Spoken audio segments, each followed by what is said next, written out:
Hi, everybody. Good evening. Tonight, we are very excited because we have, Quax is joining us tonight again, and we have Steph here and our friend Panda. I call her Sassy all the time too. Sassy Panda. I call her both.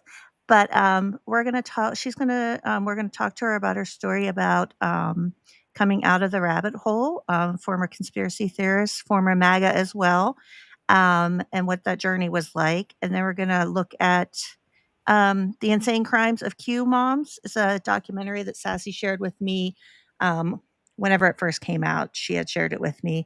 And then the recent death, I'm not sure when she passed away. I actually need to look, but it's been in the news recently. And Mariana Springer has a podcast series about it. Paloma Shemirani, I believe so.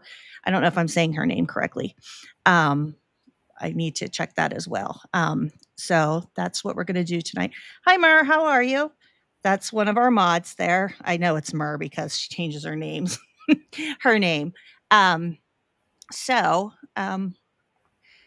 Sassy, I'm trying to think where to begin because I know your story. Trying to think where to start from.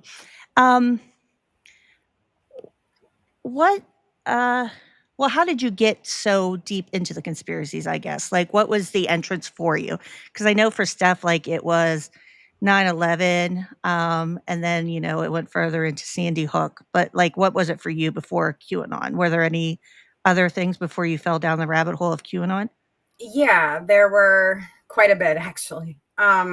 So I did indeed also start as a 9/11 truther. I wasn't, insanely dedicated to it when 9/11 happened. I was still in high school, but as I got older, I started kind of falling down the Alex Jones, rabbit hole. Yeah. I believed in Bohemian Grove. I watched his, documentary where he infiltrated Bohemian Grove, and that's kind of where I started. I did believe that it initially that 9/11 was an inside job, that um, that truthers were on the right point with indicating that Bush set it up. He knew about it. That's why he reacted the way he did. That's why he had pushed to go to war with Afghanistan and Iraq. Mm-hmm. I felt that there was more to the story, and that we weren't being told the truth about, I didn't understand why passports survived and why nobody saw a plane going into the Pentagon. That was kind of where everything really started for me. That sounds But very similar to what Steph has said. yeah, Those different things. So similar. yep.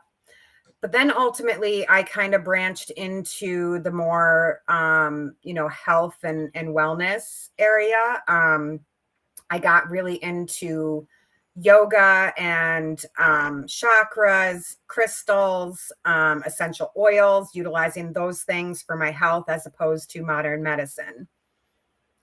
I was kind of like on the fringe of being like anti-vax, but I had vaccinated my kids. I would, Yeah. Still get the flu shot, but with my youngest, I was very hesitant. I delayed as long as I could with getting her vaccines.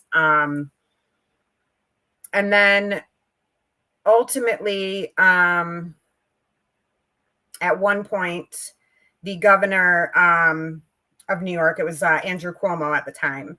Yeah. He was petitioning the state legislature to get rid of the religious exemptions Mm-hmm. for not having proper vaccines when children would enter school. Ultimately, that did pass. I believe that was in 2019, but I'm unsure. Yeah. So I had joined this group on Facebook that was, a lot of homeschool moms, a lot of, crunchy moms. And ultimately I ended up at several protests down in the Capitol in Albany with RFK Jr.'s group, Children's Oh, Health really? Defense. Yeah. Yeah. Rita Palma, I believe her name is. She was like his, assistant in that. Yeah. group, she would be present at almost every protest that we would have down in Albany. So I knew her. I met him one time, but it was just very brief. He was only there for about 45 minutes. And then, I believed in the Illuminati. I believed in, the government wanting to, declare, get everybody on this one world order type governance. And I believed in, the FEMA camps and Walmarts and Yeah, just, the whole you know, shebang. pretty, pretty much every outrageous conspiracy you can think of off the top of your head at one point or another, I believed it. And, but when Q first came onto the scene in 2017, I thought it was just a bunch of bullshit. That's interesting. You were just Yeah, like, "What is this?" yeah. So, my ex, my youngest child, their father got really into it from the very beginning, and he would send me like all this stuff about how Trump was going to save the world, and he's going to stop sex trafficking from Democrats and like baby eating. And I just, the way that he would phrase it made it sound crazy. Yeah. And I was just like, where are you getting this information from? And he told me he was getting it on Twitter. Ugh, And yeah, Twitter. Twitter. So that led me to, because I was like, this is just BS, like this is crazy. It was a But bridge too far for you at that point. You yeah, just at yeah. that point, it was just like, this is insane. And, but I wanted to see for myself, like, I wanted to see if he was exaggerating these things, that he was saying. I didn't know if he was, just being this kind of bombastic person that he typically is. Yeah. So I made a Twitter account, and he had given me some, some of the big names that we know and love to this day to follow. Right? And yeah, the rest is kind of history. I And you just dove headfirst into dove it, and you head were hooked, first. and then it just hooked you. Within weeks, I was hooked. Because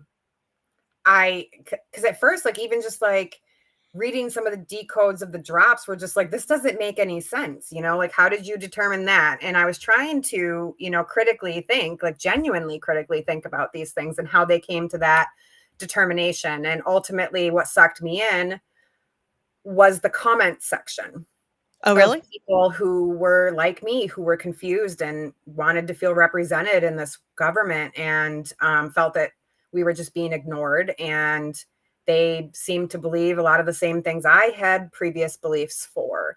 And ultimately, that's what kind of So you felt a pulled sense me of community with them within the comments, and then it just in. grew with the different groups and Yeah, absolutely. The community like aspect of it was what holds you in for so long. You might not have, that support, in your real life, and yeah. you can find it so easily online in any, situation. Um, and it makes it really easy to, just kind of leave common sense at the door. Yeah. Because you don't wanna be out of that group. You don't wanna be the person out of that group, Yeah. which makes it harder to leave, right? Because you're Mhm. leaving that whole group of friends behind, and communities online can be as real as your friend groups in person in your family relationships. I mean, they're just I mean, that's how I met Stefan Quacks and, Dee, I've met her in they can become really that's how I met you were friends because of this, right? Online. Yep. It can become just as real. Exactly. And like when I was in the Q community, that last year that I was in was hard. It was COVID, it was lockdowns, it was, an election coming up, and all that craziness that was happening in 2020. And I remember my group that I was in at that time, which was completely different from the group that I had kind of started with. We were making plans for when we finally won the war, and we would, we would plan about getting together and having a Yeah. huge cookout, finally meeting each other um, in person, and, celebrating our win and how despite the years of pain and suffering that we felt we were going through, we came out on top. And I don't talk to any of them anymore. And as sad as that makes me, I know that I'm better off now Yeah. than I was then. Um, I would loyally, faithfully talk to these people 12, 16, 18, 20 hours a day. Yeah, I know Um, you said you did a lot. yeah, it was, and I refuse to do anything that even remotely comes close to the things that I used to do then. Like it's so triggering. Like I can't even like deep dive into, some people that I used to be friends with or follow anymore. Like I just can't pay Sure. too much attention to it anymore. And it has to be so freeing with your time now to look back at what you were spending doing then to now, like, wow, I have so much time. Like, I can read Yeah. a book. I can do, Hmm. other things besides monitor this or monitor that or decode this drop or what does this mean or, Yep. or look for the clue in this movie or what does that song mean or, all these things that you were always looking for. Yeah. Yeah. So in that last, like, I don't know, probably year and a half, my position wasn't exactly to be doing things of that nature. Mhm. So this was like, gearing up towards like a lot of us, getting kicked off of Twitter. A lot of us had been suspended numerous times prior to like that mass, kind of purge Yeah. that happened. So there were, Telegram chat rooms and channels that we would converge in that had been, started to get set up before everything went down on January 6th, Yeah. 2021. And I don't even recall how I got into the group that I ended up with, but I ended up becoming an admin for a rather large, channel chat room community, and it had several other channels like linked to it. We did a news video broadcast every day. We had, for months and months and months, we had a 24-hour a day voice chat going. Oh my goodness. Yeah, but I was really good at digging into and finding other, because I don't know if you guys are familiar with Telegram, but it's not like Twitter where you can just go to a For You page and it just shows you a bunch of what people are saying. Yeah. You have to know the link to the chat room or the channel that you're looking for, or you have to be able to find it. A lot of them are private. Well, especially now, a lot of them are private, but Yeah. at first it wasn't like that, but you still had to know where you were going. And I had the ability to find these rooms and, search for my, so I was an admin. I don't really talk about this much, but I was an admin for the Punisher. Uh-huh. He was a rather notorious, figure in the QAnon world for a long time. Yeah, I He followed him. Yeah. He claimed to be a retired Marine who had been injured, and had been, digging into this stuff for like 20 plus years. So I was an admin for him for a while, and he had a lot of enemies. Yeah. And I had a pretty good ability to find the rooms and the chats where, his enemies were all kind of converging. And um, I would get in them with an alt Telegram account and monitor them, send, the Whatever information. that was. Yeah. Yeah, send the information back to the admins, let them know, this is what's going on, whatever. And ultimately, it led to me having to monitor many, many, many, many Telegram rooms. Because of that skill. Yeah. And at one point, it even led to me like having to monitor Lynn Wood, not necessarily at the time his room, but for attacks on him because him and the Punisher were close.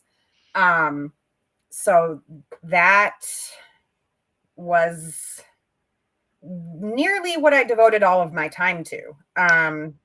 The Lynn Wood leads to a good point in your story, though. It does. It does indeed. Um, because Linwood, while, at the time, we would speak, we would have voice chats, I would email the Punisher, or I would send the Punisher things that were being said about Linwood, and then it would get back to him. There was a group that was kind of dedicated to exposing Linwood for his lies, and the chat room was called Linwood's, because Linwood's, his handle was, like Linwood Speaks Truth or something like that. It was along that line. Yeah. So their group was called Linwood Speaks Lies, LWSL. And I monitored that room for probably 8 or 9 months. Oh my goodness. And they would share like articles and the lawsuit that he was going through with his former partners. Yeah. Just all sorts of information in there that I had no idea about, because I was on this, isolated island where I was only getting specific news. Trickled down to you because that's all they were giving you. This is what. Yeah. Yeah. Yeah. It's a very isolating world to be in, and you're just fed what you need to be fed to keep you angry and to keep you raging at the system and believing what you're believing, and ultimately further radicalizing. Yeah. So what ended up happening is there were some things that were going on that were affecting my personal life, that were stemming from my online life. And yeah. I didn't know what to do about it. My friends were outraged, they were defending me and everything, but it wasn't enough. Like it felt like I was in a lot of danger. Yeah. And ultimately that would prove to be true, but that happened a little bit further down the road of this story. Mm-hmm. And the group admin, monitor, whatever, for Linwood Speaks Lies would always share, how they were more than willing to speak with any Republican who was feeling disenchanted, or, things of that nature. Yeah. And it took me a while, but one day I messaged her. And that was very brave. Like, I can't imagine what that moment was like for you, because you've been monitoring this for what, 8 or 9 months, you said? Yeah. It was really scary. And it took me a long time to get the courage to do it. Like I said, there was a lot of things going on that were affecting my personal life, and I didn't want me messaging, some person I assumed was a liberal or leftist. I didn't want it leaking back, to further cause trouble in my life. Exactly. So I hesitated. I watched. I was very careful about it, and then I finally just said screw it, and I messaged them. And I don't remember everything that I wrote, but I remember it specifically was that I had a lot of questions about something, and I didn't know what to do, because I knew that the things that I was reading on Telegram were wrong. Yeah. I just felt it. It just, I was being told a lie, and I didn't know why, and I didn't like it. And at the time I was, so invested in digging into finding out the truth. Yeah, so, exactly. Ultimately, they didn't know that much about my question. So they directed me to Twitter, where I encountered a Twitter handle by the name of, I think it was Karma 2021. That's her. Yeah, Karma. And love her. I was advised that, this person knew, she knew a lot about QAnon. She, would probably have an answer to my question. And if she didn't, she would know where I could go to get the answer. Yeah. So ultimately what ended up transpiring is I made a new Twitter account. I ended up getting into a group chat with the two of them. And for probably at least 6 months, I was in this group chat with them, just kind of fighting hearing the truth and getting new information. Yeah. yeah, it was hard. You know, I couldn't fully accept at the time that all of it had been a lie. And it was really hard. I kept wanting to just say, screw it. I don't want to do this anymore. But I couldn't like stop myself. You know, once I kind Something of, the eggshell had cracked a little bit for you. yeah, yeah. And then ultimately what ended up happening is January 6th. Mhm. Um, Now, mind you, QAnon is supposed to, they all claim, I claimed it too. We're just a peaceful research movement. We Yeah, don't advocate for violence, which is a lie. Um, exactly. and I didn't realize it until I had been out for probably a solid year, just how much that is. Violence is interwoven. Yeah, there's just so much violence. And there's a lot of things that I realized after I left that I didn't have like that, you know, upfront knowledge of at the time. Yeah. Um, and I watched not only live streams of people who were there, I watched it on the news that day, and I was shocked. Um, I saw people with Q shirts, and you know, I saw Mhm. people I knew.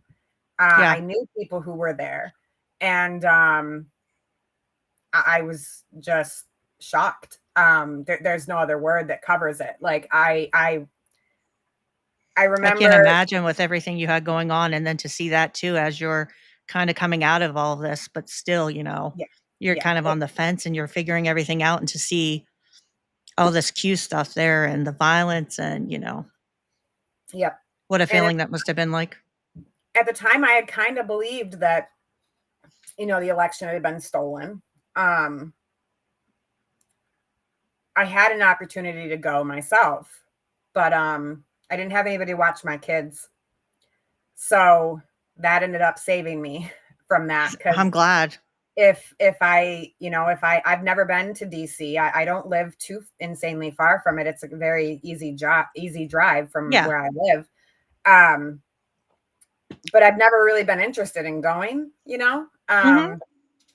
But I kind of had wanted to that day. You know, I remember watching Trump's speech and then it, you know, kind of panning to ultimately where it ended up being.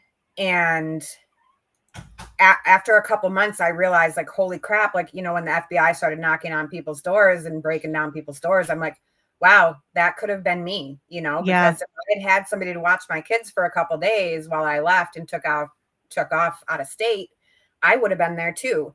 And I You think coulda that was got a caught up in moment the that, momentum like other people did. yeah, yeah. 'Cause I don't And not everybody was violent that day, right? I mean, there was a no. lot of violence, but some people got caught up in the moment, Mhm. and, as soon as you step past those barricades that said, "You're not allowed to go this far," and the signs are up, you Yeah, were you're breaking the committing a law, crime. right? Yeah. Yep. And the worst thing that I've ever done was get a traffic ticket, you know, like Yeah. I've never been in any trouble. You know, so and that would have probably really damaged me. Yeah. um, but I was shocked that, you know, because there was somebody that I knew very, very well, who ended up getting charged. And he had been sentenced to quite a bit of time, Mhm. you know, for his role in what he did. Ultimately, I believe that the violence against the police officer charge had been dropped, or like he had been found not guilty of it, but he still was sentenced to, like, I think it was like 3 or 5 years. I can't recall exactly. Yeah. Um, but you know, he gave my youngest child a nickname, you know, like we would video chat. Like my kid knew who he was, you know, and And to this is see that somebody, happen, yeah. yeah. You know, and I think that was like that final nail in the coffin that I needed. Um, Mhm. to be like, I can't be a part of this. This Like, isn't that's it. what, yeah, like this wasn't what I was in for. This isn't what I signed up for. And after that, I started slowly kind of withdrawing myself. I started deleting all of my alt accounts on Telegram. And ultimately, I did the best that I could to maintain my safety. And it took me about 6 months to fully extract myself in the safest way that I knew possible. Yeah. But the things that were happening to me that were stemming from my online life into my real life had kind of escalated during that time. And once I deleted my main account, I knew I was never going back. So, Well, that's good because I know that you got doxxed. Like, it got really bad for you. Like, things yeah, got pretty ugly, and, you know, it's testament to where you are today and how strong you are and everything that you've come out of, because you went through hell. And I mean, yeah, you're here, right? And you're, it's work every day, but you're here and you support other people and you're telling your story and sharing it. And I think that's so important. I can't imagine all of this. I really can't. yeah. So it did start with a dox. Um, you know, I was tagged repeatedly in posts of me being doxxed in numerous chat rooms that I was in. And then ultimately, the people who were doing it made like these videos and like that would like spread my whole name, my address, my phone number, some of my relatives, my ex-husband's relatives. Mhm. Um, in these videos, they would send them to me. They would post them in all these chats. Luckily, I had enough connection at the time that I could easily just message like in the matrix and have him, delete it, have him and his admins delete it and block the user. But Yeah. it was happening for months and months and months. And then ultimately they brought it into the real world. I remember I was gearing up for a voice chat that I was holding that day in Telegram, and I was on an admin call with the Punisher admins, and there was a knock at my door. And I got off the call because I saw through my window that it was a police officer. And it was a state trooper, and they said that they had gotten an anonymous report that I was a member of a pedophile ring, Oh my goodness. and that they had to come inside and they had to make sure that my kids were safe and not being sexually exploited. I can't imagine. What So a nightmare. I freaked. I lost it. I let them in. I haven't had nothing to hide. They Of left. course not. I showed them some of the things that I was getting online, and they said, obviously this, was a hoax. And then after that, CPS knocked on my door with the same Oh story. gosh. So I had to go through that. That was about 2 months. And then I I'm so went on, sorry. thank you. And then I went on vacation, the first vacation I've taken in years and years. And I went to go see a friend in Colorado. And I came home and somebody had tried to break into my house. Jeez. Luckily they didn't. It was a double pane window, and they were only able to get into the first part of the window. Mm. And my neighbor, I had two elderly neighbors, and my neighbor that was closest to me at the time, I don't live there anymore, but my oldest neighbor that was close to me said that they had heard something and they knew I was in town and Yeah. that nobody was supposed to be there, and they called the cops. Jeez. So yeah, it really messed with me for a long time.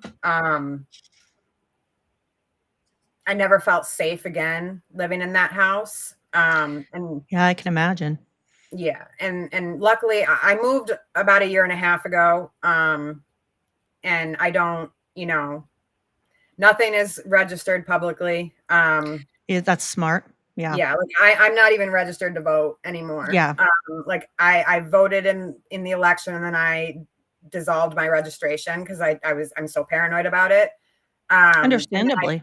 And then I pay for that like delete me Yeah. stuff to scrub my information off the internet. So I don't blame you after going through all that. I cannot imagine. My gosh. Wow.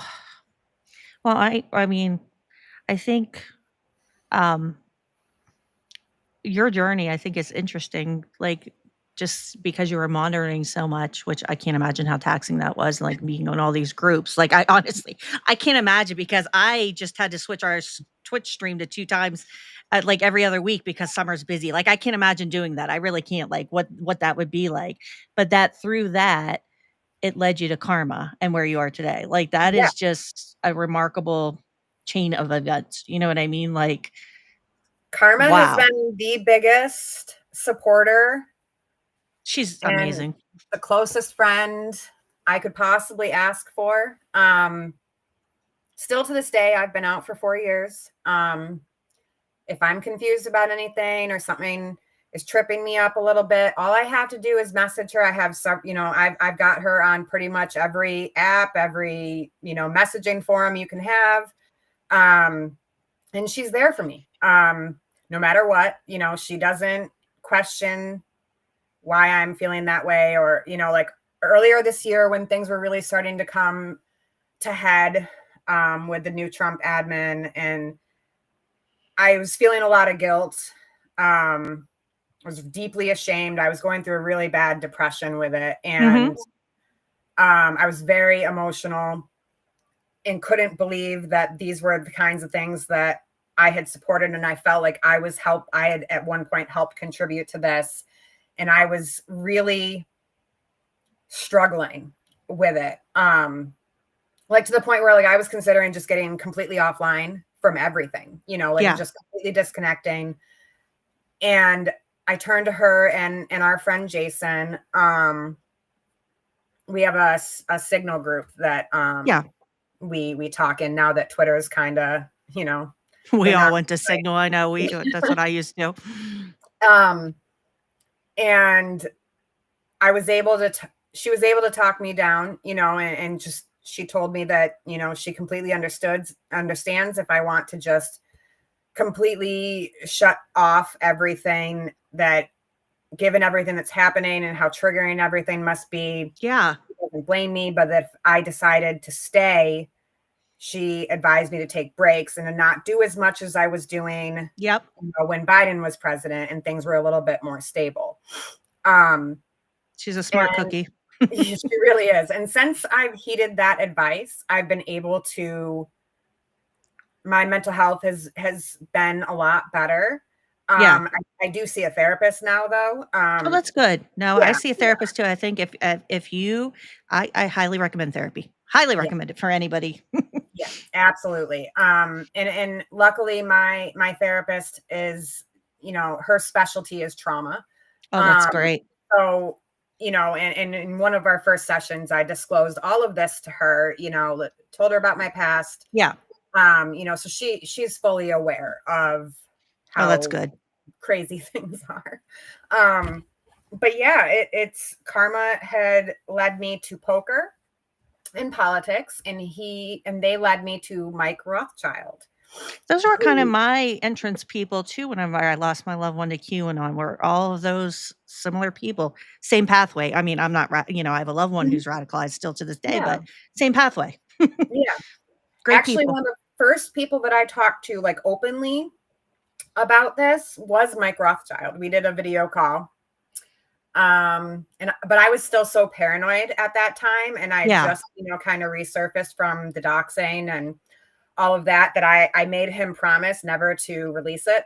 I don't I know if he remember still, you telling me that because he has it and he yeah, like, that's the kind of guy Mike is. I remember you yeah, telling me about that. yeah. And to this day, he has protected my anonymity, even though I haven't, It's so so much. funny because I still call you Sassy or Panda. Like, Yeah, somebody will say, like, if they say your name, I'm like, "But how dare you say her name?" Like, right. I'm That's still technically protective of your name, I appreciate it.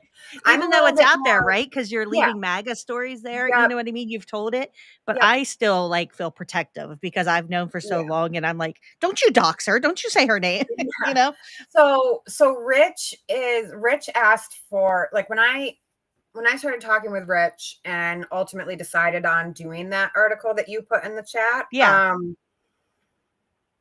I decided that, you know what, these people know who I am anyways, Yeah, um, they can't find me, and if they cannot, there's 2 police departments within a mile and a half of me. exactly. Um, You took back your and power. there's the apartment complex I live in is 24/7 monitored. We have cameras everywhere. I Yeah, have a Ring camera, I feel a lot more safe here. exactly. Um, and if anybody wants to try to dox me again, like, go ahead. It's already out there still, Well, like, I think it was very brave of you. It's just funny that yeah. we were all still trying to protect you. We're like, "Hey, watch it." No, for a bit there though, like I did ask Rich, the leaving MAGA guy, I did ask him not to display my article online for a bit, Yeah, like once the Trump admin had first initially came in. I was a little nervous at that point in time.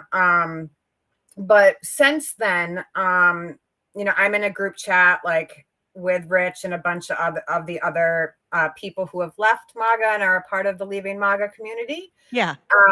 We talk pretty regularly. You built a Um, great group. he did. And I felt that when Rich had asked if I wanted to join this group chat that he was forming, I felt that it was kind of my responsibility to just be there as a listening ear for people, even Sure. if even if we may not agree politically, because some of them are still Republicans or some of them are independent, some of them are Exactly. liberals, and just because we may disagree on our political alliance, we all agree that Trump's a leaving, problem. yeah, in that community, MAGA is a problem. It's Yeah. it's a serious problem, and they have twisted and bastardized everything that they can possibly get their hands on. And it's important for all of us to try to stick together. Yeah. Um, I love Rich. A so very good friend. I'm gonna chat with Rich too. Very good yeah, friend. I think he's amazing. me too. And so over the years, cultivating these kind of unique groups that I'm now a part of, not only like with Karma and Poker and Mike, but with you guys, with Steph and Wrath, I see her in the comments, and you and Yeah. Max, and everybody that's in like Balls Gang, and Yeah. um, you know, everybody that I've met in my journey so far has made such a pivotal impact on my life and has truly opened up my eyes to like things that I never would have believed in a few short years ago. And I think it's important that everything that all of you are trying to do is talked about it and it is discussed and supported, and I want to do my part of helping support you all, like you guys have supported me. Oh, we love you. Ultimately, that kind of came to head last year when I finally got to meet Steph in person, Oh, which was yeah. the best day ever. Go ahead, girls. Tell your story. You go ahead first, Steph. I got to go to the bathroom. Well, we got to I'm gonna some pull it up friends while of you our guys talk. Go ahead. some friends of ours arranged for us to meet in New York City, and we got to go to the 9/11 Memorial Museum, and I might get choked up looking at there's us wearing our matching former conspiracy theorist shirts. Oh God, I'm getting choked up. And when we met up, we didn't wear those shirts to the museum. We changed our shirts, I do love that picture of you We were guys, a though. It's little so and we cute. were we were a little concerned about showing up to the 9/11 Memorial Museum with the yeah, conspiracy with former conspiracy yeah, yeah. I theorists. love it. And It's a great and it picture. was so funny. Like before we left the coffee shop to go over there, I remember like you pulled Dr. Judy Woods. Where did the towers go? Yes. Out of Oh your Oh, my God. no. Hold on, backpack. hold on. I Identification, think I still lady. have it. Oh, Um, no. I and I was just like, oh my God, this is great. Oh, Um, there it is. and and then I'll always remember this moment.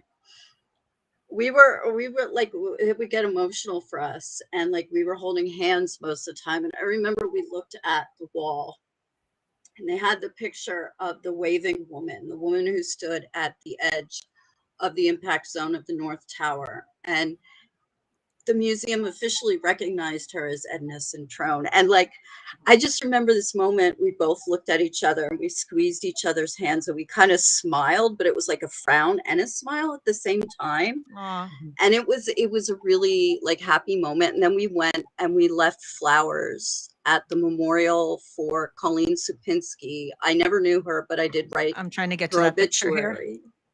I did write. She should be in there, I think.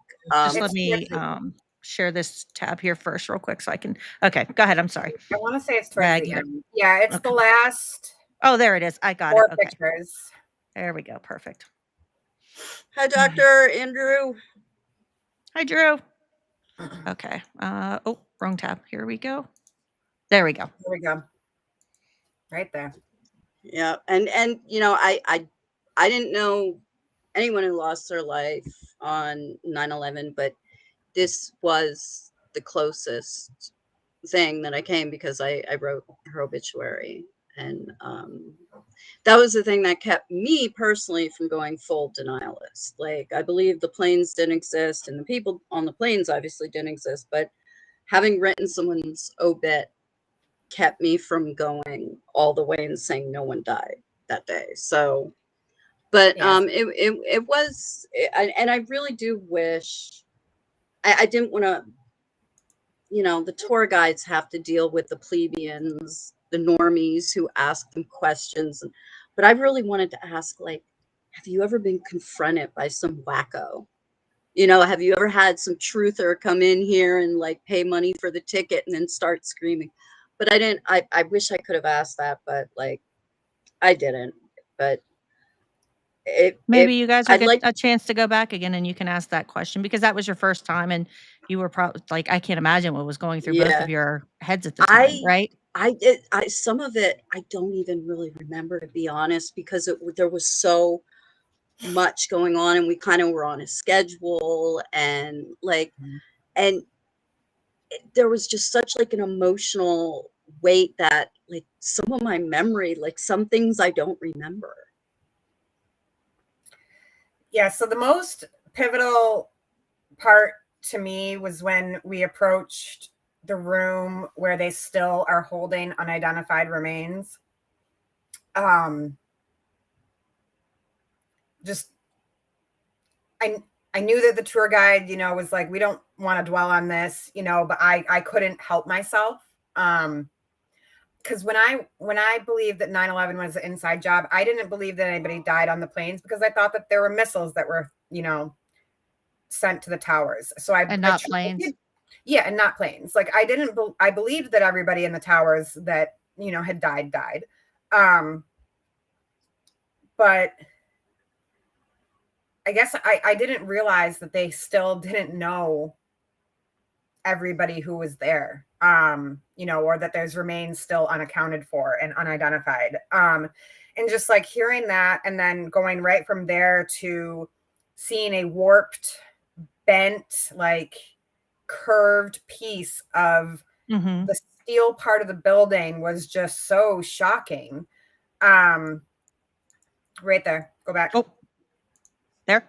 Nope. And it's the only thing you can touch in the museum. In fact, they invite you to touch it. They ask you to touch that. And just seeing that was like, just like, how did I not believe this? And then we went into another part of the tour that is a room where they don't let you take any pictures. Yeah. And it has like pieces of the plane. It has, things that people had on them that day. And, there were, remnants of the firefighters and the police officers are like, there are things that were in there, and you're not allowed to take pictures in that room. And going through there was extremely emotional, because all the evidence that would have refuted every single part of why I believed in 9/11 was an inside job was in this room. And I couldn't help but think that if they just took pictures of everything, you know, and did like this big public release, maybe it would die down a little bit. Perhaps there's always going to be something though, right? For conspiracy theorists, there's always that next thing, because they're going to do it with Jeffrey Epstein. They're going to twist it, or, you know, you give them this proof and then it's, well, I want you to do this now. I want this evidence, you know, it's, that's never enough. Even when you give them proof, they want the next thing. They want the next thing. But for some people, it can be that crack, you know, it's, so it's both. I'm so glad you guys got to meet. That's amazing. I mean, I know how emotional it was, and Steph shared it several times on our streams. We've talked about it off and on. And yeah, I think it was really beautiful that you two got together in person, and you share the same belief. You shared the same belief, you know, conspiratorial. I had posted yesterday on Blue Sky. I don't know what it is. And I didn't want to use the word obsessed, but I guess that's the appropriate word. I said, I don't know what it is that interests me so much in 9/11, but it's sacred. And I use that exact word. I said, it's sacred. There's something sacred about it to me. And being there, meeting for the first time, and there was such a powerful thing. And I remember, like, you know, that secret feeling we used to get, that secret special feeling we used to get when we were like conspiracy theorists, like when you knew, when you only knew the truth. And I got that feeling again, because like standing there with you, I was like, we're members of a secret club. And I'm like looking around and I'm wondering if anyone else was a member of the same club that we once were, you know, like we were seeing it completely different than a lot of other people. Like there was something very sacred about us being there. It was very special. I couldn't agree more. That was a really nice story. I really like that. What was I was gonna ask you guys both something. I don't know. It slipped my mind. I had it, but then I got caught up in the moment of your story. It slipped my mind. Anywho, is there? I guess people can ask questions if they want as we go along. If anybody has questions, like just type them in the chat. If you have questions for Sassy or even Steph, she's here now. You know, well, she's here all the time, but since we happen to be talking about stories of formers tonight, and Steph's open as well. But if you have questions for Sassy, please feel free to ask them. Is there anything else that you wanted to share, Sassy, before we dig into the QAnon about your journey or coming out? I do want to say this about Karma. I did forget when we were back there, because I see Wrath posted. Karma is the first person I really saw show empathy and worry over people caught up in cults, and it made her think a lot. And that is she is so empathetic, and like Karma has been there for me as well. Like I had a hard time a couple months ago, maybe it was last year around Christmas, Thanksgiving or Christmas, I can't remember. But my loved one, she had started posting about Hitler wasn't such a bad guy. Like she's gone that deep into QAnon. And I just started crying on Facebook when I saw it, because she's a Facebook user, but she takes everything from the other social media sites and puts it on her Facebook. And Karma really talked me through that. Like, it was really hard. Like, I was devastated to see that she had gone that far. And like, Karma's just amazing. So I just wanted to give her another shout out. Yeah. So about that, it's actually a lot easier than a lot of people think to go from, you know, believing that the Democrats are blood drinking, child eating pedophiles to Hitler is a good guy, actually. Yeah. And I easily could have gone down that rabbit hole too. One of the admins that I was particularly close with, towards the end of my time in the movement, he had started to translate the German recorded speeches that Hitler would give into English. And he would post them on his specific channel. Now, before that, he specialized in like the symbolism. He would like post all sorts of videos and pictures of, you know, all the celebrities and athletes and famous people doing, you know, like the one hand or covering their eye, you know. And his channel was strictly devoted to that type of thing. But then like one day he just kind of devolved and started doing this. And he would send them to me in like our private messages just between him and I, and we would have conversation about how, like, we would debate, he would say something along the lines of that, maybe Hitler was set up by the Rothschilds and the deep state, and that, the 6 million Jewish people that they claimed were killed in Auschwitz was just fabrication to make Hitler look like a bad guy, when all Hitler was doing was trying to make his, Wow. nation great again. And it would be things along that line. And at that point in time, that was a bridge too far for me. I get these kind of obsessions, that for a long time, I was obsessed with Titanic, and I had to read everything about I it. remember And you telling me that. Yeah. yeah, and then it was World I'm War so II. like that. I am Yeah, exactly like that.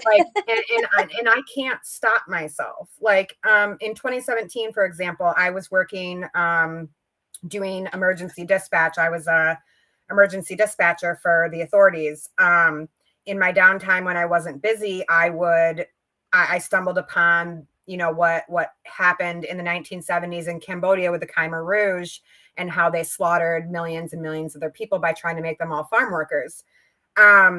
And I have 28 books on that subject. So you I want it all in on that. So when you commit to something, you really, so and QAnon was ripe for you. yeah, absolutely. I was just primed for it. And World War II was another one, and specifically the extermination and concentration camps. I did, several projects on it, 12, 15-page essays in high school. I knew it like the back of my hand. Granted, obviously, more information has come out over the years, and Sure. better documentaries, better, books, reports, things of that nature, which are great. But I never could get onto the bandwagon that Hitler was a good guy, actually. That was a But bridge too far for you. it was. And there were a few things that were like that, but specifically that one. And it's a common theme that I'm seeing when QAnon is not enough for some of the followers. Yeah. What they are doing is they are further radicalizing, and the situation that's happening in Israel and Gaza is not helping. I feel for every side of this. I feel for the people who were impacted and killed, and the families on October 7. I feel immensely for the Palestinian innocent people who are being massacred. Yeah. I'm not educated enough to pick a determining side, nor And am that's I. absolutely fine in talking about Israel and Palestine, because it is a hot button issue. Yeah. And And I it's can't, decades long history. I mean, hundreds of year history, right? yep. Yeah. And I can't get myself to participate in picking a side right now. I'm still trying to maintain myself. And that's fine. Yeah. I think that's a good place to be. But what I've noticed is when Q's promises haven't come through, they have to have somebody to blame.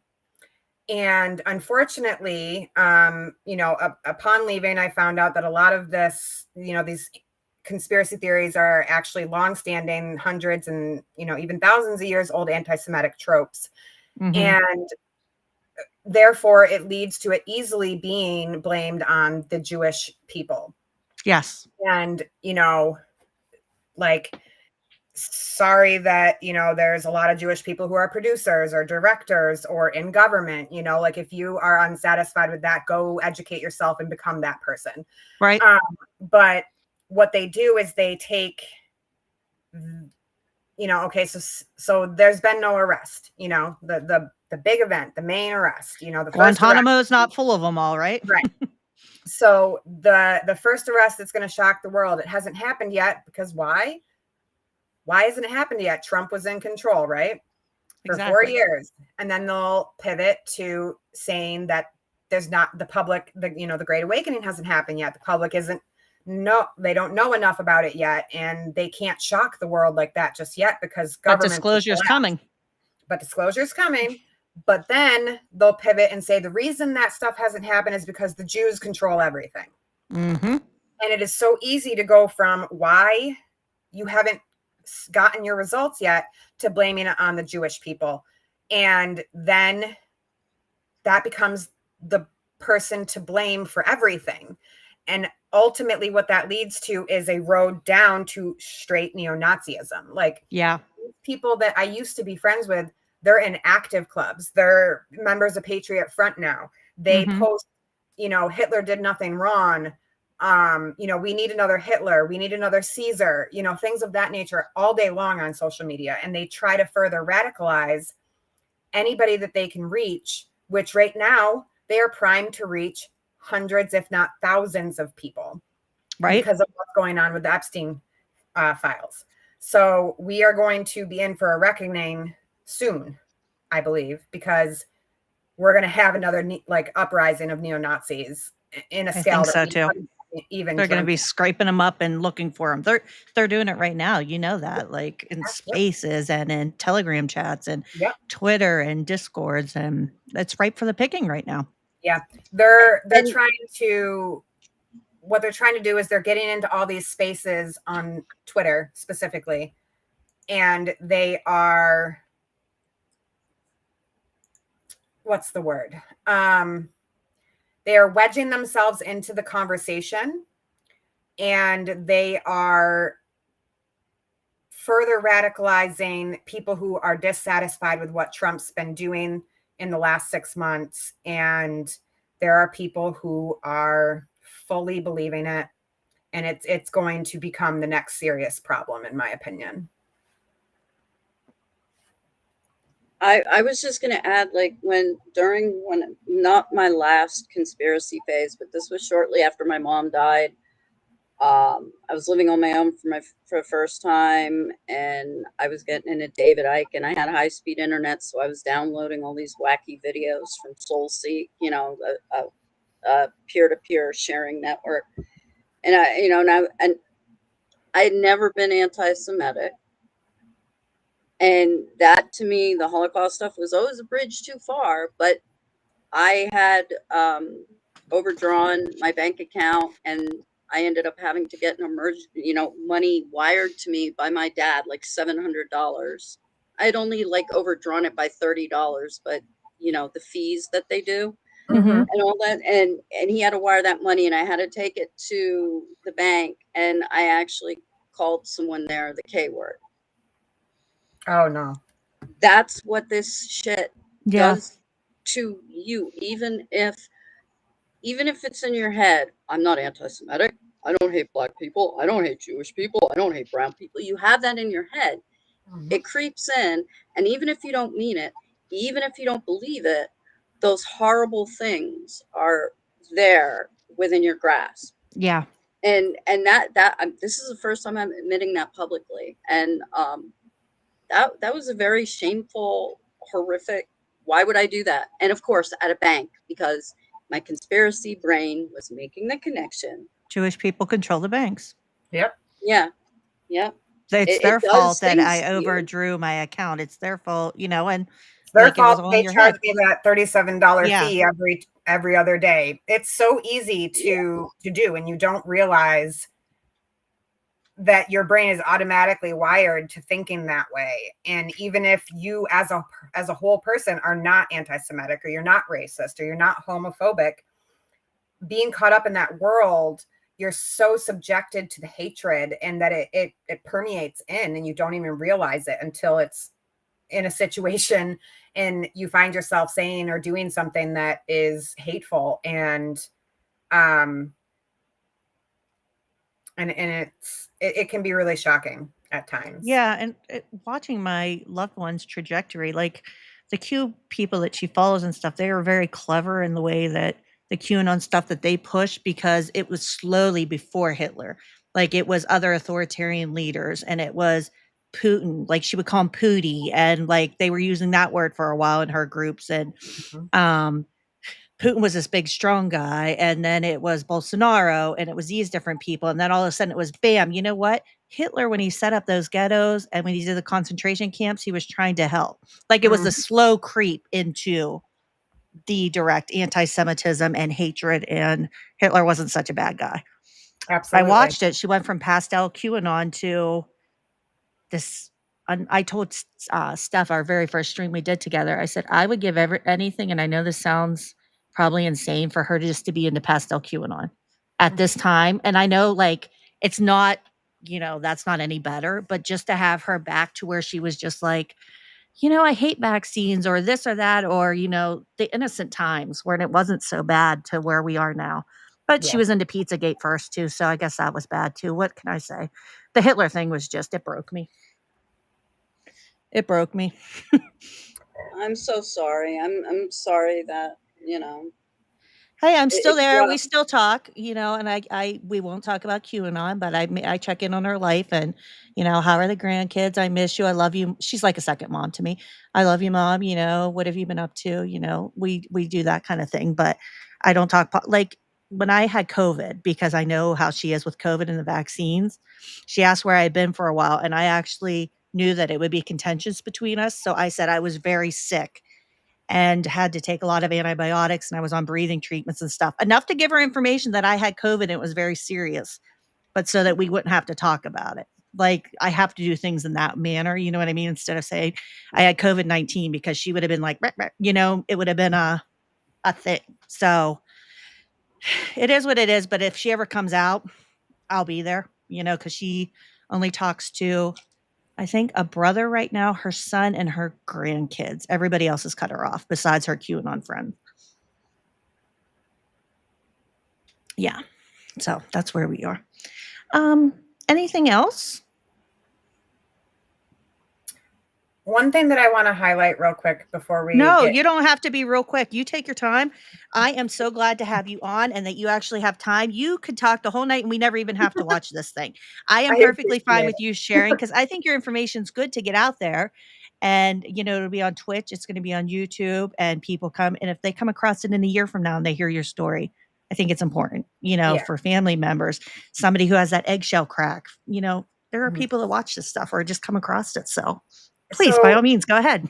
I think that it's important to keep in mind that at like the surface level, there's a bunch of like wacky conspiracies that, to normal people, they sound crazy and insane. You don't understand why somebody can believe them. But underneath it is a lot of hatred and a thirst for vengeance. And you have to understand that when you're arguing with somebody who believes in conspiracy theories, whether it's QAnon or whatever, it doesn't really matter at this point because everything's kind of converged into each other.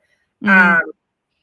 You have to realize that the harder you fight with facts, the more they're going to double down.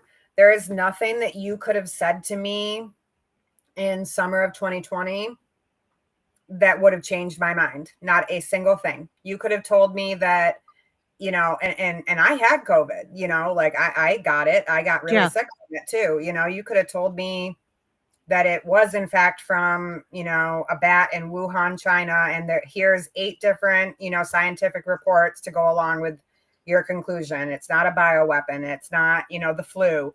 And I wouldn't have believed a thing that was coming out of your mouth. Right. It could be staring you in the face. You could read it and you in your head, that it's a lie. And then you want that person punished for lying to you. And then you want the people who are on top who made this happen, you want them punished. You want vengeance for it. And you develop this just cycle of hatred and a thirst for vengeance. And it's not only dangerous, but it is damaging to that person. Because when you live in such a world where everything in your mind is filled with hate and vengeance and wanting your enemies to pretty much be murdered, Mhm. you know, whether it's because of a military tribunal where they get publicly hanged, or you want, somebody to just go kill all the people you hate, it doesn't matter. When you have that type of level of constant negativity, it doesn't only like affect how that person is, how they respond, how they behave, but it makes it harder to reach them. Yeah. Jessalyn Cook wrote a book last year, Oh, I'll post that in the comments. Go ahead. and I bought it on like Audible or whatever the day it came out, and I listened to it within 24 hours. I couldn't stop listening to it because it felt like in each variation of the characters she had spoken with for her book, it felt like she was talking to me or talking about me. It felt like everything that she was describing was what I went through. And the resistance from some of the people in the book was exactly how I was. Now, when you meet somebody who's like that, and I know it's hard. I mean, I can't imagine being like, I look every so often at my old friends' posts, and I miss them, and I wish that they would see the light. Yeah. But I don't have the urge to reach out to them. I don't have anybody else besides them that has been affected by conspiracy theories or QAnon anymore. So I don't know what it's like in that person's shoes, but I know coming out of it, if somebody had just thrown facts at me and thrown, reports and articles from the media at me, it would not have changed. It wouldn't, my mind, it would not have helped me. You would have It would dug your heels in, right? Exactly. And what helped me was being met with empathy and understanding and curiosity. Like, they didn't chastise me, the Linwood Speaks Lies and Karma. They didn't judge me. They didn't blame me for the things that I believed in. I did all that after I had gotten out. I did it to myself. I criticized myself. I blamed myself. I've been through every variation of negativity that you can throw at somebody who's a conspiracy theorist. And I did it to myself once I realized the truth. And that's what every one of these people will go through if they wake up. Yeah. We don't need you to tell us how bad we were and how the choices we made are bad. We don't need that. We need somebody who is willing to be supportive, because as hard as it is to empathize with somebody who I used to be, there's many of them. And if we are going to get through this, we have to. So many. And if not, just close up shop on the United States as it is right now, because Right. no coming back from it if we can't be supportive and empathetic. Yeah, you don't need to be friends with them down the road once they're healed. You don't need to. You don't have to have them in your life, but being people who are educated about this and know what's going on with these people and know why it's crazy that they believe it, there also needs to be people who can help them out of that life. But you're never going to change somebody's mind. You won't ever be able to do it. They have to I do think it. that's so valuable. Mm-hmm. Yeah.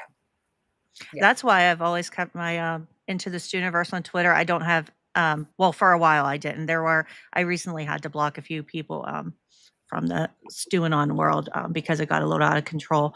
But I didn't have anybody blocked, and outside of a few people that I had to.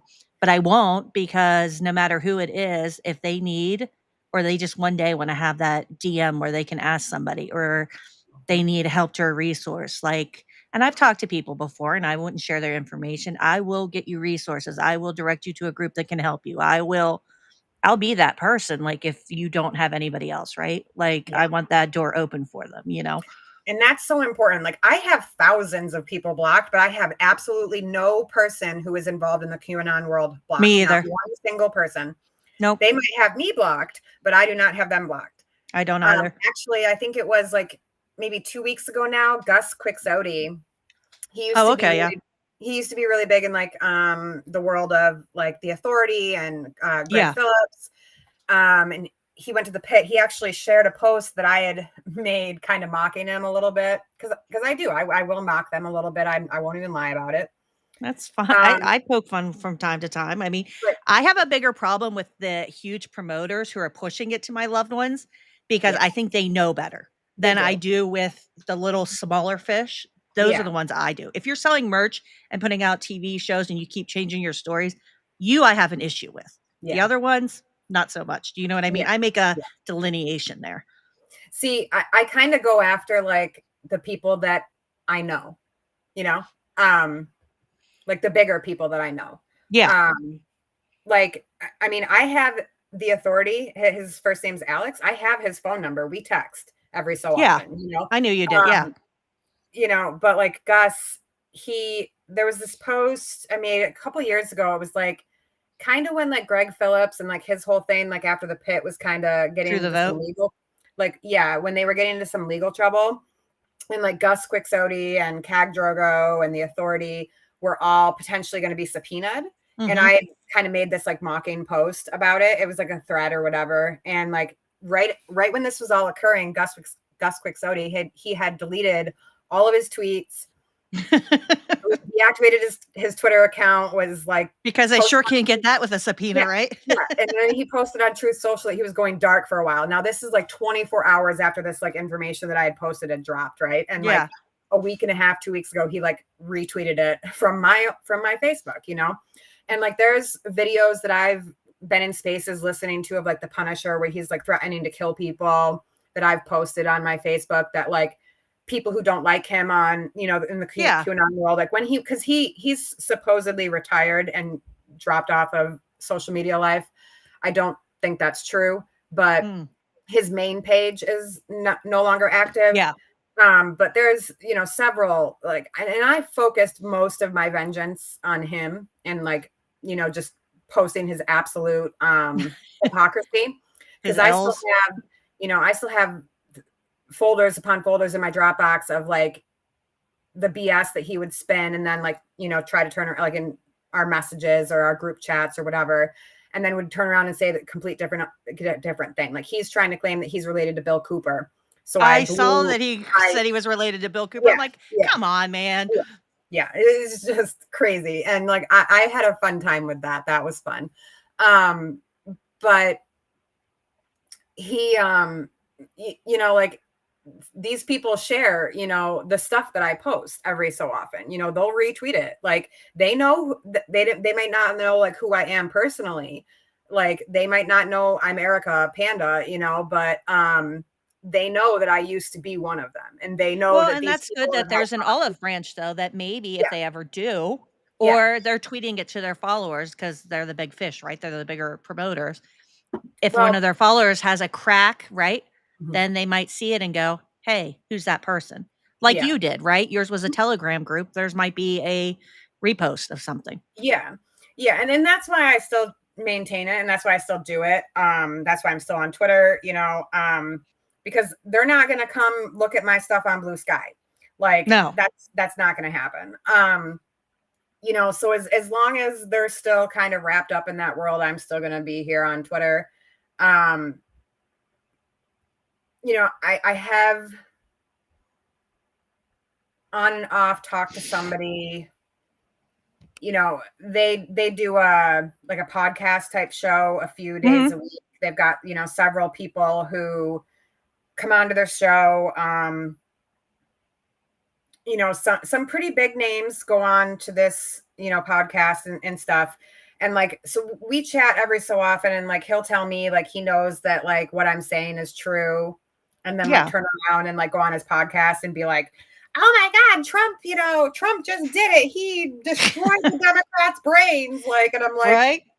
And those are the ones I have the issue with because they Yeah. know better. Like you're the ones who are pumping this to my loved one and millions of other people, you know, maybe not necessarily you, but people like you, right? Yeah. Those are why I go after them. Like anything I've ever done, I'm like, I don't care about Joe Schmo in your comments tweeting or promoting something. It's you at the top, like making money off of this, right? So Wrath just asked, have you been able to use any of this Epstein stuff to crack some eggs? So not specifically. I am kind of trying to see what everything looks like when the dust settles. Because this has been an ongoing thing over the last few weeks that's, you know, really caused a lot of like the QAnon centered crowd to really just double, triple, and quadruple down and spin it every way that they possibly can.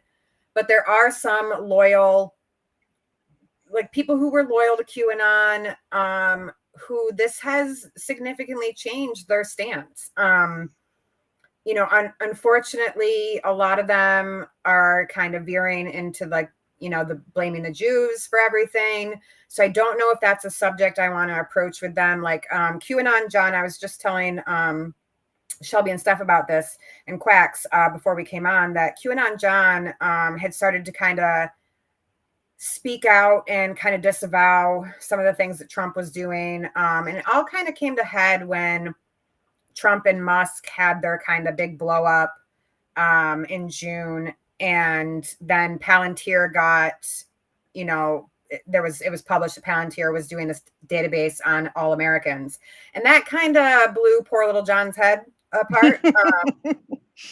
He thinks that Trump and Musk are fake fighting, and that the America Party was started so that Trump can piss off everybody in the Republican Party and MAGA and QAnon, and then they'll go to the America Party, which is really just an AI technocracy or AI dictatorship. So I don't really know if that's something that I want to tackle right now, but John seems to be the big one that is really influential with his audience. Like there's a lot of people who are chastising him and making fun of him and attacking him, but he's had a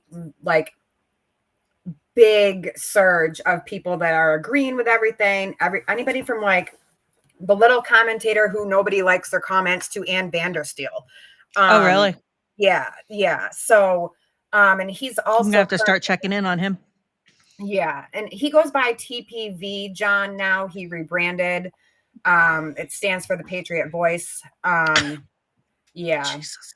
it's a mess. But then like he's kind of getting close with Real Ben, who is a Canadian neo-Nazi, who is also really close with my previous admin, who was sharing Hitler speeches with me in DMs. Oh, goodness sakes. Yeah, Wow. it's kind of crazy. What a mess. Yeah, it really is. And then, you've still got like in the Matrix crowd that's attacking General Flynn and pro and anti-Flynn crowds, right? Yeah, it's a whole mess. Mike Flynn Jr. actually just posted earlier today. I was amazed and I took a screenshot of it. Where is it?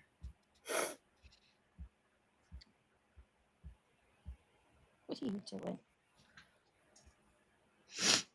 Okay, so earlier today, when Trump had posted that, big thing on Truth Social, pretty much saying that he doesn't want anybody to support him if they believe in the Jeffrey Epstein stuff. Yeah. That it's a hoax and all that. Mike Flynn Jr. posted no words ...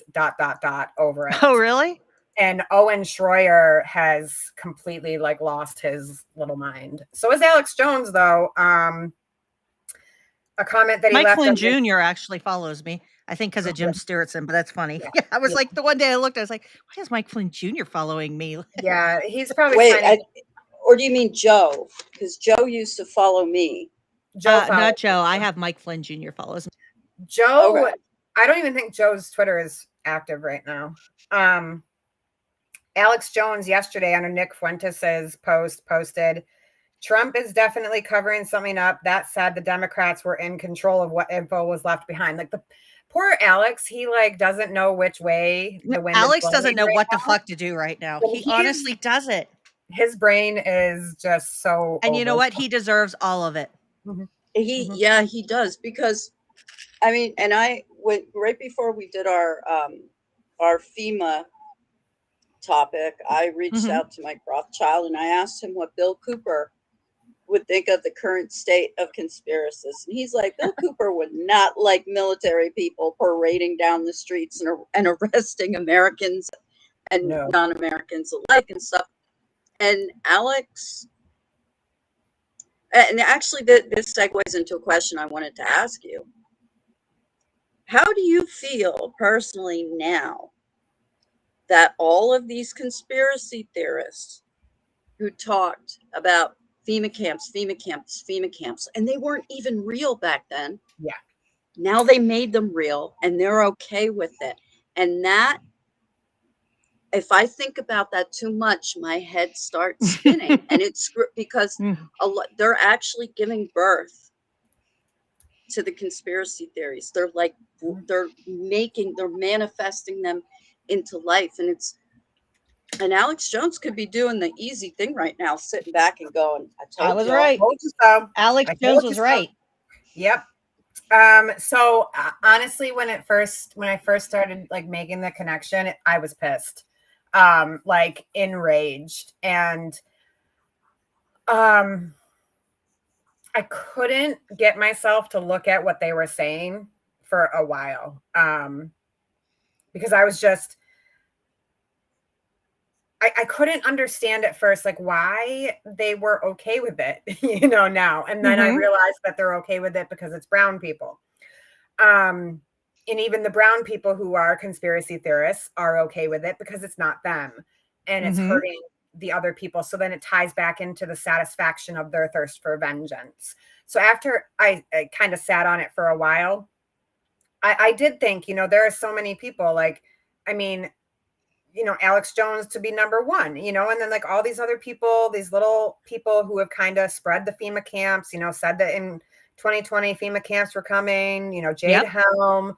Now that all of this is coming to fruition and it's not affecting them personally right now and they're silent about it, it just shows that they only care about it if it's going to affect them.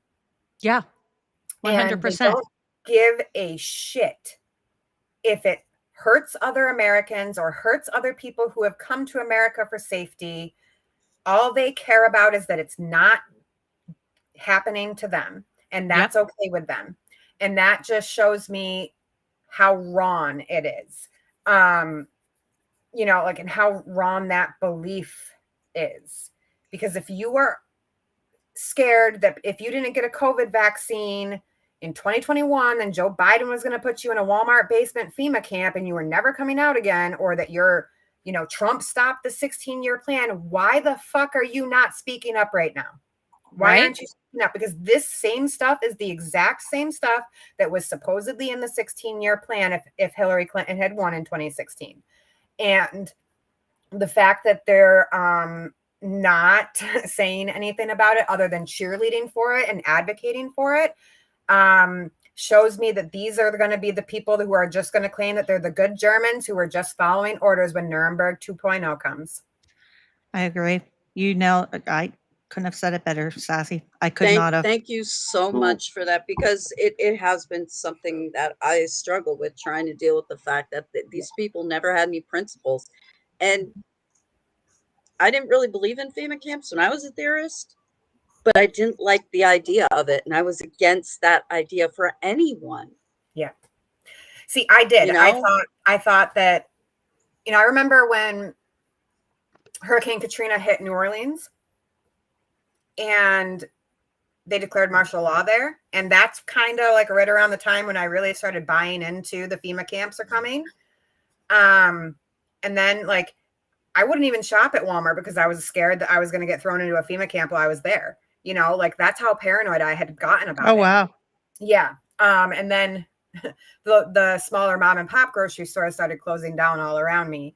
Because I don't live near like a big city, in New York. I live I live in a smaller city now, but I lived pretty rurally for the last, 12 years. And, having to drive an hour to go get groceries was starting to get very inconvenient.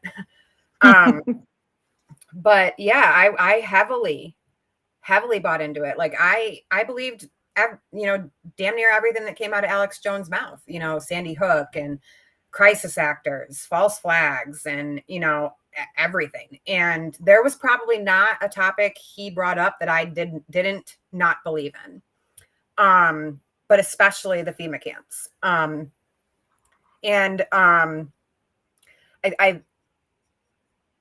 I really had kind of wished that the Punisher was still on social media for the military in the streets stuff, because he was such a big pusher of Jade Helm being real. Really? Yeah, like, and he would keep it going. Like, even up until like the last like year he was on social media, he kept saying that Jade Helm was real and that it was going to happen again in the future. And the fact that his president, the one that he worshiped, was the one that was making it happen. you know, would have been so glorious to revel in. Like all of like his little minions that still like support him avoided the subject altogether, so I They couldn't just like pretend they didn't know what you're talking about. yeah, like they didn't even bring up like the parade or, you know, the military in LA. You know, they really just kind of avoided the subject altogether. So but he would have you know, gone in. Quacks, we cut you off before. Yeah. Sorry, we're really chatty here. If you can't tell, we haven't all it- been together in a while. yeah, I just wanted to connect the 2 points. You know, we're talking on the one hand about people that are saying that Hitler did nothing wrong, and then we're talking about people not caring that they're making FEMA camps. And, you know, in a way, we should look at those two things together and say that there might not, or there might be a reason why some of these same people aren't having a problem with these FEMA camps. Yes, you're correct. And while I'm able to get a word in edgewise, I just wanted to give a shout out Sorry.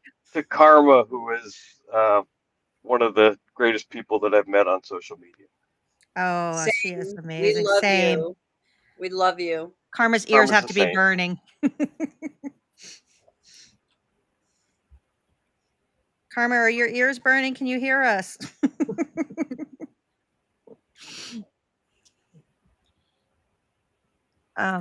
What were we just talking? Anyway, Oh, back to you guys.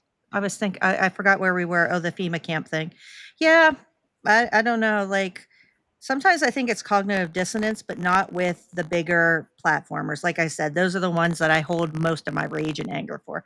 But I get yours too. Like I would go after them. Like there are specific QAnon big promoters that I specifically will cover or I follow because of my loved ones. So like that who is who I, follow and keep my eye out. And then there were some ancillary figures. Like I said, QAnon John, I haven't followed for a while. Like she could give two shits about him. So I didn't know what he's been up to because she hasn't been, into his stuff for a long time.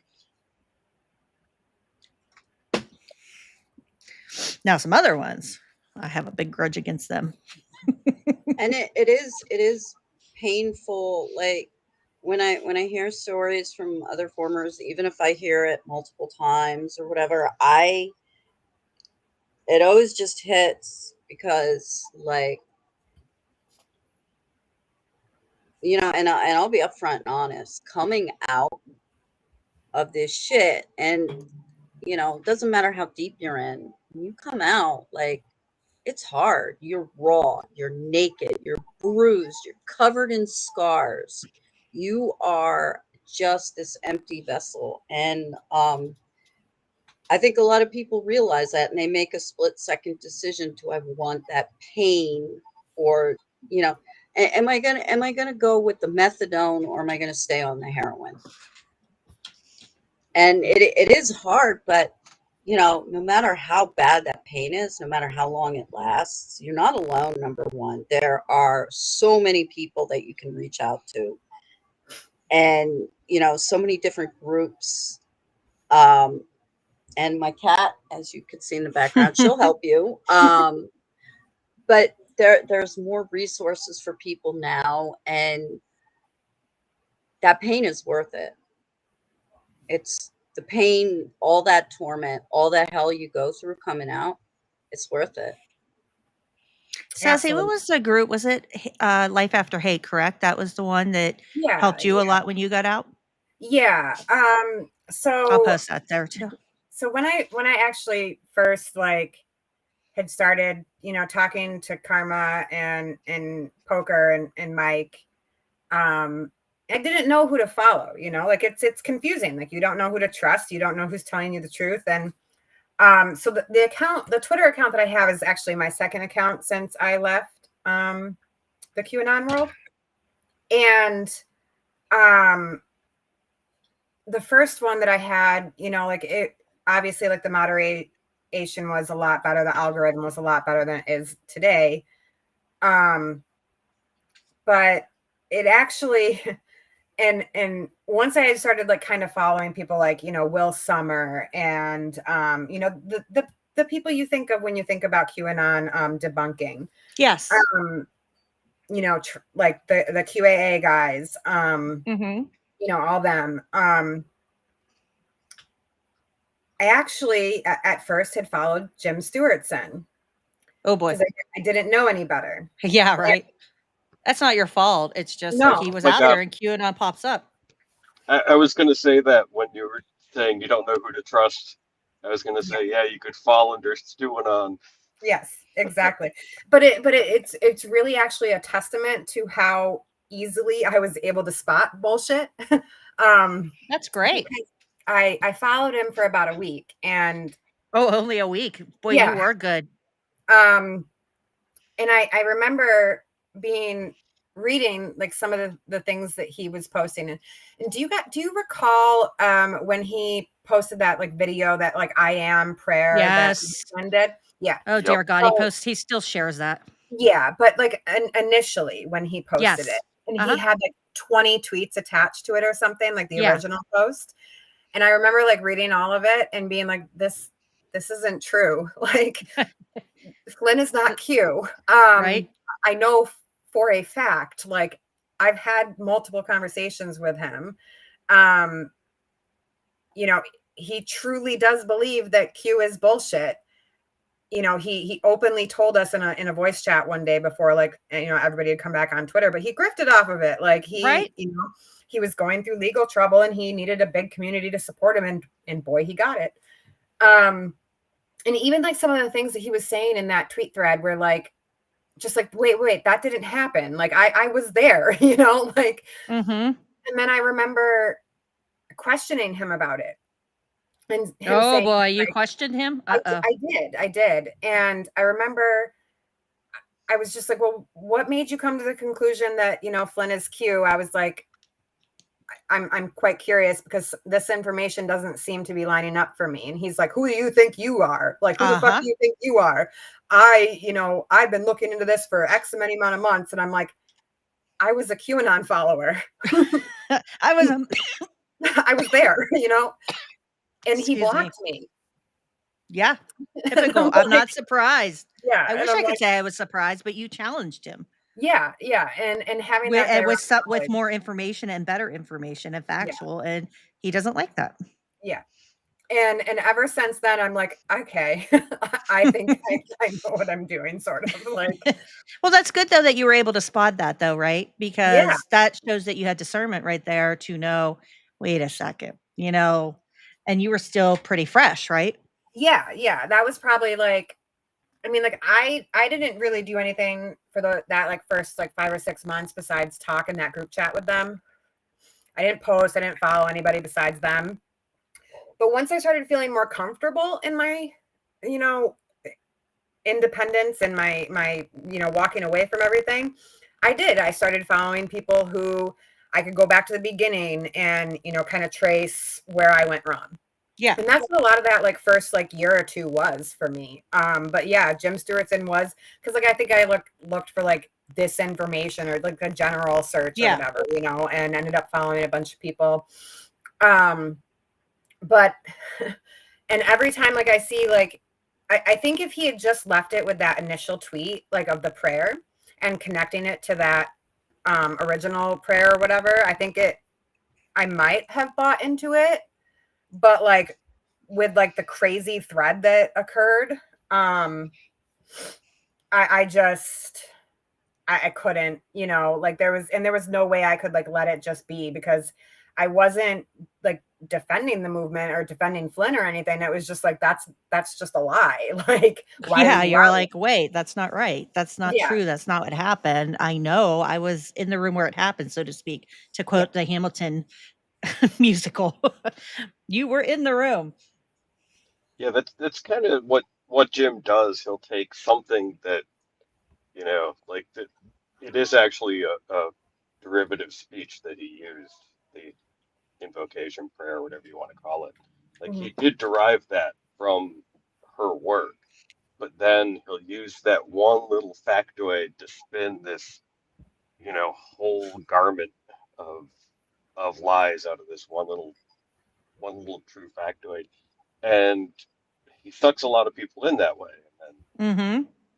it's like, oh, well, this one little thing proves this whole garment. And Yeah, it doesn't. exactly. You were smart enough to spot it.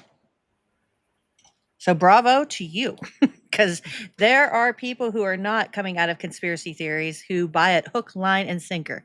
Yeah, I can Mhm. see what you're saying, Wrath. Why did was the bot blocking? I can't help my auto mod. Sorry, Wrath.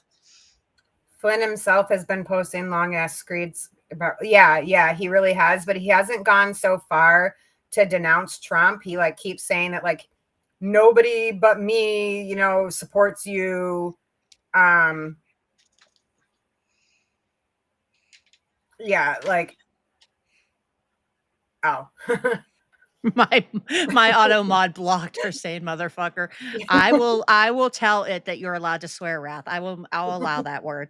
I will allow it. I don't know why I don't have it that strict. I didn't know motherfucker wasn't allowed because obviously I swear like a sailor. So back to life after hate. That's what we were talking about. Oh yeah. We get sidetracked. See these conversations? Yeah, so I initially had so on my little journey, I had decided to kind of seek out people who could help me, like in a more professional sense. And I actually had discovered Christian Piccolini. Oh yes.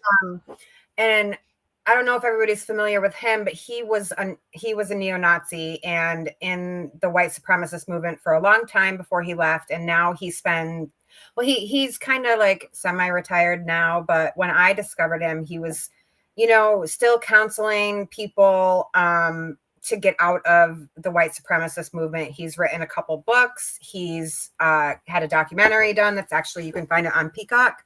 I highly recommend it. And he's done like TED Talks and a bunch of like YouTube interviews and stuff. And I just devoured everything of his that I could find. But like his most recent book, it's called Breaking Hate, was very inspirational for me. And in that book, he actually discusses life after hate. And it is a foundation that has been formed by fellow former extremists, and they help others get out. And they are very supportive through the whole process. They connect you with your one-on-one person, and then that person helps you. Now, they have a couple Discords. I've been a member of both of them for a long time. They have like a main one, and then they have another smaller one that's called No Former Left Behind. And that's really a great support center for people who, like me, who were a part of an extremist movement and who left but still need that support. Because things get overwhelming, and when you're a former extremist in any sense of the word, it's so easy to just fall back into it. My life would be so much easier if I was still believing conspiracy theorists, Yeah.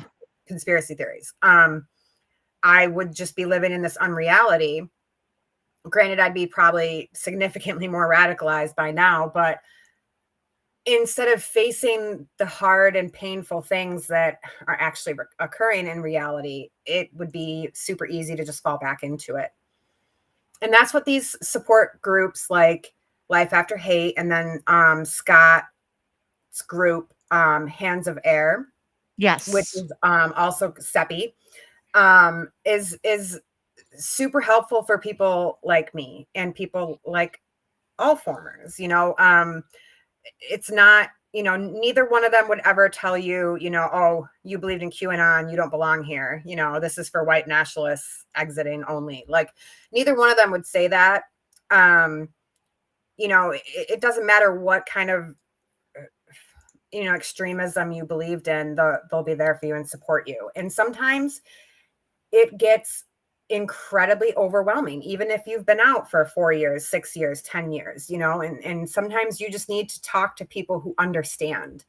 Yeah. And sometimes it is so much easier to just go into that Discord and just vent about something that, somebody like you, Shelby, may not understand, Exactly. but that person who you're talking with has been there, Mhm. and they're there to support you. And I think that these groups, even if they're not, really funded that well, they don't have a lot of money resources, that supportive resources that they have are vital. And Life After Hate was that supportive crutch that I needed in those first, few months.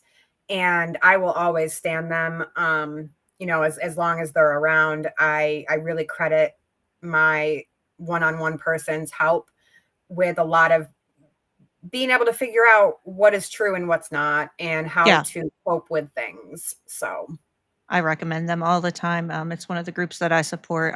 Parents for Peace was another one that I came across. They do some really great work too. I'm going to share their link too as well. But I knew that Life After Hate was formative for you and along your journey. yeah. And I'm so happy to hear that there are so many more resources, because like 2017, like this, when I came out, this stuff wasn't. I'm not trying to make any comparison and say one of us had it harder than the other. I don't want anyone No, to no. think that that's. I'm so glad that there are more resources and there's more attention on this. Unfortunately, it's because it's an epidemic, or actually, it's more of a pandemic. Yeah.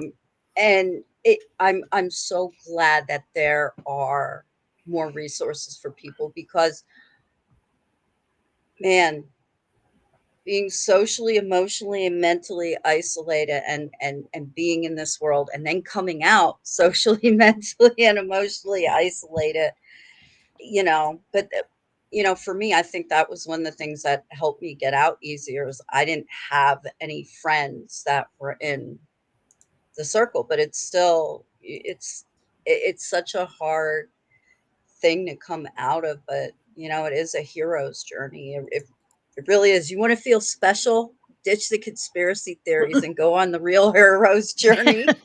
Exactly. I So admire you two so much. I think you're amazing. I really do. Just watching everything you've done and just being your I'm friends. I really lazy value as it. shit. She Oh, does a lot of work. I'm lazy. I honestly, like, I really just like I'm a lot more, excuse the word, but I'm a lot more conservative with I'll my be right time now. back. I'm sorry. My husband hurt his leg, so I have to go help with the dog. That's I got to okay. go take my dog out. I'll be right back. No problem. I'm a lot more conservative with my time now. I don't give any more than is mentally okay with me. I'm a lot more like, I don't need to always be talking to somebody, I don't need to always be doing something, like, I'm perfectly fine if I don't look at any social media for a day, 2 days, 3 days, like, perfectly fine with it, have no issue with it. Before, that would have been like blasphemy. So it's really been significantly helpful in that aspect for me. um I do try to be there for, the people in the Discords, and, people who do reach out to me on social media. I do try to let them know that I'm always available, if they need to talk, if they're in a bad place. I just want those people to know that, you've always got somebody, I'll always answer, but that's pretty much as far as, like, my 24/7 limit is now. Like, if you're a performer and you're struggling, here's my number, here's how to contact me, whatever. But other than that, it's like, nope, I'm good. Like, I Yeah. devoted so much of my time to this before, and I'm still recuperating from it. Well, you So have to have boundaries, right? yeah, Yeah, absolutely. yeah.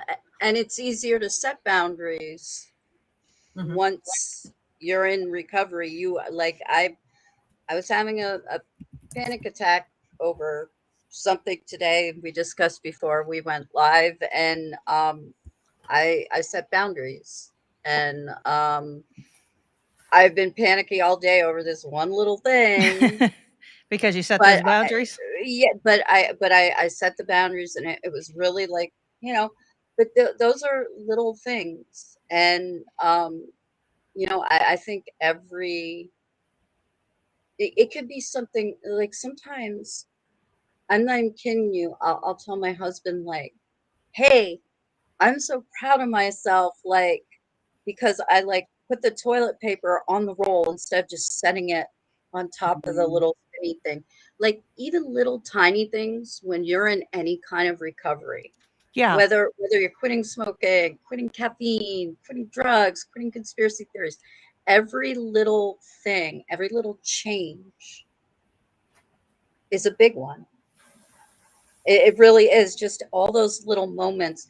And I think it's important, you know, even if you're just writing it down, or like with me, I bore my husband with this. It's important to have someone to share those little moments of like joy with, you know, like, I hey, think that's great. I smiled at a stranger. Really? That's impressive for you, you know? Just stuff like little I you know I tell people like every little tiny thing, celebrate it. It sounds stupid, but celebrate it, like because it's something you wouldn't have done before. Yeah. No, I agree. You celebrate with me and Quacks all the time. I think it's wonderful. I love it because you have so much joy out of life, like things that I wouldn't even think about celebrating, right, myself. But like because you've been on such this journey, like you really do. I love that about you. Are you all right? Oh gosh, we're gonna lose Steph. She's got the COVID. Yeah, Isolate. no, I'm I kidding. swallow my spit. Woo. No, I think that's beautiful. I really, really do. Uh So do we wanna dig into this documentary or do we still wanna watch the documentary, or do we wanna talk about we can do a couple things. Here's what I was gonna lay out. We can watch the Insane Crimes of Q Moms and discuss it and then talk about, Paloma's death, or we can skip the documentary and just talk about Paloma's death or both, or what do you guys wanna do? Or we can end now because 'cause we've been on here for 2 hours. Because I know Sassy, you may have other things to do too. We've almost been 2 hours, so I'm fine with anything. I'm just throwing out, various things here. I mean, I'm okay with doing the documentary Okay. and Paloma. I did a little bit of further educating myself on Paloma's mom with the things that I shared with you Yes. earlier. And that Q documentary, the Crimes of the Q Moms. It's a little older now. You know, it's not like something that was just recently released or anything, but I think it's a good thing to watch. And if anybody has like any questions, because there are some actual personal ties to some of the characters that not necessarily the main characters, but some of the lower level characters that I have, if we wanted to discuss anything. Great. Okay. We will do that. No, I was fine. I just wanted to check the temperature of because I know, I don't want to keep you beyond what you have available time and everything because I know with work and everything, you don't get a lot of time. So, and you've done with school for the year, for the semester. So, all right. Well, I'm let me, throwing a link in the chat. There was this was like a little known QAnon mom crime of a woman that set her house on fire and trapped her two kids inside because she thought the deep state was coming. Oh, I remember hearing about this. yeah, I remember that. Oh. All right. Let me know if the volume's good. Well, I guess A lot of people online will a get lot into of my ears. conspiracy theories as a form of entertainment. For most people, they're like fun what-if stories to get into, almost something like real-life fan fiction. My volume. For a good number There of you go. people out there, though, those conspiracy theories are completely real. When a bunch of moms on the internet who lost their kids either in custody battles or to CPS hopped on the conspiracy theories, things quickly got wildly out of control.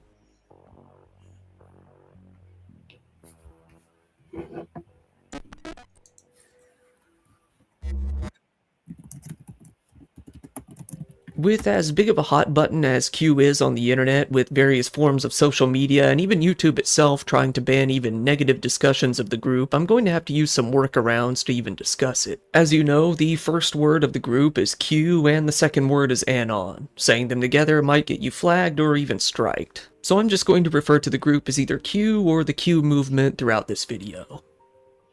Given that the Q movement is a massive topic on its own, it's impossible to really deep dive into their beliefs without a whole video dedicated to the topic. It's a far-right conspiracy theory that originated within the Pizzagate movement in 2016 and later really took form on 4chan a year or so after. To put it in the most basic of bullet points, they believe that the government is under full control of a satanic group that controls the deep state, one that they call the Cabal. They believe that this group does anything from engaging in political corruption to trafficking children all over the world. Sometimes the views get much more wild, with many saying that the Cabal goes as far as drinking the blood of children in order to retain their youth or engages in child sacrifice. With all the views they have, children have always been a large focus. Yep. Oh, sorry guys, I don't pay Got for... safety protocols? Granger has the Safety Pros 2 call. Hopefully there's not too many ads. When I it don't comes to remember a Q, lot of there's ads. a very strange subsection of believers that you likely haven't even heard about. While child abuse rings, baby blood drinkers, and the need to save children were always big talking points within the Q movement, there were a few prominent members within the group who decided to focus on things like CPS and child custody battles. There was, and still is, a pretty sizable subsection of the group that focuses on getting children back for unfit mothers who have had their kids taken away. While a portion of them likely believe in what they're preaching, a lot This more of them guy. operate by much more dubious means. Some prominent characters within these groups claim to be lawyers despite having no legal education or qualifications whatsoever. A lot of them operate on I was going to point out his sign behind. Like, people are listening to a guy that says he's a lawyer. Like, he has loss prevention, emollients just like written behind him on a whiteboard. Like, I just can't. I mean, I know people fall for conspiracy theories, but like the way they grift and the money off these people, it's just so sad. the sovereign citizen defense, which is an entire rabbit hole on its own. To put it simply, they believe that they aren't subject to any government laws unless they consent to being subject to them. This pseudo-legal belief is basically either a delusion, I just want to address something in our private chat. We did last week. This is what I was referring to, Steph. Whenever I said John Walsh, and I was talking, we're talking about he had his son kidnapped. Is that who you're talking about? Yes. So Yeah, because last week when we did, just for preface, and then you can go where you were going. But we did last week. We did the kidnapping of Johnny Gosh. yep. And John Walsh helped form, and did a lot of stuff and promoted some of her more insane people and theories and things about the kidnapping of her son. And she's deeply into QAnon and stuff, the mom, Noreen. But that's what I was telling you about, stuff that John Walsh's daughter is really into conspiracy theories. But I did not know what Panda's about to tell us. Yeah. I So mean, Megan this Walsh. is destroying my brain. I'm sorry. so This sorry. is just breaking. Well, no, because I always valued Nick Mick and knowing what we know about Gosh and Walsh, and even Walsh was a little conspiracy minded. It just kind of destroys some of their credibility. But go ahead. I'm sorry. Yeah. So Megan Walsh, the daughter of John Walsh, the missing documentary dude. America's Most Wanted. That's it. Yep. So Megan Walsh, she has lost custody of all of her children. I believe it's 3. It might be 4. I want to say She just had a baby that John got custody of too. Him and his wife, I believe they got custody. So the older ones, John and his wife had custody of, and she would make this big parade about having live streamers at all their court dates. And even though public audience wasn't allowed in the courtroom, they would be waiting for her outside, and she'd make this big stink about how, the attorney general and Ron DeSantis and CPS are trafficking her kids, and John Walsh and his wife are behind it, and that Adam's still alive, and just this big stink. And then I think it was within 5 days of the birth of her most recent child last year, they took that child as well.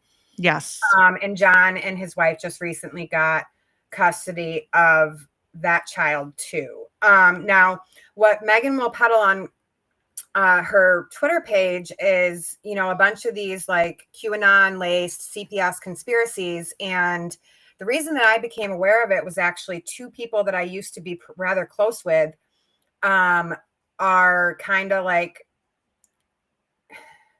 she doesn't do podcasts or really anything much like that. like independently, like she'll go on other people's, but like they're kind of like her cheerleaders and they fully believe in this stuff. And it's so similar, the things that she says to what we're going to be discussing with this documentary. Alleging that, when she talks to her children, they sound different and they're scared, and she knows that John's trafficking them and that John abused her and just all sorts of crazy stuff. But because she's Megan Walsh, the daughter of America's Most Wanted dude, Yeah. they believe it. And she gets into a lot of the NCMEC stuff, because I guess her living brother is somebody in like a high position within that company. I think And so, because I don't know, like, he does America's Most Wanted now with John too. yes.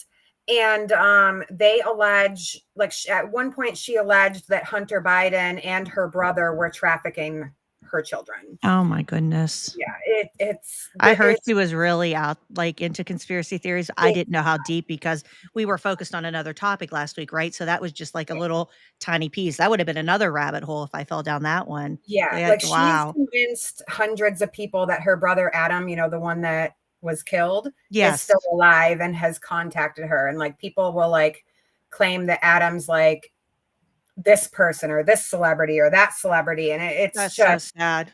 it's heartbreaking, to know that his daughter is saying this stuff about him while he's out here trying to raise her kids while she's being Yeah. a job on social media. Yeah, I even came across the GoFundMe they have set up for like legal fees for her and stuff, and I was like, "Oh my gosh, how far She's are they got- gonna take this?" she's had several. Mm. Well, thank you for sorry, Steph. I know, like, from last week into this has to be like a mind fuck. No, it's okay. And it just reminded me of, and I'm like sitting here and I'm thinking, did Megan get some of these ideas from Noreen? Because Noreen was saying that Johnny came to visit her, and when you lose a child like that, all sorts of trauma happens. Yeah. I've never had a kid. I've never even been pregnant. Okay. But like, I can even just like say, like, if something happened to my cat, how that would traumatize me. And then imagine it's a human that you Oh, carried in your sure. body, and you have this connection and all this kind of stuff. It breaks your brain. And and obviously this was her brother, but I just, and part of me wonders, did her father in some way kind of contribute to some of this thinking, and Well, it could be a number of factors too, right? It could yeah, also be the Steven Strainer thing too, where he was getting so much attention and Carrie wasn't either. yeah, Not saying serial killer, but you know what I right, mean? You right, go into, you're not getting enough attention, so you fall into other people. You know what I mean? It could be a Right. variety of factors. You, And you, QAnon's happening right now still. So and like it's just heartbreaking. you need to consider that. I mean, I personally know a couple people who've lost a child, and that heartbreak doesn't ever go away, yeah. but in the way that I look at it is, maybe while she was growing up living in the shadow of that, Yeah. she didn't That's what get I was that, thinking. attention from her Mhm. parents that she may have needed, because some kids just need more attention. Yeah. It's nothing wrong with that child, but when you're suffering such a severe heartbreak, that can be traumatic for the child who's still alive. Yeah. And I think that by her reacting to this kind of save the children movement that was unfortunately negatively affecting actual reputable groups, it is just this huge thing for right now and has been for a while now. I think if she had bought into conspiracy theories prior to this, kind of exploding, she sought out that attention by making herself the main character of it. Yeah. And inserting herself into this because of a situation she's gone through. CPS does not take your kids and eliminate your rights if you've done nothing wrong. Right. Granted, there's always going to be a case where CPS was negligent and investigated the wrong parent family and took a kid from the wrong person when they shouldn't have. That's always going to be there. But the majority of the time, they do not remove rights from a parent who is doing what they're supposed to. There are so many cases, and there's so much time to do what they ask you to do. I know, because I've had CPS in my life due to people calling them on me specifically, a couple of years ago. There were things that, even though the report was unfounded, there were things I still had to do. They give you the option to do parenting classes. You have to do, typically they'll make you do a psychotherapy session and see if you're undiagnosed with certain things.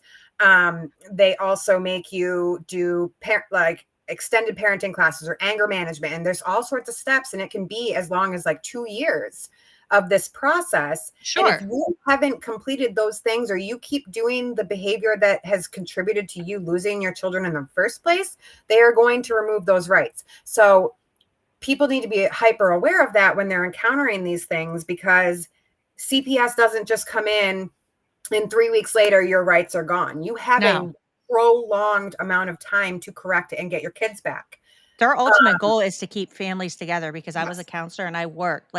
They want to keep families together. And if they are separated, they want to reunify. They don't want to steal your kids and traffic them. They don't want to do their goal to a frustrating length for a counselor who saw real abuses at different times is to keep the families together. They go leaps and bounds to give you every opportunity in the classes and things. And even if you disagree, as a counselor, somebody observing it from the outside, they do so much to ensure that child and family remains intact. They don't want to rip families apart. Exactly. And in fact, if there's an error, it's more likely, I posted the link for the trials of Gabriel Fernandez. Oh yeah. And that is the more likely scenario of a fuck up than them taking your kids away when they're not supposed to. I watched that documentary. I bawled so bad. I can't watch it again now. I can't watch it again. Never again. 5 minutes in and a nurse is bawling her eyes out. I'm like, Jesus Christ. Never again. Yeah, it was rough. That was a one and done. I don't need to ever watch it again. Nope. I'll never watch it again. It broke me. So. Nope. People falling for misinformation or an outright scam by people who know that it will never work as a legal defense. Nobody who has ever used this defense in a child custody case has ever won, but they still peddle it to desperate, usually mentally ill parents who see it as their one and only way out.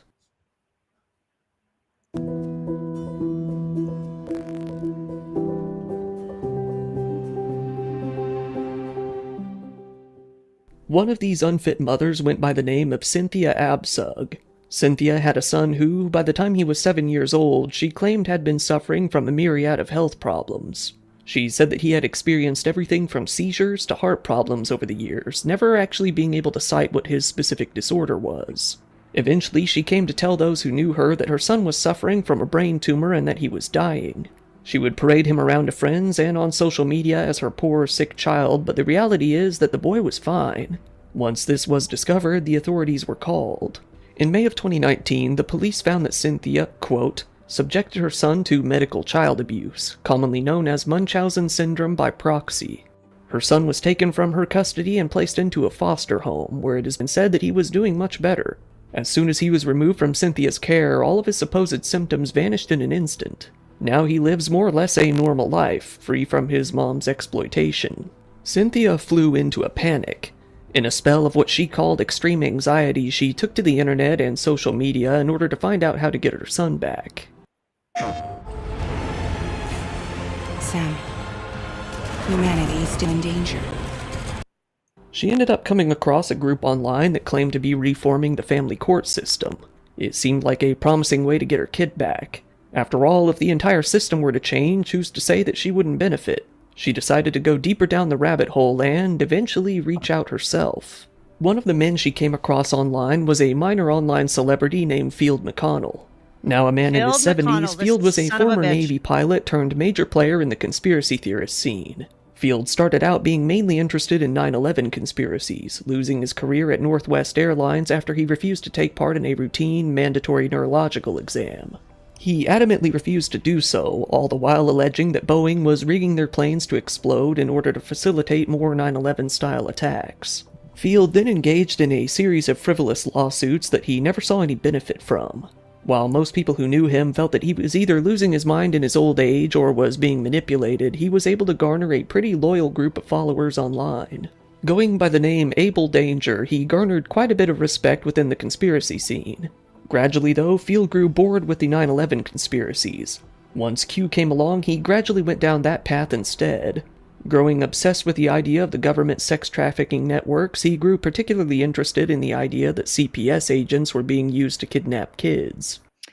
Do you want to comment on anything about Phil McConnell before we go on here, Sassy, from your world? With as big of a hot button as Or you Q just is want on to the wait? No, Oh, that's okay. I went back. Oh, I accidentally. Where were we at? Phil McConnell. Oh.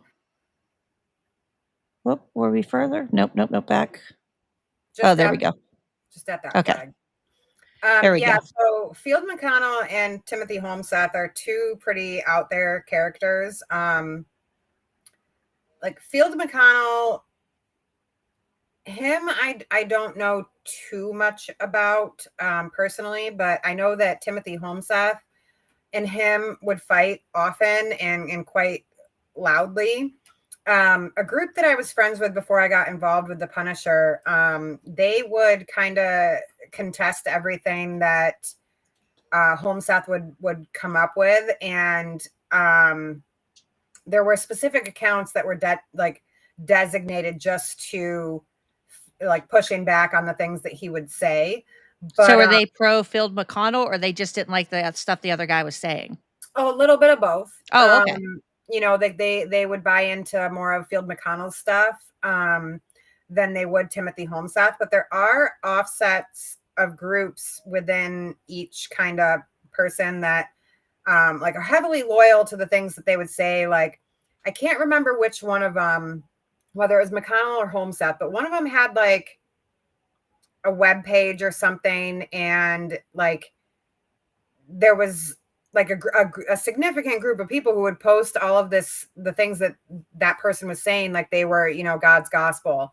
And it led to some serious friction within the sovereign citizen movement. Okay. When they first started emerging into like the QAnon kind of world. There's several offsets of sovereign citizens. You know, you've got, you know, the Ramona DeLudo or whatever in Canada. And you have like all these different groups, you know, Bundy. here in the US. Yeah, you've got the Bundys, which are more, you know, out there and radical, and do standoffs and stuff. But you also have these ones that are online, and they'll hold these like spaces or voice chats on Telegram where they give you step-by-step instructions on how to reclaim your sovereignty from maritime law. And I've listened to a couple of them in my time. I had to actually hold one during a 24-hour night shift, and it is the most boring shit I've ever heard. And people really buy into it, though, and it often leads to a lot of violence. So these people need to be discussed a lot more than they are. So I think so too. I don't think they're covered enough. I really do not think they are covered near enough. Because you will see like people kind of joke around about the fringes on the flag and maritime law and stuff, but I don't think people really realize like how things can escalate. And not only that, but like there's also that grifting part of it too, where they make these promises and they're fleecing people for $500, $1,000 here, 2,000, 5,000. I'll help you your case. Send me this money. Take this course, you know, and there's a lot that entails in this whole world, you know? Yeah. And when you first start with certain groups, it really depends on which group you get involved in. But some of them, like the one that like held like the 8-hour like voice chat when I used to be a mod on Telegram, you would have to go into their secure chat rooms for your specific state and then pay $500 to get it's like 500 forms or something that you have to fill out and then There you bring to go. the court. And then once you're done with that, then you also have to go back into that group and pay another $1,000 just to start getting, your Absurd. individual license plate, your, all this stuff. And it's insane. And people really need to understand that these people truly believe this stuff. Once they're like kind of in that world, and they will resort to violence before they start to ask questions. Yeah. Like a lot of these like shootings that happen on the side of the road with like a standard, police pullover for like a headlight being out or Yeah. weird license plate. A lot of them end in the sovereign citizen shooting and most of the time killing the police officer. I'm not sitting here saying that I support the police all the time or anything, but we need to be Sure. aware that But you these can't do things that. Yeah. significant violence. Thank you. And some of the Oh. cops feed into this bullshit too, like the constitutional sheriffs and stuff. Like, Yep. you assholes not realize by pushing this shit, you're putting your own lives in danger. Yeah. And then it goes into the MAGA world because Ivan Reikland's linked with the constitutional sheriffs. Like all these things are so intertwined, like all these But movements and people and Republicans, it's all just become enmeshed. It's just one big blob. Like they've, don't you say anything about my favorite hottie. oh my God. When you text me that night, oh God. What did I say? I was like, he could penetrate my deep state anytime or something. Yes. Oh, I don't know. I had gone to see Alex Jones. I hate him, but I he's went to hot. see Tucker Carlson, Alex Jones, and Jack Posobiec, and they were in Reading, PA, and I went to see him because when's Alex Jones ever going to be that close? So see, this madman before one time live, just to see what his bullshit he's spewing or whatever, and experience everybody around me before the election. And we went, and I got a picture. Ivan Reikland was warming up the crowd just real quick, and he's coming. Nobody knew who he was. Like I had a 3%er behind me. And him and his wife didn't know it was Ivan Reikland. Like they're like, who's that? I was like, this is Ivan Reikland. So he heard me and he came over and I got a picture with him and I sent it to Steph and she was like, he can penetrate my deep state anytime. I was like, Steph, ew, I'm done pumping gas. I'm leaving Sheets now. Oh my God. He was able to garner a pretty loyal group of followers online. Going by the name Able Danger, he garnered quite a bit of respect within the conspiracy scene. Gradually, though, Field grew bored with the 9/11 conspiracies. Once Q came along, he gradually went down that path instead. Growing obsessed with the idea of the government sex trafficking networks, he grew particularly interested in the idea that CPS agents were being used to kidnap kids. Eventually, he came up with the idea of what he called McConnell Veterans Ranch, a strange plan in which he would build this heavenly compound in Texas where military veterans and child victims he rescued would live together in harmony under his guidance. Claiming that he was engaging in various different legal fights and other efforts in order to take the system down, he took all sorts of donations from his viewers over the years. I bet he did.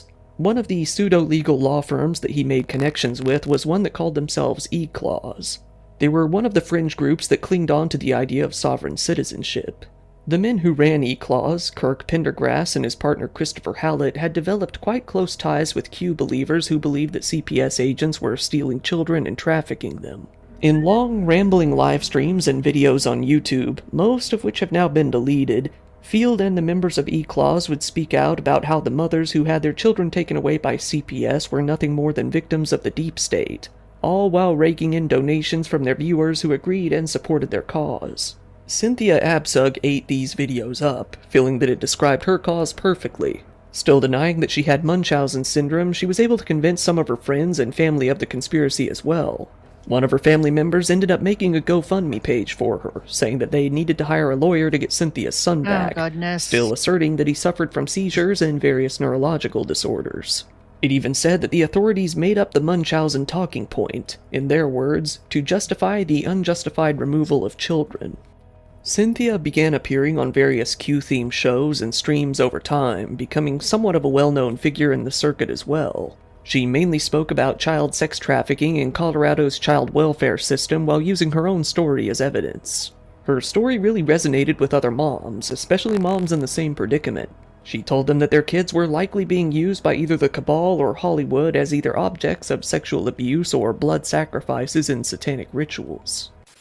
I'm a single mother of 4 children. I have 2 older boys, and then I have my 7-year-old son, Michael, who is has some health conditions. And but I would do anything for my son, just to let you know. By January of 2000, I had the CPS, which stands for Child Protective Services, letting me know they had received a call for possible misrepresentation of my son's illness.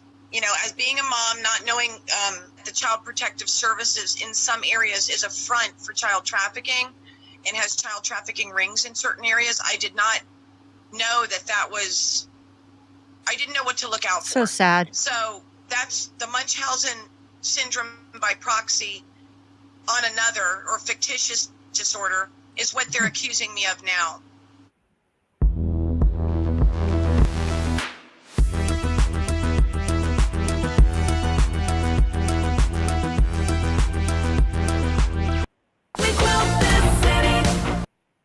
Oh, 2 commercials that time.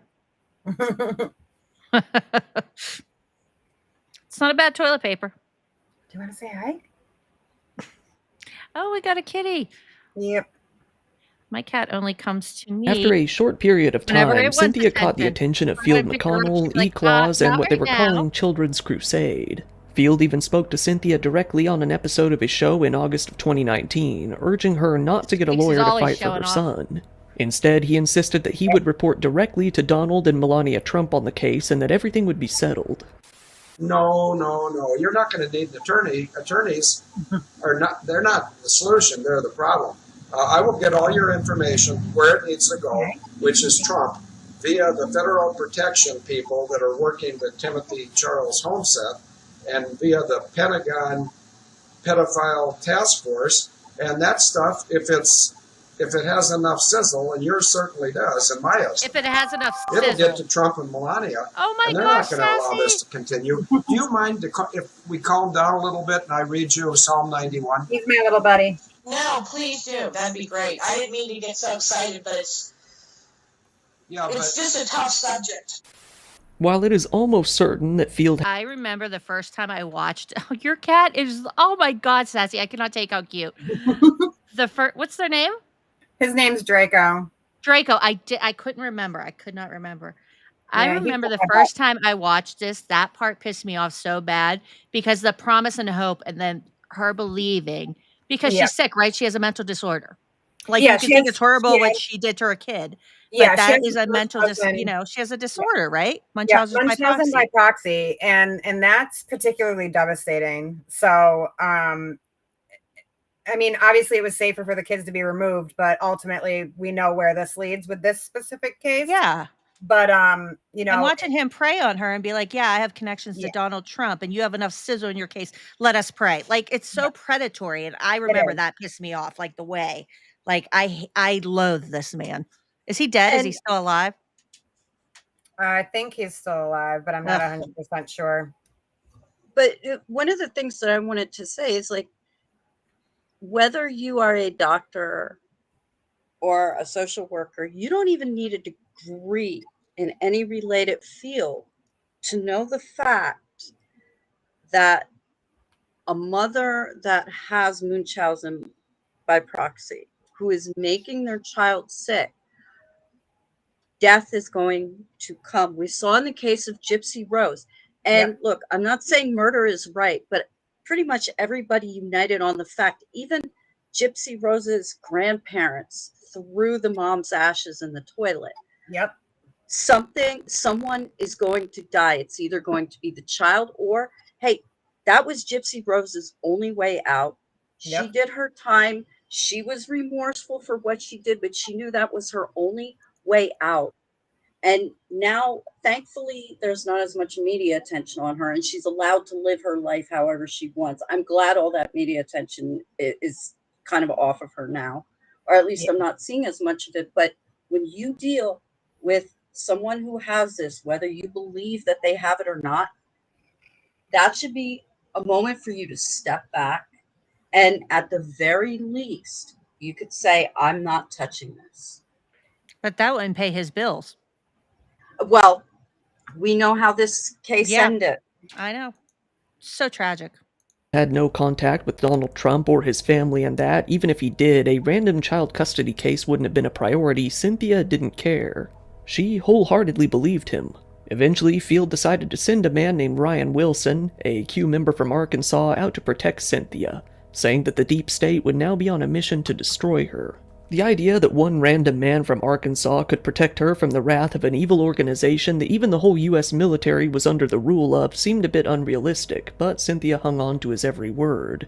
Cynthia was so enamored with the idea that she told her daughter that Ryan Wilson was a trained sniper that could keep them safe. Cynthia's daughter was not a follower of the same beliefs as her mom and immediately came to feel that this whole thing was getting wildly out of control. What a brave young lady. Cynthia began to only leave her home for periodic meetings with other Q members, bringing Ryan Wilson along with her everywhere. She even bought a gun for herself and made some plans to go training with it at a local range. This is when Ryan and Cynthia began planning what they called the raid. They decided that they would attack the foster home in which her son was now being raised, take her son back at gunpoint, and flee into the night. Other Q believers had told them that they found the boy's new address, saying that the foster family was a bunch of Satan worshippers after all. Whether or not they had actually found the house is unknown, but Cynthia became so excited about the plan that she informed her daughter of what they were going to do. Cynthia's 16-year-old daughter decided that she couldn't let her mom kill someone or possibly be killed due to these beliefs, so she did the only thing she could think of. She called the police and told them what her mom was about to do. Oh, I jumped ahead when I said what a brave young lady. I spoiled it for people. Whoops. I remembered that part, like being 16 and having the weight of that on you where your mom's following. I can't imagine what that was like in that household. Her brother, is put into foster care and her having enough sense to be like, this has gotten to a point where I need to make a phone call, and she could have had very real consequences if 911 didn't take her serious or they called her mother and were like, hey, we got this prank call from your daughter, that's incredibly brave. Like, really. Word of the call soon got out. Cynthia quickly took to the internet to get some advice. Her usual circle of Q believers online told her to flee the home and go on the run. She reached out to a bunch of other believers, including Field McConnell, and begged for help. Cynthia and Ryan fled the home and departed on a journey that would take them over 5,500 miles across the United States over several months. After a while of being on the run, Cynthia began to worry that the Children's Crusade wasn't actually helping her. But still, this didn't lead to her questioning her beliefs. Instead, she mainly changed her focus. Now, Cynthia decided to shift her attention away from Field McConnell and Children's Crusade and make the E-Claws legal team her priority. They drove out to Ocala, Florida, where one of the owners of E-Claws, Christopher Hallett, was working. Christopher had, over time, made a name for himself amongst other moms who had had their children taken away, delivering them false promises of using his mysterious legal know-how that he picked up by working loss prevention for different companies to get their kids back. Despite not being registered as a lawyer in the state of Florida, Christopher presented himself as one. He mainly advertised his legal help on both Facebook and on the Q side of YouTube. Many of his videos were the equivalent of multi-hour-long PowerPoint presentations filled with false promises and nonsensical legal jargon. Like many of the others, he would rake in fairly large amounts of donations for his supposed cause. However, one thing that Christopher failed to disclose was that his legal methods had universally failed. He had never once succeeded in changing the system in any way and had never gotten a child back from CPS even once. Once in a while, when a case he boasted of being a surefire win would fail, he would take to social media to deliver excuses on why his legal defenses hadn't worked. Deep state? Usually blaming corrupt judges in one way or another. Basically, the long and the short of it is the what the federal court said about dismissing my case for lack of subject matter jurisdiction, being that the charges were breach of trust and libel, is inaccurate. And the reason that we know that on its face is because the appellate court assigned the U.S. government counsel upon appeal. Now, had the original federal judge caught the allegation against the U.S. government, he would have signed the federal government counsel at that time.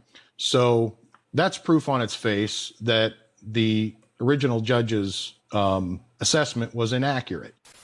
Still, though, his followers' faith in him never faltered. Fascinating.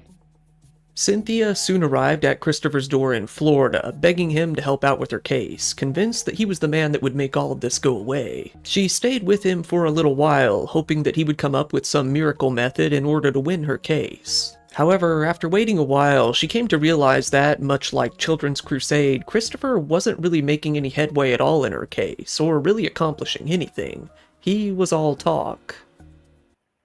Reach future fans, A&Rs, and beyond. Commercial break. Oh, are they going to let me? Oh, I already got to skip. Disillusioned, she and Ryan left his home and set off for their next destination, another Q member in Dumas, Arkansas. This is where a board member of Children's Crusade, a woman named Sarah Dunklin, was living. Sarah was, at the time, Ryan Wilson's girlfriend, so they felt that they could trust her more than any of the other people who have tried to help them so far. Sarah wasn't an insignificant player in the game either. She actually held the GOP chair in Desha County. That's insanity. Her father, Bill Duncan, had also just barely lost a Republican state Senate primary the previous March. Sarah, though, had become lost in her beliefs as well. Rather than referring to herself by her name, she started to address herself in a very Prince fashion, calling herself Woman by the Calling of Sarah. Woman by the Calling of Sarah? She had been harassing her ex-husband, his attorney, and her ex-mother-in-law for quite a while about various marital and custody. Totally forgot that they do that. Women of the Calling of Sarah. I forgot they do that. We have Sky Boomy, so if I vanish, that'll be why. Hopefully not sending them your way, Quacks. We've had them. I might have sent them to you. Which way would I might have sent them to you guys' way, D. I'm sorry. We had them earlier. It was stormy here, but my internet's good today. I haven't gone out. I shouldn't have sent anything. I've been really good. I haven't disappeared this stream at all. Normally, last week, not normally, last week, I was like, goodbye, I'm back. This week, it's been great. Sorry, D. I didn't mean to send the bad weather your way. At Quacks. I said I'm wide awake. Are you? Yeah, surprisingly. For once, huh? Do you have a lot of coffee? No, not particularly. But I don't know. I'm just wide awake. You're just revved up. Do you have any commentary on these sovereign citizens and the naming that we just paused on, or anything at all, since I'm paused right now? Not really. Not really? You're just wide awake? No, I'm just listening. Okay. Issues herself, usually rambling about the usual QAnon talking points and name-dropping Field McConnell. While working with Sarah, Cynthia was living in a partially burned-out motel by the Arkansas River.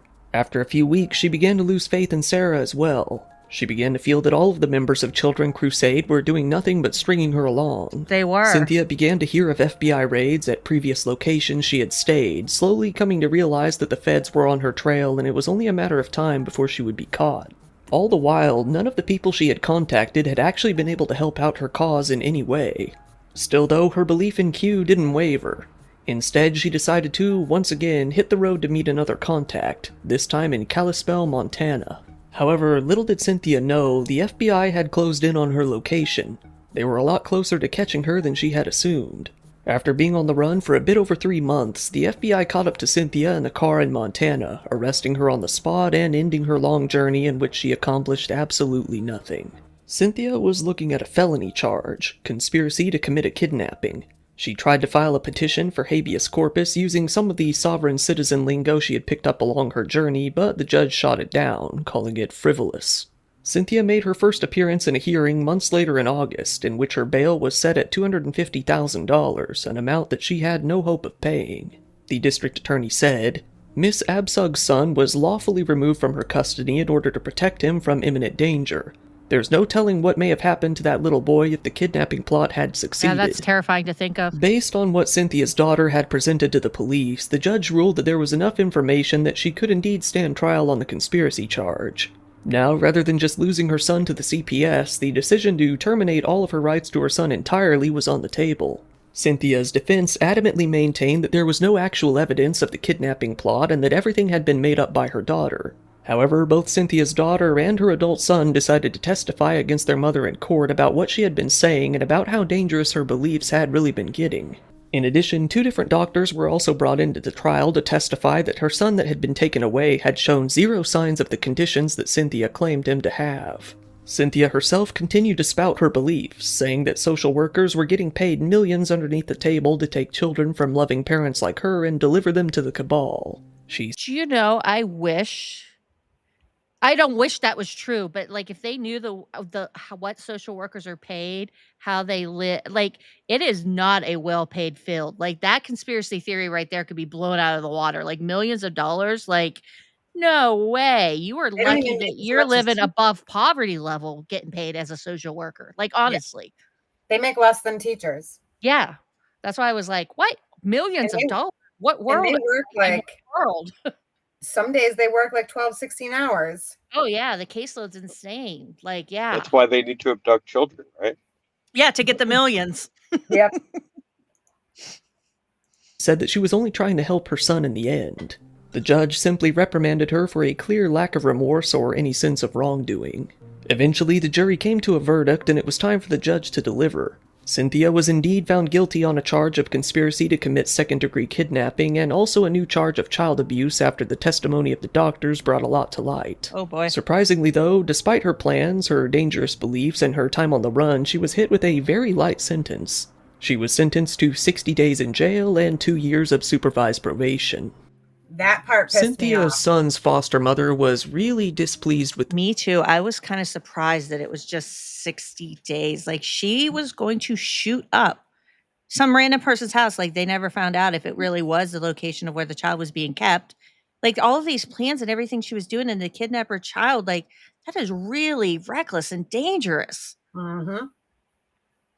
60 days.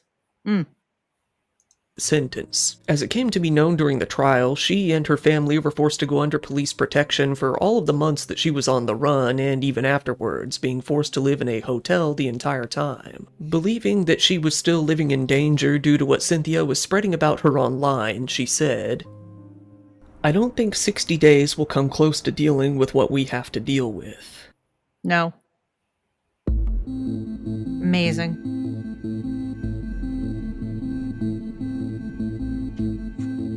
And I just wanted to add something really Sure quick. thing. With Cynthia put away, Go ahead.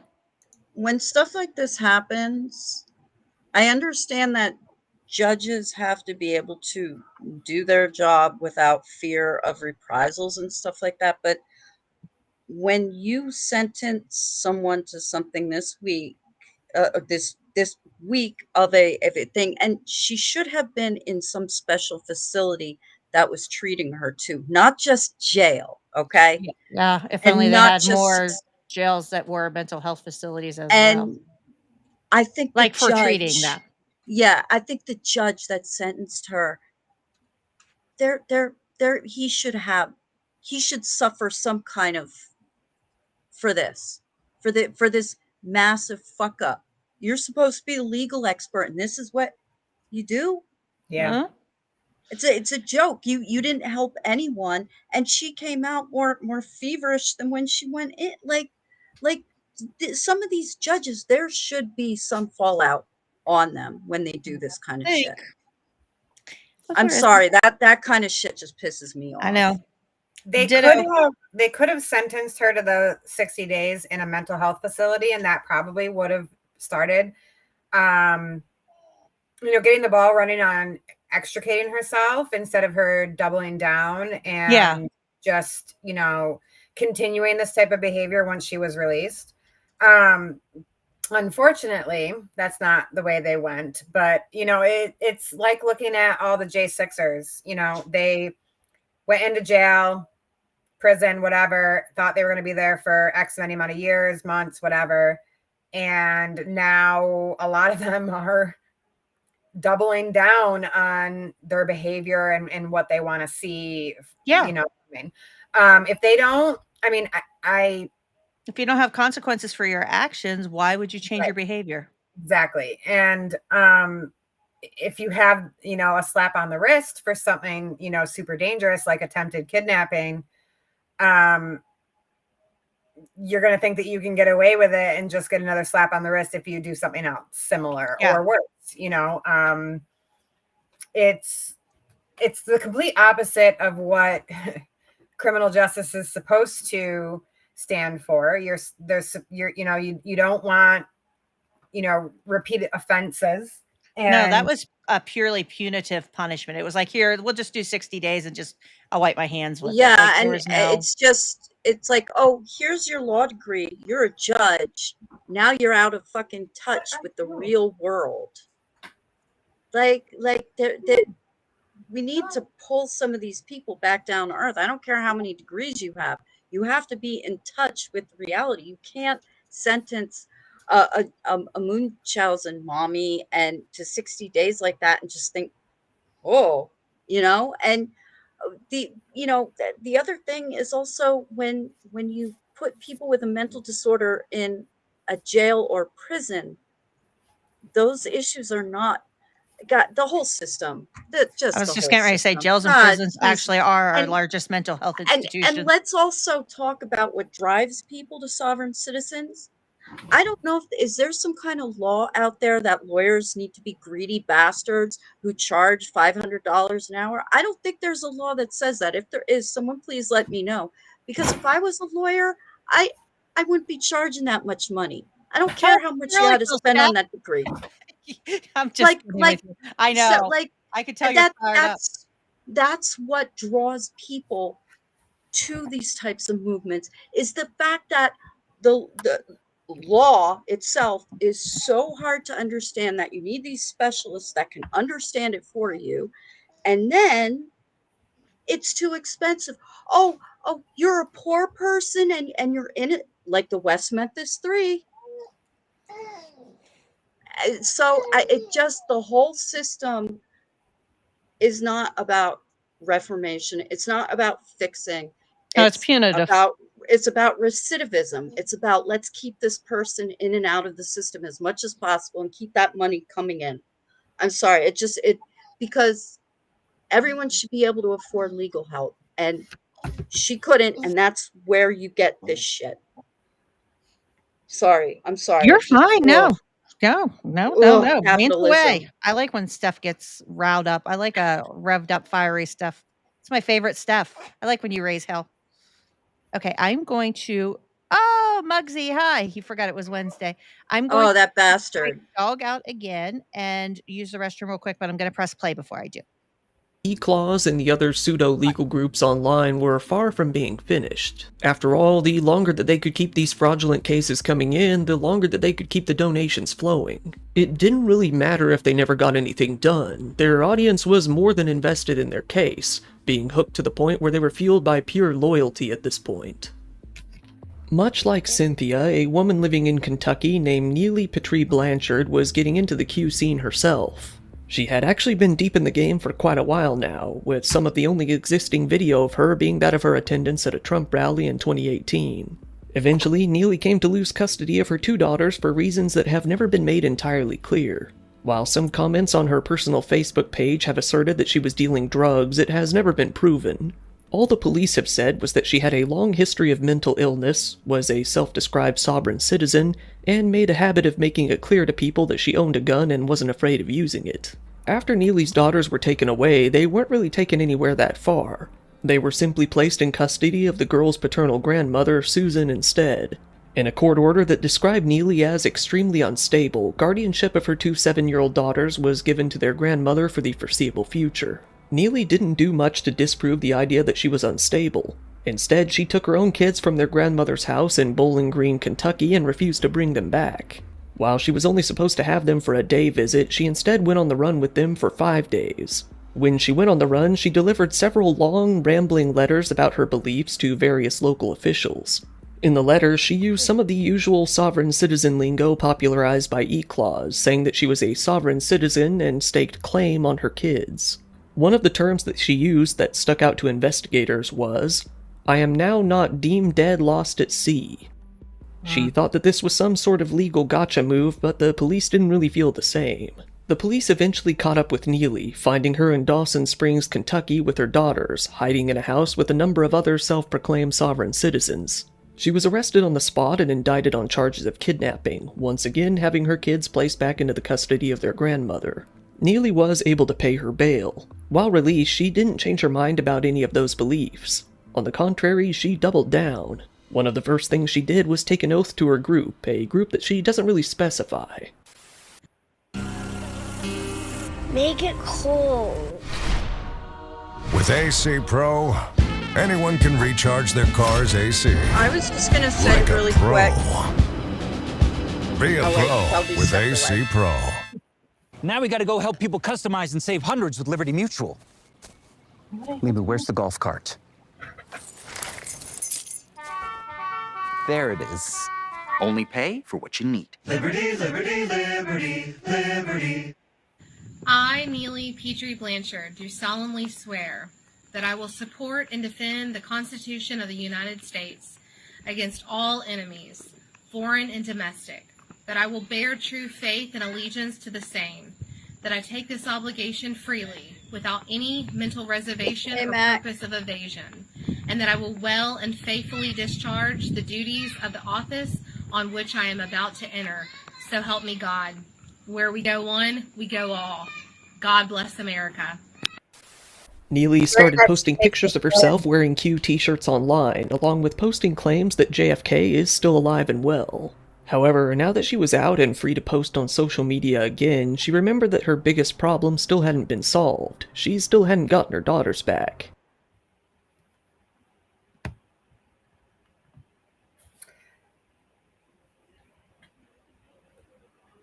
Shelby, you okay? I was talking. I was like waiting for you guys to answer. I didn't realize I was still muted. I said, was there? I was Shelby, like, was there? I just sent you some screenshots in Discord of this account that is like a Field McConnell worshiper. Okay. If you ever want to like dig into this person, they used to be in like my previous friend group, and she is like a #1 groupie. Oh wow. Him, yeah, it's kind of scary. Like if you search just Field on her timeline, it's kind of alarming. Oh wow. But this one that I just found, where did it go? It says Field was in jail in 2020. And like previously, it's, you know, she wrote, please search my timeline. Field was set up by Holmseth, Kim Chazio, and Field McConnell were weaponized against each other. And then it just goes into like this crazy stuff. And then it says the Children's Crusade never officially launched. It was still in the development stages. These people are scumbags and they destroyed Field McConnell's life. They've actively tried to harm him since he came home from Florida. There is also the PPTF Exposed Telegram channel, and you can find lots more information about it there. So this program that is discussed, set up to help these moms against CPS, supposedly was only in its developmental stages. So it wasn't even a thing yet when they were like promoting it as we can do everything for you. Yeah, and we can get your kids back. Like, how messed up is that? That's awful. What a shitty thing that they did. All for money, right? Yeah. Oh, yeah. Ugh. God, so gross. I didn't mean to scare you guys always whenever the I bad did this. guy. I was just like, can't anybody hear me? I didn't mean to, because I heard, are you okay? I was like, what? Yeah, I'm fine. I've been talking. What's wrong? No, that's awful. Like, oh God. Go ahead, Steph. I was just going to say capitalism. It's always the bad guy, but you know, I've become more radicalized against it lately. Yep. But it just it greed. It's greed, and the more that our mac and cheese. The more that our society creates a divide between the haves and the have-nots, the more that we keep that divide, the more crime we have, the more drugs we have, the more violence that we have. If we had a more equal distribution of wealth, and I'm not trying to sell anyone on socialism, communism, whatever, but if everybody had a safety net, had something to depend on, to rely on, we wouldn't have the need for these conspiracy theories. We wouldn't have the need for people with their teeth rotting out who are still screaming that fluoride should be taken out of the water. Just like it's just that there's such, and the legal system is unfair. You know, the income inequality the healthcare inequality, education inequality, all of this shit that we talk about on every episode, there would be a lot less of it. Yep. If there was a lot less inequality. I agree. No arguments there, ma'am. I just and to see these people hurting. I mean, when my mom died, I was looking for someone to blame. Yeah. I had no one to blame, but I was looking for someone to blame. I would have blamed George Bush if I could. If you could have found a way. Yes. But so much goes wrong in the world, and we never have someone to address it or someone to blame. So we create. It's just painful. It's so painful. Join us on Wednesdays to hear Steph rage against the machine. I'm sorry. I know. I love you. I told you. It's one of my favorite things about you. She couldn't think of anyone better to help her in this endeavor than Christopher Hallett of E-Claws. By now, Christopher had only built his name up even more on YouTube and within Q circles. His Twitter and Facebook had only gained more traction as well. Plenty of desperate, unfit moms were flocking to his channels in the hopes of getting their kids back. He looks like Christopher began to make the bold claim that Donald Trump had authorized him to create an entirely separate legal system. Family court judges, however, weren't having it. They questioned why the president would appoint a random man in Florida with no qualifications to run something as overwhelming as an entirely new legal system. When he brought this up in one court case, a judge dismissed his claims as rambling, saying, "The court declines to entertain the plaintiff's fantasy that he is acting at the behest of the president." Boom. Usually, the women who ended up trying to get Christopher's help would only end up putting themselves in a worse position than before with the courts. After all, the judge would only go on to question their mental health that much more when it turned out they were fully invested in Christopher's bogus claims. Still though, somehow his reputation only grew. Neely was more than convinced that he would be the one that would finally win her case and get her children back from their grandmother. After Neely reached out to Christopher, he was more than happy to take up the case.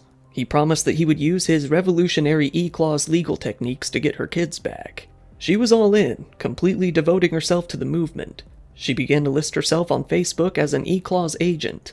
Not only that, she started... Like, I just want people, if they do come across this, like, if it's somebody who has a crack in the eggshell or whatever, like, if the president really did create, right, the separate, like, and gave him authorization, like, you could go to whitehouse.gov, right, the official website for the president, and it would be on there. Like, these are things that you can look up and verify. Like, if this guy is really saying this. If Trump was really doing this shit, he'd be talking about it all the time. He would be bragging, I created a whole new legal department. This is my guy. Straight out of Hollywood casting. Do you see this guy? Gorgeous. Like, this is my man. Like, it would be everywhere. Like, you have to think, like, you know, a little critical thinking skills, right? Stephen, I'll rage against the machine with you, Steph. Don't even get me started on mental health care. Oh, Stephen, I know. If I get started on that, I'm going to start raging against the machine. I love Stephen, and he just got me an albatross stuffy from Hawaii. He gets me a stuffy anytime he goes somewhere. And no, I don't have it yet, but when I get it. Oh, you told me you were getting it. There are actually two of them. Their names are going to be Amelia and Fred. Oh, I love that.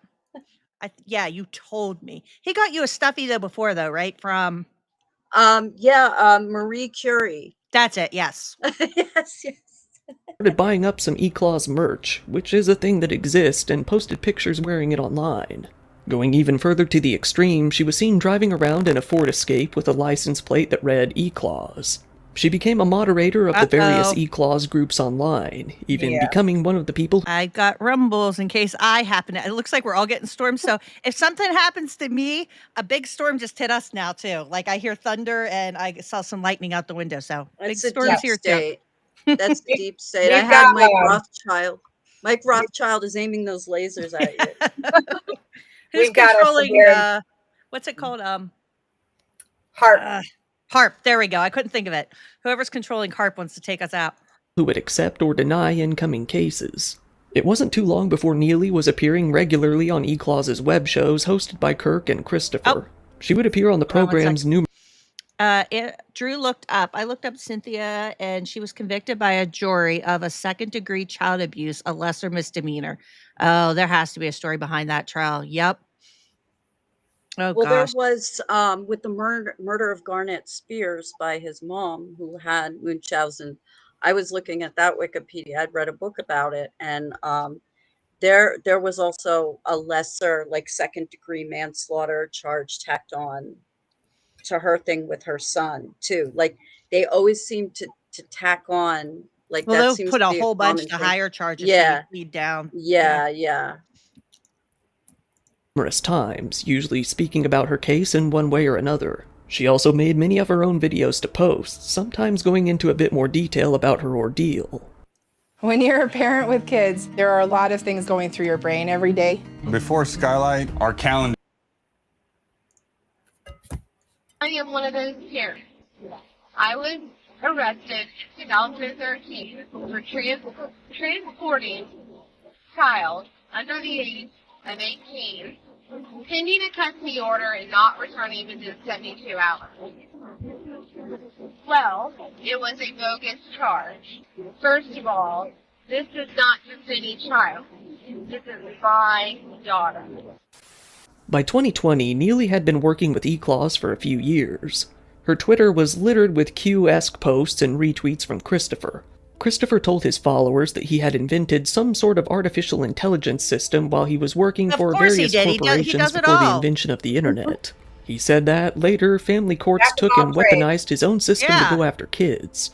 As Neely explained, eClaws, he told me that there was things that were going on with artificial intelligence, that that he had designed algorithms for systems for corporations. So before the internet, was out, there were systems that were designed, right?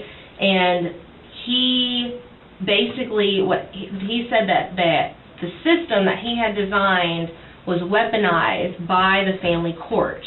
So the courts were using his system that he designed, okay, and they weaponized the family courts. So he had to go in and put an antivirus into the systems to fix I guess, what had happened, or maybe to try to reverse it, or, However, she was slowly growing disillusioned with Christopher Hallett after seeing no results, much like Cynthia before her. However, unlike Cynthia, she came to much different conclusions. She didn't come to assume that Christopher was a hack or that he didn't know as much about the law as he claimed. Instead, she started to believe that he was in on it. In her mind, maybe, just maybe, he had been a member of the cabal all along. Neely started to feel like Christopher was working against her on purpose, maybe even assisting the government in keeping her kids away from her. She thought, what if this is all just an elaborate trick to distract me and keep me from actually getting my kids back in a legitimate way? She came to the conclusion that this must be the truth and began to plot how she would go about solving the problem. Neely asked if she could stay overnight at Christopher's place one night, to which he agreed. Little did anyone know, she brought her husband's gun with her that day, stashing it away on the sofa. By that night, there was another mother and daughter who were staying at the home as well. Neely opened up to these two, telling them both that Christopher Hallett was a liar, saying that he had been the one to send her kids to their grandmother's house all along. They didn't know what to make of the accusation she was making. Later on, Neely went off on her own to speak with Christopher in the kitchen. The mother and her daughter in the home heard what they thought was a firework. They ran into the kitchen to see Christopher standing there with an expression of pain on his face. Neely was there, standing behind him, holding a pistol that appeared to be jammed. Christopher pleaded with her, saying, "Oh shit, oh god, please no." But Neely wasn't having any of it. She looked at him and said, "You're hurting my children, you bastard." That was when she noticed the two witnesses looking at her. She pulled up her gun and aimed at the two women, causing them to flee into the other room. As the mother and her daughter fled to the other end of the house, Neely was able to unjam the gun. They heard numerous more gunshots ring out as they ran for cover. Neely continued to empty the magazine into Christopher at near point-blank range, wanting to make sure that he was dead once and for all. The two witnesses called the police, and they were on the scene shortly after. There they found Christopher Hallett very obviously dead from a number of gunshot wounds. With the amount of shell casings and live bullets scattered around the scene, it was pretty clear that a frantic shooting had taken place. Yeah. However, Neely was already gone. No, you're fine. Okay, we don't victim blame. No. All right. I think here we kind of can. This guy put all this shit in motion, put all these ideas in her head, didn't follow through on any of his promises because they were fake. He knew she was on. What do you think is going to happen? Especially when you're traversing these worlds and all these theories are out, and the people wholeheartedly believe it. He became part of the very deep state problem that was against her. I'm sorry, Quacks, were you talking? Okay, never mind. I'm sorry. I have trouble hearing sometimes. I was just going to say, like, hey, you knew she was a scorpion when, you know, when you offered her a ride across the river, you know? I mean, I'm not saying he deserved it, but this was the only outcome. You can see the natural progression of what was going to happen. Yeah, like you have to have, you can't, just like Alex Jones. Oh, they're saying that the guy that shot the people in, what was it? But the two politicians that were murdered by that. What was his name? Where's Tim from? Is it Milwaukee? Where's he from? Milwaukee? Minnesota. I knew it was an M state. Yeah. I was trying. What Steven said. What could go wrong when you're trying to manipulate schizophrenics? Don't play with fire. Yeah, at some point, these people need to be held accountable for their actions. Yeah. Do I think that Neely Blanchard would have killed somebody if this didn't happen? Maybe. I do know that Christopher would probably still be alive if he didn't prey on her. When she was vulnerable. I'm not, I'm not completely educated on why she had her kids removed, what steps she did or didn't do, anything like that. But that's got to be an awful feeling as a parent to lose your child and to prey on that pain and to make all these promises that you can't keep. What do you expect to happen? This is somebody's kid, I don't know about other parents, but I would probably go to war in a nanosecond over my kids. Oh, 100%. So I don't know what these people expect. And the fact that she, may have underlying mental health conditions, that's a vulnerability and leaves her susceptible to, potentially being manipulated easier than a normal person would be. And that's just sad. And these predators need to be held responsible too. Exactly. And I agree. And, I was thinking about this the other day also, is that that's one of the reasons why so many of these conspiracy theorists like to blame SSRIs for, when they acknowledge that a shooting is actually real, they'll blame it on, Alex Jones knows that his core audience, if they would just break through the fog just a little bit and actually talk to a therapist or get on some medications, they wouldn't need to listen to him anymore because things would become clear. That's why so many of these conspiracy theorists talk you away from therapy. They talk you away from medication, because if you did those things, they just lost an audience member. Exactly. Hi, Taylor. That's Taylor from our old Thursday Spaces. Hi, Taylor. That doing on Spaces. Hey, Taylor. Miss your face. Yeah. And we had mac and cheese, and I saw Muggsy showed up too, but I said it out loud. I wanted to make sure I said hi to them. Okay, I'm sorry. I just wanted to acknowledge that Taylor was here because I knew he was like, hey, oh shit, Panda's here. I knew you would know who that was from the old days. Yep. The witnesses told the police that she had already gotten into her car and fled the scene. The police report read, "It was speculated the victim was shot by Neely due to her belief that the victim might have been working against her or working to assist the government in keeping her children away from her."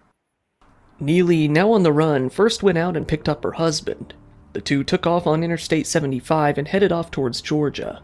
Meanwhile, the police had issued a nationwide alert to law enforcement agencies about her. Through their investigation, they were able to find her location in Georgia shortly after. Local authorities were alerted and came out to arrest both her and her husband. While in cuffs, Neely began to frantically explain her views. She said that if she were brought back to Florida, she's worried that she would be killed. And if I go back to Florida, they're going to kill me.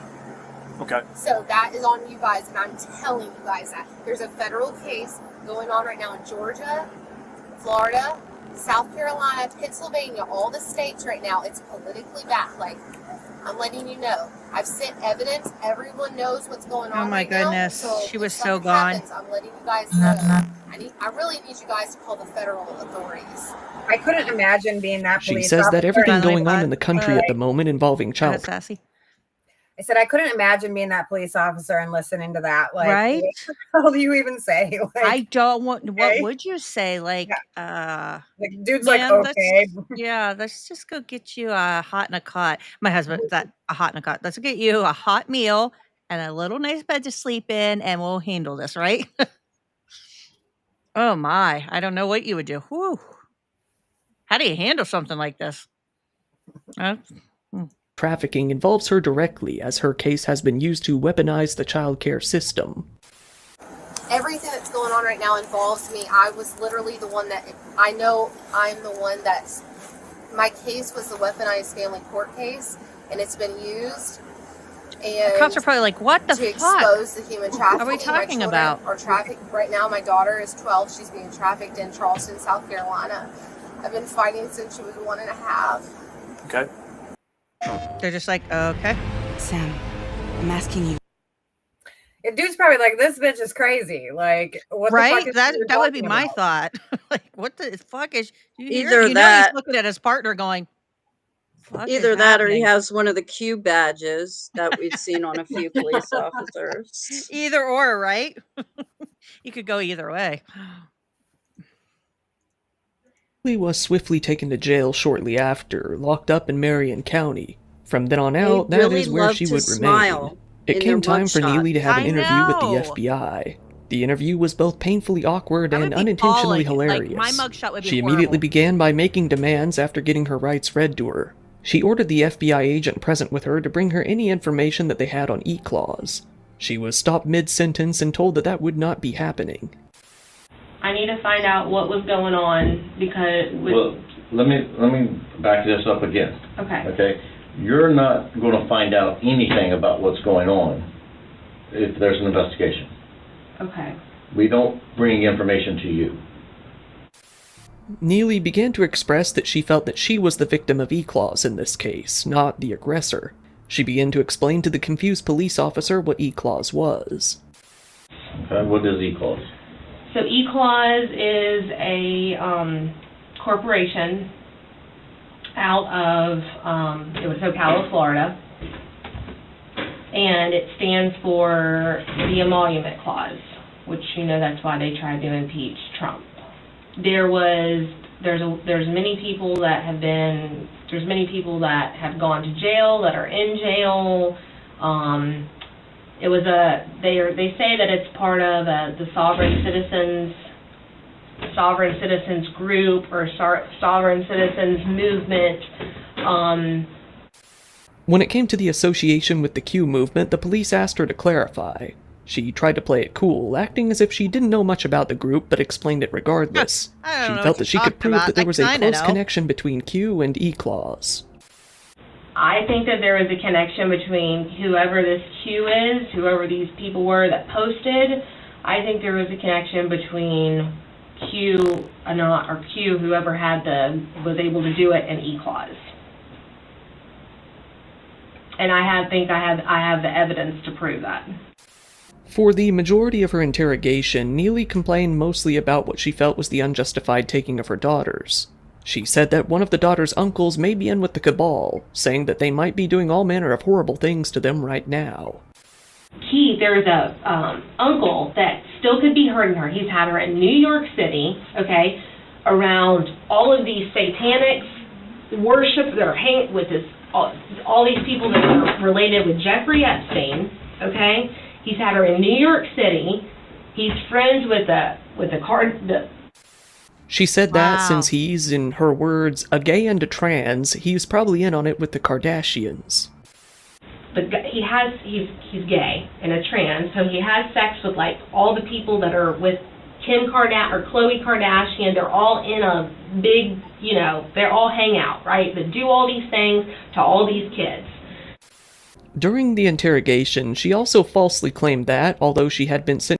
That is a lot. Like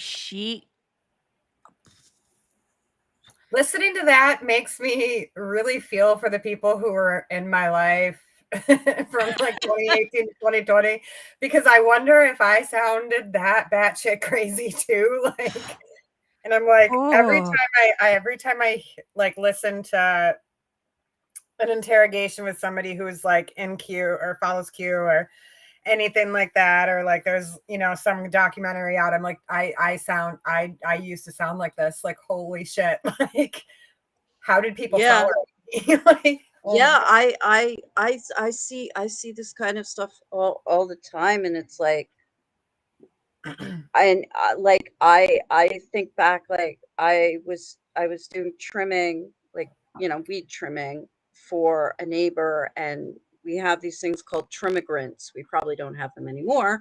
People that come from all over the world out to California for trim season. It's kind of a fun thing. And I was sitting down and I was watching a Sandy Hook documentary with this one woman who was from Connecticut. And she's like, are you really sure? Like, she was like seriously concerned. And I didn't understand her concern. I didn't understand her discomfort that I was watching this quote unquote documentary video about how no one died there. And I couldn't understand why she was giving me this weird look. And now when I look back on it, I'm like, oh my God, the hell, the shit that I said and did and thought and felt. It's so horrible. Yeah. Ugh. I don't know how somebody didn't like punch me in the face. Like, I know. We're patient and we love you guys. That's why. Hey, With the I people will go surrounding back. you. I will go Because it back does in sound like time. that. I'll be honest. That's what it sounds like. Like from my Yeah, loved and one. I just go, and I will that's be why we don't talk more- about it. I'll be more than happy to go back in time and punch my own self in the face, because I deserved it. I really did. I really did. We just Sandy got here a little bit late, so she just had a question here. She was just wondering how you got out of that mindset. So I guess we could go for Sassy first and then Steph. Yeah. So initially I started having questions surrounding like what caused me to start questioning things was the conversation that surrounded like Operation Warp Speed and the production of the COVID vaccine. So while Trump was touting it as, the best thing ever, saying that it was going to save, more people than were saved in 1918 with the Spanish flu and all that, and that he was the father of the vaccine and all that fun stuff, he said, everybody around me, the people we now know as the QAnon influencers and like other people who follow Q, were saying that this was Bill Gates's depopulation tool, and that the Georgia Guidestones prediction was going to come to fruition if people took this vaccine, that it was going to be that mass depopulation event that we had been warning about for years and years and years. And the conflicting narratives, like, and when they tried to explain, because I would question them and be like, well, then why is Trump saying that, Operation Warp Speed is the best thing ever? Like, why is he saying all this stuff? They say, oh, well, he has to say that or the Democrats will destroy him publicly in the media. And I'm like, they do that every day. Like, what the hell is the difference, And then they kind of started to switch that narrative to, if he didn't push the vaccine, we'd all be in FEMA camps, and the 16-year plan would come to fruition, and martial law would be declared, and all this bullshit. And I had started to kind of dig around with it, and I found that there was a actually this like group that Trump had wanted to come up, get together, including Bill Gates, to create a universal flu vaccine, his first time in office. And I found that just the conflicting narrative of that, plus what the narrative was trying to be spun to, I just couldn't get on board with it. And then ultimately the nail in the coffin for me was January 6th, 2021. I knew people that were there. I had an opportunity to go myself, but did not have anybody to watch my children. So I wasn't able to go. And the violence that took place was too much for me, because in my head, we were a peaceful research movement, and I took that to heart. Mm-hmm. And seeing all the violence that day was just too much for me. And I couldn't. So I slowly extracted myself, and have continued to educate myself along the way. And I am probably the farthest from being a Republican or on the right I could possibly be. I want, universal healthcare. I want, UBI. I want to abolish prisons and no borders. Like, it's so crazy how like left I am now. And it was like the enemy of what I used to believe. So. Right. Thanks, Sassy. How about you, Steph? I was in and out my whole life, and I made a comment to a friend that came out to visit me with my friend, their spouse, and their son. And I'd known them. Their son was conceived in my apartment. I lived in Cincinnati. That's how well I knew them and how long I had known them. I made a comment, I'm not so sure about that Sandy Hook thing. It looks kind of fake. And my friend looked me right in the eye and said, Steph, like scolding me, but with love. I worked with a parent who lost their kid there. And by that point, I was ready to come out, because by that point, when I had been looking for like 9/11 videos on YouTube, I kept hearing a voice telling me, type in debunk. But I never listened to it. But the fact that that voice was there, and I felt shame and relief.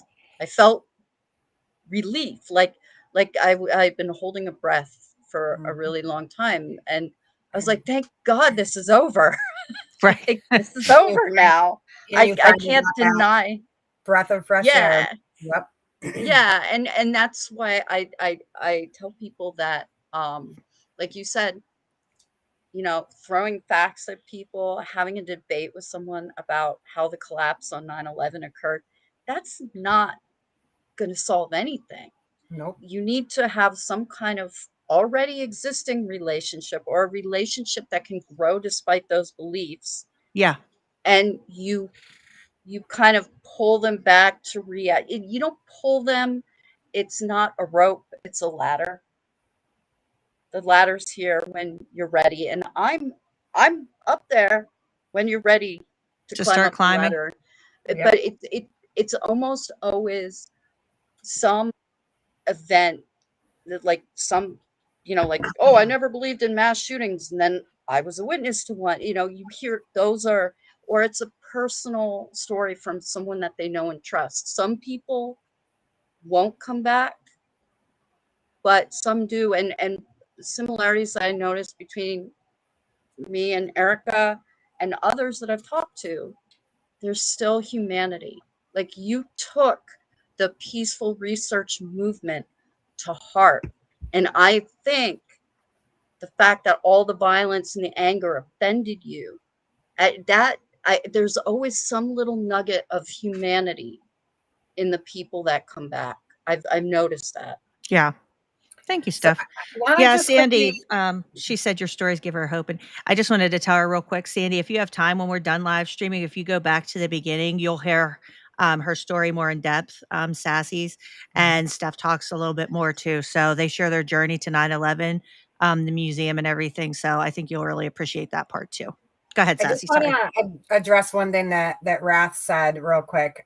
So they said I mentioned Elvis offhand at work one day, and this customer suddenly piped up with, he's not dead, you know. Oh yeah, him and Robin Williams and JFK, and I have a whole list, and it's incredible what they're hiding. Love has won. So That's what it I reminds just me of. want to clarify, because there is an offshoot group that's kind of cousins with -48, with that group. They believe that Pastor Bob Joyce is actually Elvis. Really? I have not tracked this group at all. No, Yeah. it's a doozy. I never looked into them. Quacks, you know about them? Yeah. I know a lot about the 48 group because of Karma. I was helping her out with a lot of that stuff. I don't remember them. Like But -48 sticks out, but not yeah, that. the Robin Williams thing is really particular to Love Has Won. Yeah.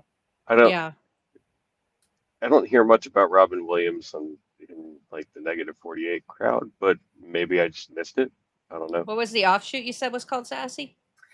So they don't really typically have a name, but they follow this guy named Pastor Bob Joyce. I first discovered them actually on Telegram when I was doing some research, initially in a -48, because unfortunately the Punisher group is what launched -48 into what he became with his devoted followers. And I was a part of that.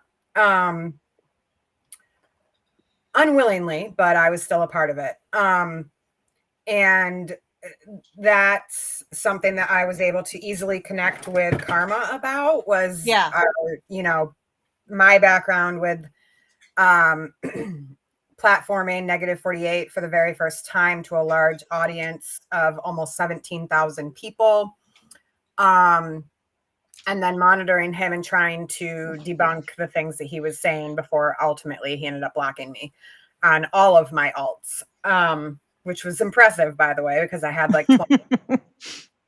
So yeah, but they believe that Bob Joyce is Elvis, and it's a whole thing. And there's also this splinter group that's used to be like sisters with them, that believes that this woman named Lydia Durham, who the Punisher Room also platformed, she claims that she is Trump's adopted daughter, who was given to Charles Manson to be raised by, and was trafficked by Jeffrey Epstein. Oh, and I'm not even done. I'm not done.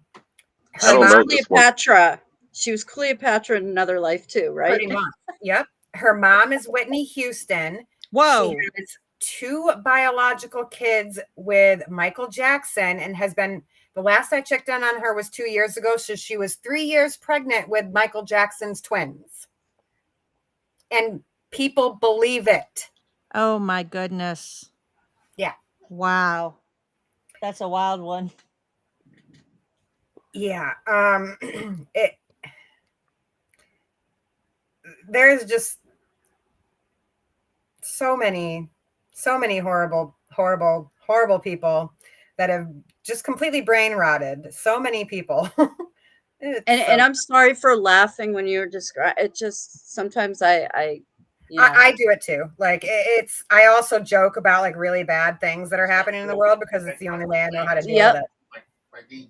Yeah. And it's just, and you know, for me, you know, part of it is I am kind of a lazy person, but part of it is also I could stare at autopsy photos all day. I you know, if people are like, don't watch this video, it's from a mass shooting, I can watch it, not because I like that stuff, but it doesn't. But you're watching desensitized online, yeah, I'm desensitized to that kind of stuff, and in a way that's kind of helpful to me. But like, I can't go on Twitter and go looking up these influencers and seeing what they're saying, because I see that. it's like the damage that they do to people is so, it white hot rage, just just like with Alex Jones. Like if I ever met him in person, I would hug and punch him, and I'm not sure in which order. Yeah. I completely understand. Like there's times where I've seen some really gruesome stuff that I would think would phase me, but then like I sit back and I realize like how desensitized I am, that it doesn't bother me at all. But then like something simple will like send me over the edge, you know. And I don't fully know why, but you know, my therapist thinks that it's a trauma response. So I don't know. Yeah, it probably is. And you know, like I'm better dealing with like seeing one thing I can't watch that traumatizes me. I can't watch these ICE videos. No. I can't watch videos of people getting arrested or people being pushed onto the ground. I never saw the, you know, George Floyd. I never saw that. I can't. I saw the Eric Garner one. I can't. That type of shit. I mean, you could show me a video of someone like slashing through a crowd with a machete, and they're like, "Oh my god, that's horrible. It's terrible," but it's not going to bother Yeah. me as much as these videos of ice raids and shit like that. It's just, you know, and for me, the thing that usually makes me really cry. Yesterday, I read an article and I was posted on my Blue Sky about a 7/7 survivor who's still haunted by what he saw that day and how I saw that. he rode the train past the point where he saw the bomber, and it was like this spiritual ascendance and stuff. That's the stuff that makes me cry. I made it through typing up a 100-page script on the explicit crimes of Fred and Rose West, and then I cried I was when I was including the part about the police officer who left a rose for one of the children that was murdered there. That's what did it to me, you know? So Yeah. it's I think we're used to cruelty, but just seeing this stuff, it just puts an anger in me. I had to step back from the negative 48 stuff. I had to step back from a lot of stuff, and I applaud the people that can consume that and stuff. I just, you know, like, man, because Everybody has their boundaries and limits and things that they can take in. Like, you can't fault yourself for your boundaries and where you set limits and what you can and can't handle. yeah, and you know, there's also a point where you've gone too far. Or not blame, Alex, fault yourself. There we go. Or I don't know what the yeah, right word is like for that. when the people are taking it out into the real world, like Wolfgang Halbig, Jim Fetzer, Alex Jones, people who stalk people, Tony Med, Side Thorne, these people that stalk not just the Sandy Hook families, but other families in real life. When you take it that far, can't, you, you don't come back from that. That's too far. You know, so Did it's, you You know, guys Oh, go ahead, Quacks. I would be really, you know, I wouldn't say that there's a point you can't come back from it. I mean, you know, there are people like Terry Noble who, you know, went to go bomb a gay church. He ended up not doing it, but you know, some people have done some really horrible things and have come back from it. Um, I hate to see anyone written off, well, but no, you're right. You're right. You're right. but on that note, while I have the floor for a minute, I'm getting a lot of distortion in my headphones, and it's getting to be a bit much, and it's a little bit late for me. So I'm gonna cut out. It was nice hearing y'all. Good night, Um, Quacks. have a good Thank night. you. Good Thank night. you. Love Thank ya. you. Good night, All right, Quacks. love you, Thank love you. y'all. Love Bye. you. Bud. Bye. Sandy asked, and I think we might have missed this. Did you guys speak earlier about how and why you think you got caught up in these beliefs? I don't think we touched on that. We did not. No. Do you Sassy? want to go? You want to go first, Or Steph? you want to go the first this time, Steph? There you go. Yeah. That's better. Good idea, Sass. Switch it up. One of the I mean one thing for me, and uh, uh, I still look for patterns and connections, even though, you know, I've just retrained my brain to see that information in a rational way. And one of the patterns I see time and time again with a lot of these conspiracy theorists, and anyone who gets a chance to see Noel's documentary, The Conspiracists, Oh, it's so good. trauma. There's often some I'm kind gonna put the of link in there. trauma. Um, you know, I had my mom's death, and And when you don't deal with one trauma, it rewires your brain and it makes you more likely to make bad decisions, and then you fall into more bad circumstances. It's just this process that exacerbates. Trauma is one of the biggest things that I've seen, and despite what most people people have this idea that conspiracy theorists are like, oh, look at these dumbasses, they're all stupid idiots. They believe dumb things, but it doesn't mean that they're stupid people. A lot of times patternicity is this, it's And that like was it for a you, beautiful mind. patternicity? Yeah, and a beautiful mind. Look at that. That guy was brilliant, and he was reading hidden. He was basically a targeted individual. It's not that they're stupid. It's just that there's an overactiveness in parts of the brain that, that probably shouldn't be, and there's trauma. There's almost always some kind of trauma. Yeah, so for me, it's similar, but there's some additional things that I've discovered within myself.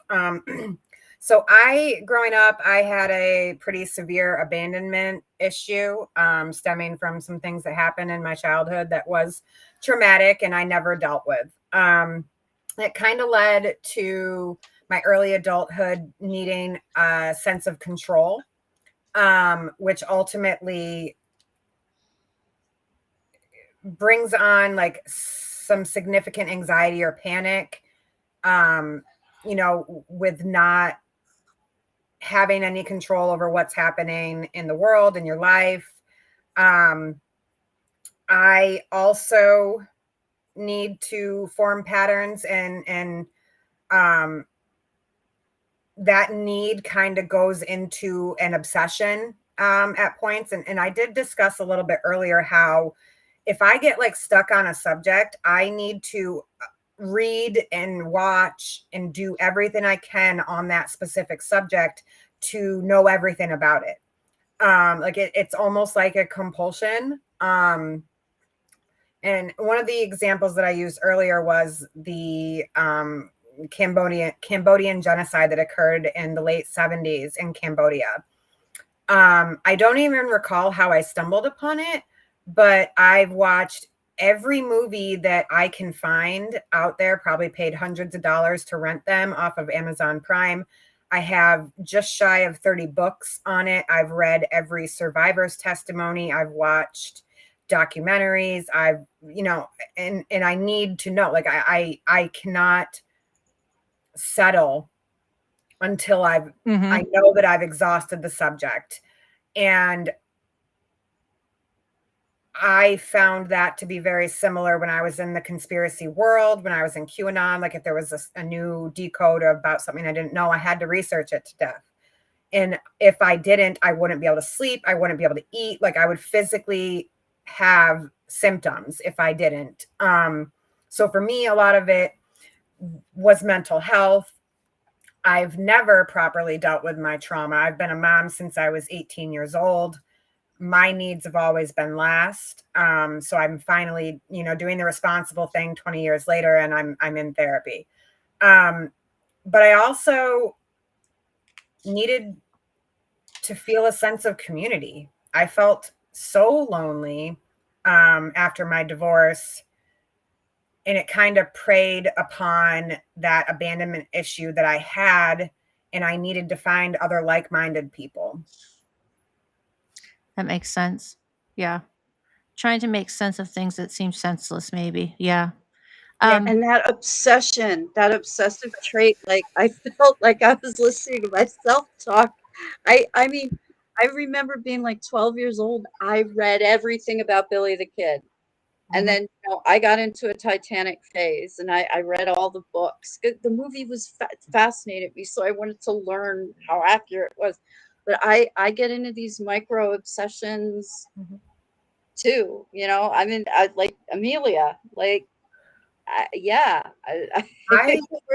was so obsessed with Titanic that my mom cross-stitched me the Titanic with the night sky in the backdrop with in the ocean, and had it professionally framed. Oh, and wow. This thing's like huge. It took her almost 2 years to do it. Oh my goodness. And I don't have a good relationship with my mom, but she knew how obsessed I was with this and gave it to me as a gift for my birthday. And it's Wow. hanging up in my living room wall right now. Wow. Can I do obsessed. a Titanic nerd trivia question for you right now? Yeah. What was the song that they played as the ship sank? Oh my God, you would say something like that because I don't remember. Of course it would be music with Steph. I was like, she's going to go music or something real It obscure. it was Nearer My God to Thee. That was the song that they played as I know like the tune. In my head, I can hear it in my head right now. And now I'm gonna have to go watch Titanic before I go to bed tonight. Thank you. Steph can pick a song up like that. I've never somebody like her. She's like, Shelby, before I watch this documentary, what is this song? In the first 1 second I heard, I'm like, what song? Yeah, that song. And I was like screaming at everyone. I can't find it. I was and like, I finally don't know found what it. you're talking about. It was the song at the beginning of that series about the cult that we covered. Oh, Kundalini yoga, the yoga one. Kundalini yoga. Yeah. No, I get obsessed with that shit too. And if you tell me like if you're like I could go like years and not give a shit about voting, but if someone came and said you can't vote this year, I'd be like, well, now I'm gonna. Right. Yeah. It's obsession, and it just but we've learned to like turn our obsessions into good things. Yeah. So And I love that. There are some other factors that I've researched into why some people believe in conspiracy theories. It's not just like a background of untreated trauma, but it's like a distrust of authority. There's feelings of political polarization, feeling like you've been forgotten. Those things all play a pretty significant role in it. There also is some psychological factors that can play a role. More people who have more narcissistic traits tend to believe conspiracy theories, and it's not like you're like kind of like oppositional defiance. It's more like I know something you don't know and I'm special, so those things play a pretty big factor into it too. Like I remember probably 2 years ago, I did this pretty lengthy thread about the personality traits of somebody who believes in conspiracy theories. And a lot of it was, backed by scientific research. So it wasn't like me just plucking something off of like MSNBC or anything. It was like I read scientific journals and medical, reports about it. So those are some things that also play into it. But you also have people who like find entertainment in it and then they become sucked in. Like some people think that like they're fun, like, oh yeah, that's so great. Alex Jones broke into Bohemian Grove and he exposed, all the powerful men who meet up and hunt people down for fun in this remote California wilderness. And then the next thing you know, they say that, the Holocaust never happened. So even if finding them fun is innocent, it can lead you down a very dangerous road. Right. Steph and I have talked about that because by all accounts, I really should have fallen down a conspiracy hole at some time and believed something because like I had a really bad, childhood. My dad was alcoholic, abusive, right? Children young, you know what I mean? Like all these things you would really think like by all accounts, I should have because I did watch this stuff for fun. But I just never bit me. Why? I don't know. For some people, you know what I mean? Like, I don't know what it is because by all accounts, I really should have, right? But I just bobbed and weaved it somehow. I don't know what that is. So sometimes it's, just something as simple as having better critical thinking skills, or a little bit of trust in authority. That could be, I felt growing up my whole life, I felt let down by everybody who was in a position of authority in my life. My parents, everybody besides my grandparents, I had no respect for them, teachers, police officers. Like I was a very problem child. I got into a lot of trouble. I did a lot of stupid things. And I had no respect for the authority besides, my grandparents. And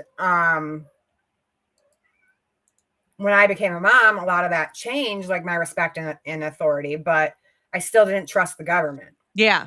And then very soon into my marriage was when the 2008 financial crisis happened. My ex-husband was in the military. They were threatening a government shutdown.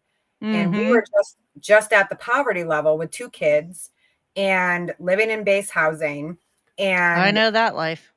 Yep. All these congressional people are still getting paid. Like I even did an over the phone interview with CNN about this. I don't think you can find it anymore, but I remember like being interviewed by them, and it's like, why do people in Congress still get paid, but the people who are in the military, whose families can starve in a matter of 2 weeks, have to go without their pay because Congress can't figure out what to do? Like, why is that our fault? And I remember that was pretty much a pivotal turning point for me, was that whole time, because I had respected Obama. But then when, my kids' food in their mouths was threatened, that it was over. Yeah. That makes sense. That does. Yeah. Hey, Mur, Steph said Young Blood, The Naked and the Famous was the song that she spent that hour searching for. And it was at the beginning of a documentary, and she had a hard time getting Shazam to pick up the music without talking. So she really had a damn hard time with that. And I was like, I don't know. I can't even hear it. Like I could barely hear the song. Thank you guys. To several mental health facilities in the past, they all deemed her to be fine. Toward the end of the interrogation, it seemed that Neely had slowly come to realize that E-Claws were nothing but fraudsters. So being that Chris had said that on numerous occasions, like on the show, because they did a show called Kirk's Law Corner, right, on Monday, Wednesday, and Friday night. So all of that's basically he was just blowing smoke up everyone's ass. Pretty much. Yes. Because he wasn't even a legal attorney. Top's just like, pretty much. Look at her face. She's just so shocked. She's just... The agent then explained exactly how everything went down to her in terms that she could understand, leaving her bewildered. Yeah, everybody has their own scams and schemes and everything else. He played on the hearts of everybody else that's had their kids taken just like he had his taken.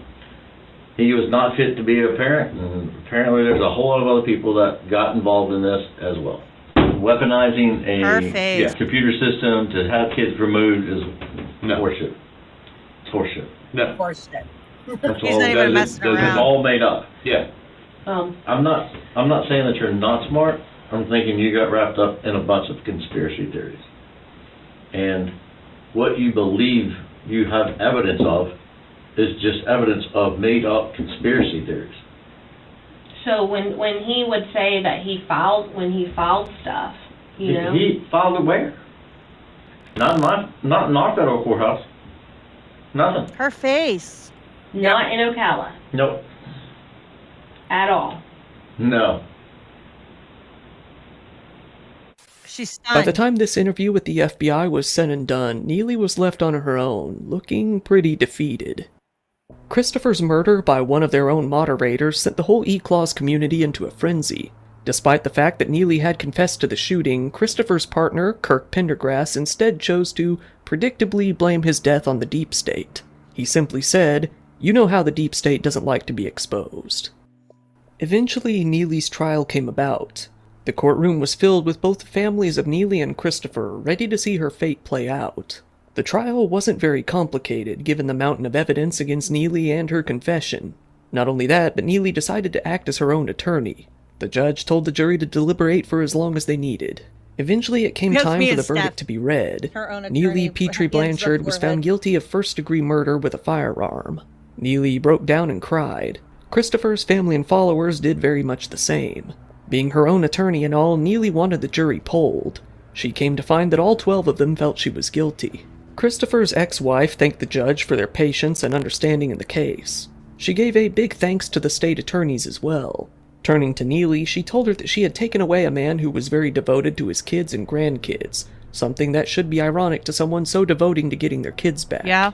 Still, feeling that E-Clause was a real, justified legal movement, she told Neely to remember all the good that Christopher and E-Clause did. Once it came time for sentencing, it was decided that Neely would spend the rest of her life in prison. Wait. Wix. One platform. The wife, Any website. Yeah. the wife of the dead guy was defending. Yep. Yeah. So she believed in the same things that he believed in. I don't know too much about them losing their kids. I don't know if it was both of them or what, but I do know for sure that she believed, bought it hook, line, and sinker too. Wow. Because, like, all of these E-Clause idiots should have been rounded up and thrown in jail too. I realized that she pulled the trigger, and I realized that. But she wouldn't have been pulling that trigger if it weren't for them. Just like, hey, you know, Wolfgang Halbig's gonna Wolfgang Halbig all he wants.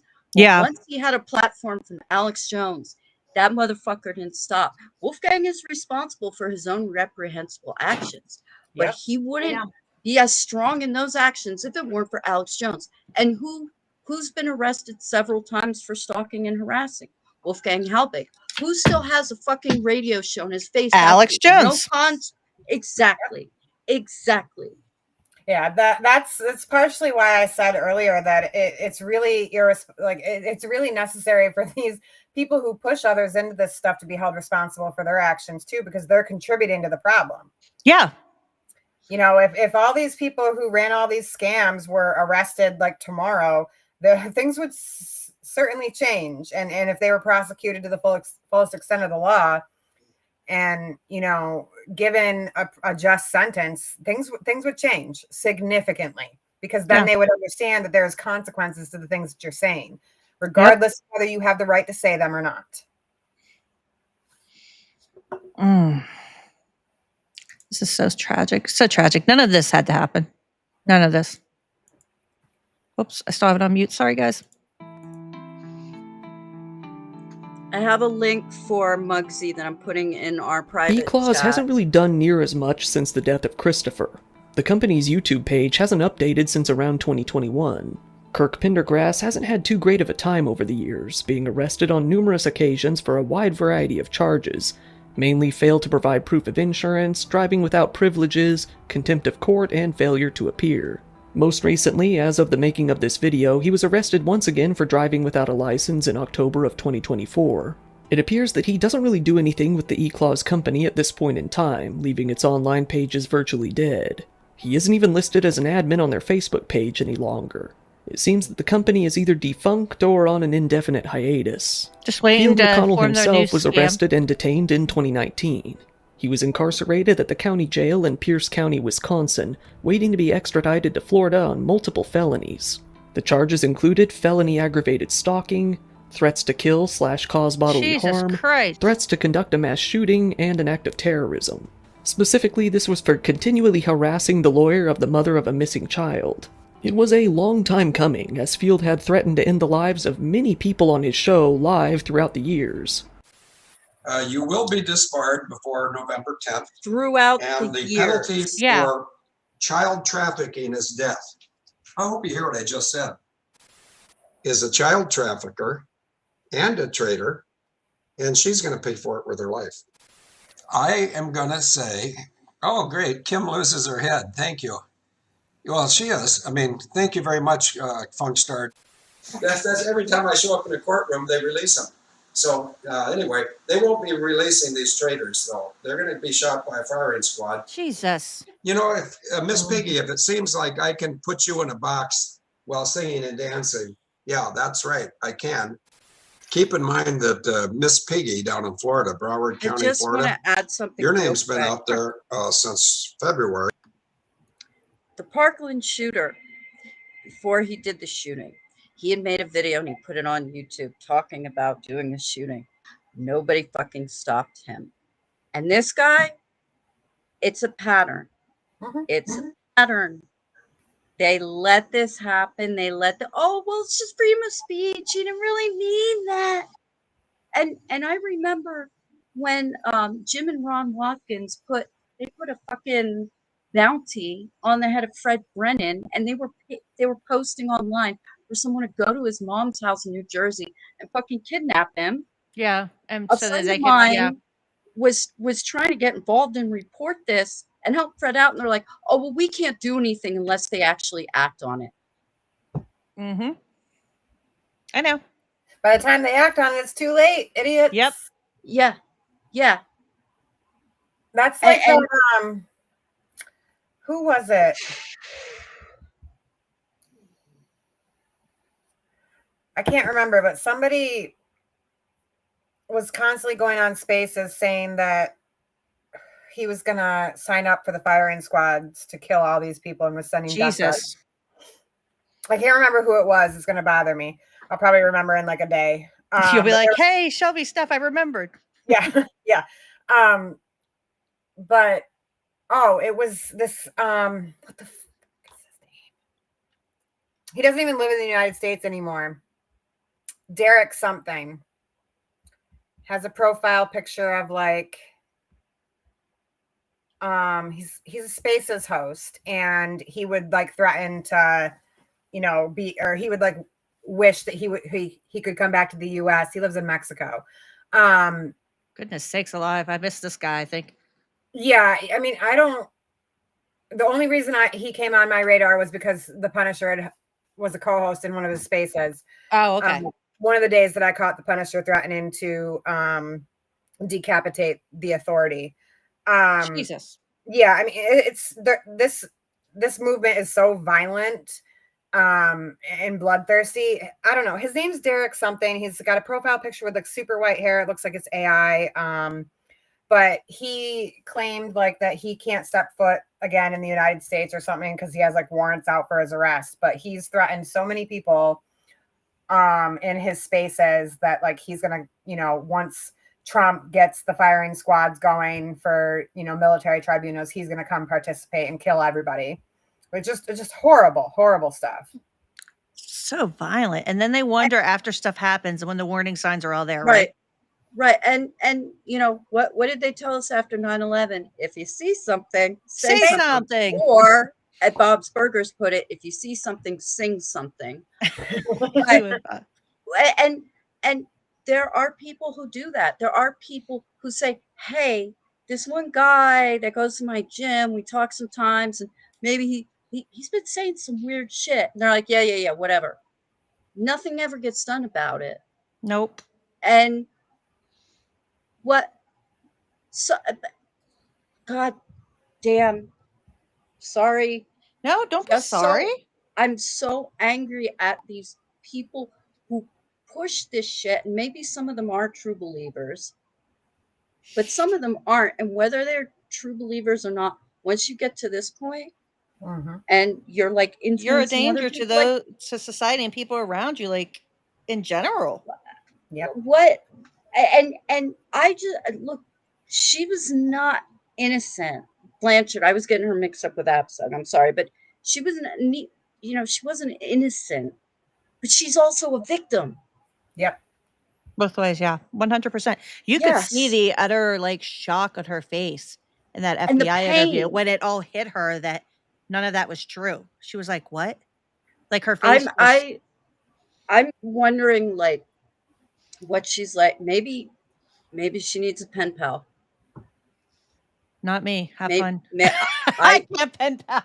I can't. I don't got enough time for that. No way. I'll actually write. I have time. I don't have enough mental like space for that kind of interaction. That's what I mean. I feel for her. I never saw that police videos and that look on her face. Here's a new rule. Every single one of these assholes, Alex Jones, all these guys, they can do their shows and say whatever they want, but there has to be a big picture of her face in that moment staring at them the whole time. Yep. So I was just doing a little bit of light research before we end this video, but there's another mom who in 2020, her name's Emily Jolly. She abducted her son during a supervised visit. It says that the father the boy's father had full custody of him. She has also promoted QAnon conspiracies, including alleging that Child Protective Services have been involved in human trafficking. And she also was a member of the Facebook page for eClaws. Oh, goodness. So it did a ton of damage. Yeah. Because people bought into it. Whether it's one person, two or three, like one's too many, but when you hear more than one case, like, these are only the ones we're hearing about, right?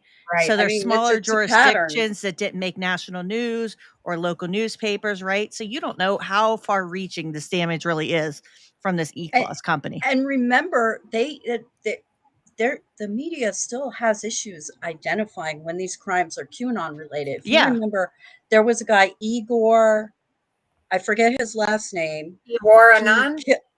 He killed his whole family. Oh, but the one daughter was away. The guy who thought that his family had demon blood in them? No, that was Coleman. This was like, I forget, I mentioned it in my my one article. Crap, I forget the name of it. And I had his name because I was doing the article at that time, and it was in the newspapers about the crime, but they hadn't made the connection that it was QAnon. And then I was like talking to Mike Rothschild, and then I saw the post in QAnon Casualties, and then I saw a newspaper article. I don't know if I was the one that the reporter listened to or if it was someone else, but I reached out and I gave them the information for Mike, and I gave them a link to the QAnon Casualties thing. Yeah. And then the article was shortly after updated to include that it was a QAnon crime. But people still are not recognizing when some of these crimes are QAnon. No, they aren't. Lannis, Drew said? Yes, Igor Lannis. Yes, thank you. Thank you. It's something else. Yeah, I mean, there's a lot. Oh, go ahead, Sass. I was just gonna say, like, I can put this in our chat, but this is just like scratching the surface. It's like a Wikipedia about timeline of incidents involving QAnon and crime. If you want to share it with everybody, Sure thing. It's rather alarming to see how many there are just listed in this, and I know that there's more. So, goodness, it really is. Like when you look at, oh my gosh, there's just so many, too many. Yeah. I'm not going to get started on the people that anger me and Q and QAnon and like Jim and Ron and Paul Ferber. And yeah, I'm not going to go down that road because then I start ranting and raving and get very angry. Yep. Patriots. Oh, yeah, I'll I'm get very so organized, fired up. Kim. You don't mind if The I people call that you started Quinn, all do this you? shit. You're not only done. It would be better for her to have a heavy millstone hung around her neck and to be drowned in the depth of the sea. You hurt one friend of mine, and I will ensure your death at Gitmo. Jesus, and, dude. My word is good. Some stuff just costs My word's more, good. That sounds except like airfare. intent Find there. cheaper Like, flights I will this- do it. Oh, we got 2 ads. Fine. Just 2 ads. It seems that eventually he succeeded in having his bond lowered. He was able to pay and get released that way. Still though, it seems he did get some jail time afterwards. The case ended in 2023 when he was given time served. The Q movement itself has gradually lost a lot of its fire ever since COVID ended as well. This has been due to a number of reasons. A lot of the people who went big into the conspiracy ended up losing their families over it, eventually coming to the point where they would rather reunite with their families than... I have to say, this was the only point of contention I had with this whole documentary, was the way he speaks about like the Q movement not being as big anymore and it like kind of dissipating. Yeah, it's completely false. That's not true. It's just a blob, and it's encompassed the MAGA movement, the Republican Party. Like, it's Maganon. It hasn't gone anywhere. Yeah, it's just Maganon now. That was my only point of contention with this. That is one thing that really drives me crazy is like people on social media. Well, where did all the QAnons go? They're still there. I promise. Like, I wouldn't still be on Twitter if they were gone. Like, just because you don't see them and they're not the focus of media attention anymore does not mean that they're, there anymore. Yeah. Oh, Dee, good night. Love you. Night D. Pussy Comitatus says good night too. Good night, Dee. Love you. Yeah, that was when he got to this part. I was like, we're going to have to stop because I have a bone to pick. Everything else was great. And I got to this part and I was like, no. QAnon has not gone anywhere, my friend. Yep. Yeah, it's just the hidden hand now. Yeah. I'll finish it, but I wanted to make sure we interjected there to be like, this part, not so much. Continue down the rabbit hole.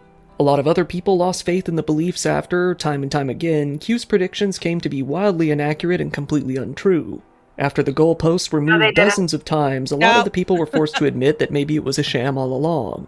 When Trump didn't win his original re-election, a good number of the remaining members started falling off as well. I know. This group still does exist in various forms throughout the world, but it's nowhere near as big as it used to be. More specifically, though, it seems that the era of E-Claws and other companies that focused on child custody issues has come to an end. Maybe after Christopher's case, they came to realize that building a clientele up of entirely mentally ill individuals, leading them on and taking their money wasn't really the best idea. Maybe there simply just wasn't enough money coming in to make it worth it anymore. Without any sort of concrete statement, we're only really left to speculate. While Cynthia Absug is believed to be out of jail at this point, with her 60-day sentence being long over, it's unknown what she has been up to since. Her social media has remained dormant ever since 2019. It's likely that staying off the internet in order to avoid her conspiracies was a big part of her supervision.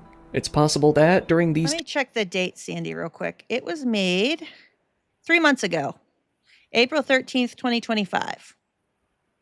Wow, I'm sorry, but how could he be so clueless with the end, trying to paint this like happy ending where everybody rides away into the sunset? Like people have peeled away from the movement and everything. Like we're in 2025, you're seeing everything, and I'm like, and some of his videos are really decent. Like I listened to like several of them and I was like, he has some really good ones.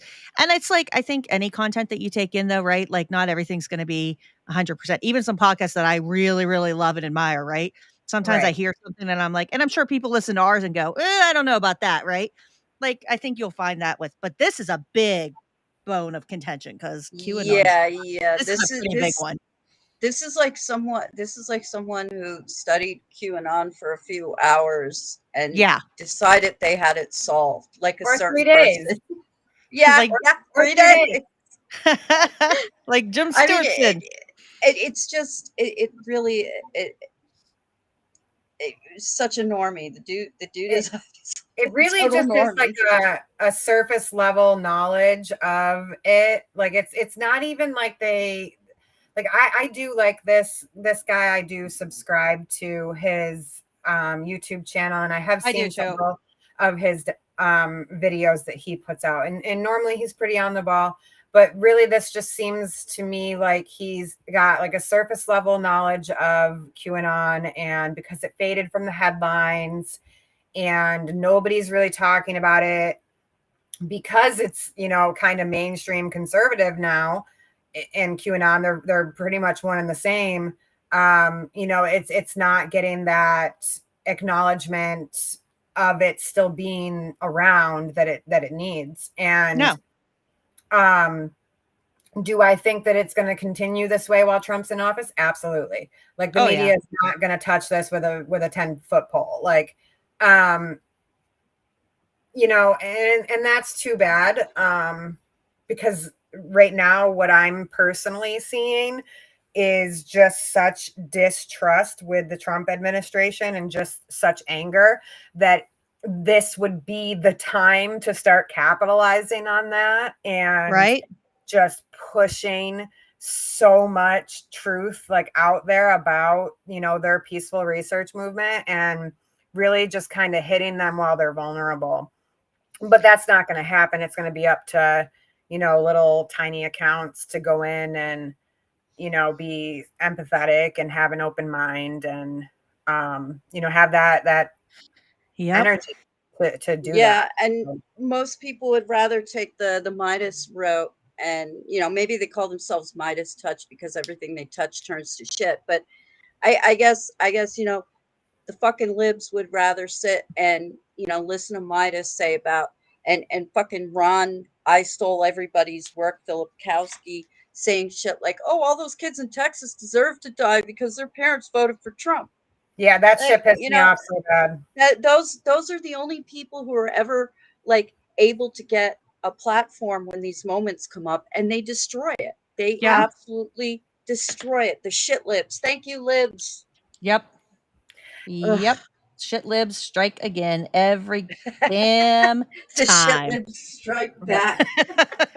They do. Yeah, like personally, like seeing all this anger and confusion and just like outright just pushback against what's been going on these last few weeks, especially surrounding Epstein. This is the perfect moment for a ton of us to just go in and listen, you know, and be supportive. But, you know, when you've got dozens and dozens of accounts on Blue Sky saying, you know, that those kids in Texas deserve to die because, you know, it's a red state, you know, fuck what anybody else voted for. The fact that, you know, Texas voted, more people in Texas voted for Kamala Harris than did in the entire state of New York. Right. But, you know, let's just disregard that and say that little kids deserve to die. Like, no wonder they don't want to fucking talk to us. Like, I wouldn't want to talk to you. I don't want to, because they think it's representative of all of us because they see these few shit libs pushing out this bullshit. And for some reason, it's always the shittiest people that have the loudest voices, right? And you know, and shout out to Helen Kennedy. I follow her on Blue Sky, and someone, a shitlib blue anon type person, was saying yesterday, like some video about Cuomo, and I only caught a little bit of the thread, and this like shitlib blue anon account was like, it's like, oh, well, they showed that there was a want ad for this online for actors. And Helen Kennedy came in and was like, no, that was a screenshot purporting to be from an online casting call. And yeah, it was fake. I reached out. And she has a huge following, but I reached out to her through DM, and I'm like, good on you. And I even retweeted it on Blue Sky, and I was like, be like this. Because, and this is coming from come on, Erica. This is the shit that was only on the right? Until a few years ago. Right. And seeing like some of this is just outright preposterous shit that people post, like makes me want to throw my phone. Like, well, what was it like for you guys? Since we're at the end of this here and he's just going to wrap it up, what was it like for you guys watching liberals say that Trump's shooting was fake and being ear truthers and stuff? Like, what is that like to witness as a former? They're still doing it. Yeah, they are. I'm just like, what is that like to witness as a former, like coming from a side that supposedly should have truth on their side and facts and dabbling in a theory like that? It's disgusting because, look, aim better. But you know, most people are like, yeah, someone tried killing Trump, no big deal.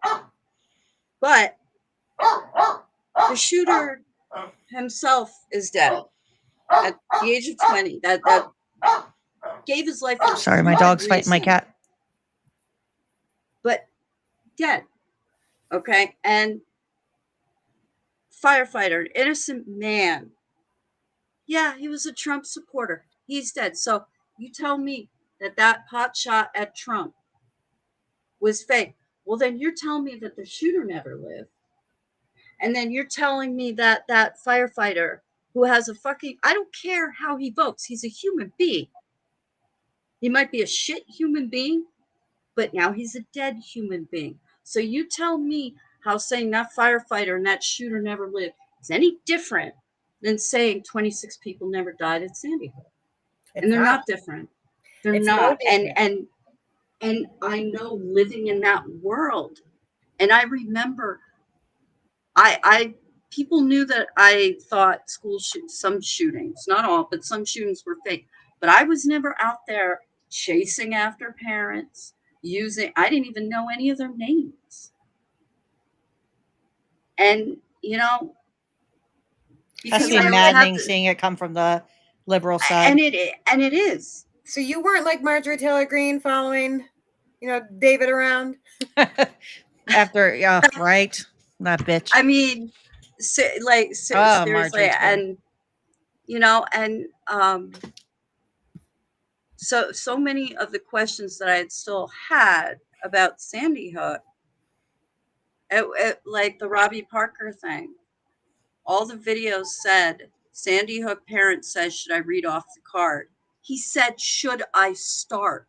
But because they suggest that that's what he's saying, that's what you hear every single time. Yep. And it's just, it's just fantastic. And like, I always had it in the back of my mind, I'm pretty sure this is fake, but what if I'm wrong? Like, I still have that, like, I don't want to be too loud about it because what if I'm wrong? Yeah. And back then, that was pretty shameful. That shit was still really dark. The nobody died at blank.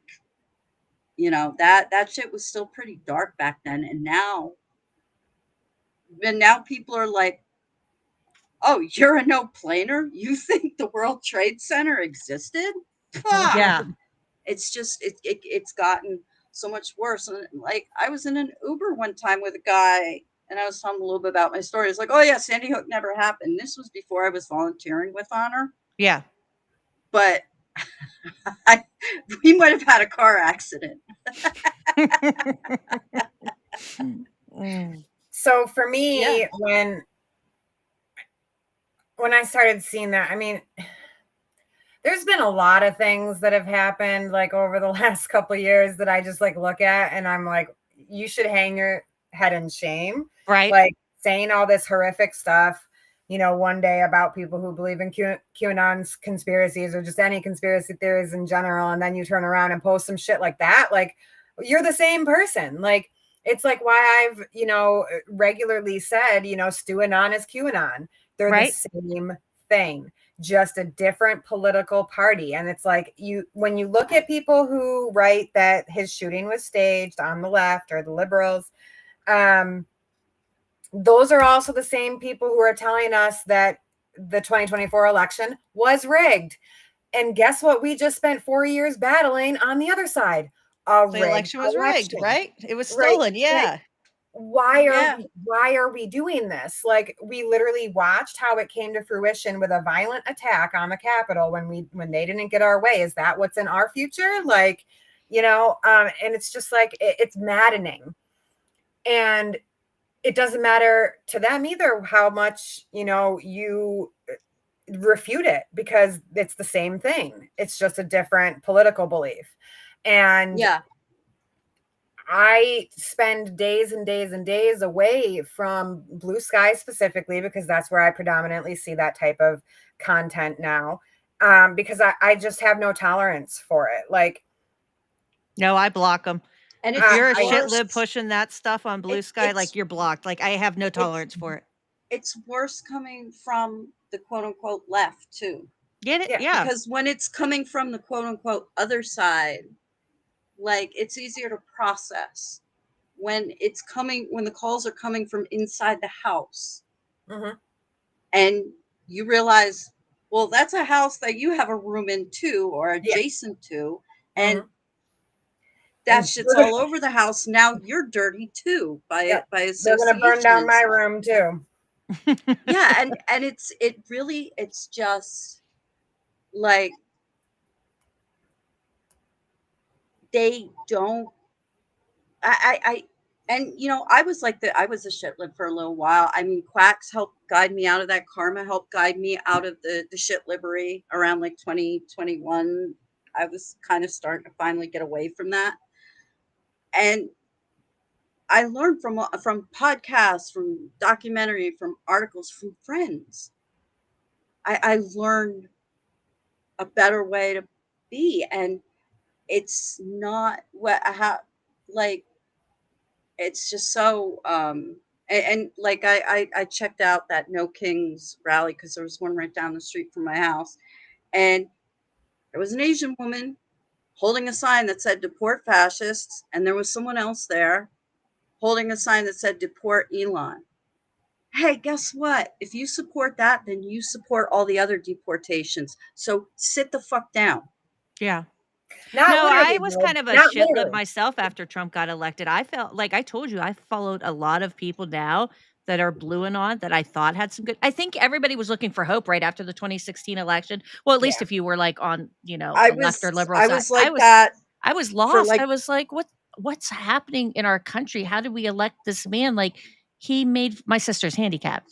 He made fun of a handicapped person, like on stage, a reporter. Like we witnessed this and the sexual assaults. I'm a female. Like what are we as a country that it says that we're electing this man? Like this can't be happening. And so you look for that kind of comfort zone. But after a while, I was like, these accounts are just feeding hopium. Like I could recognize it Yeah. and I bounced out and unfollowed. You know what I mean? But I was all the blue And wave accounts and all that. I got caught up I in it. went through a little spat. Remember when I was going around like taking pictures of like Tesla license Yeah, you plates? did. You got a little radical And there. I I was screaming at Tesla drive. I went through a slight shit lib period for like maybe 2 or 3 months this year, and I felt ashamed and embarrassed the whole time. And then I finally like snapped myself out of it. Either that or hyper normalization set in. I'm not sure, but you know, you just got to fight against.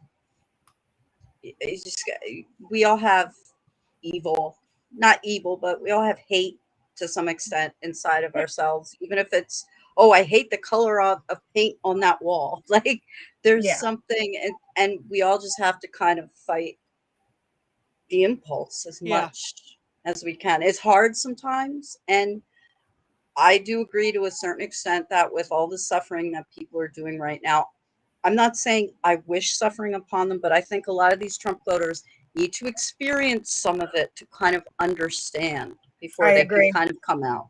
Yeah. I agree.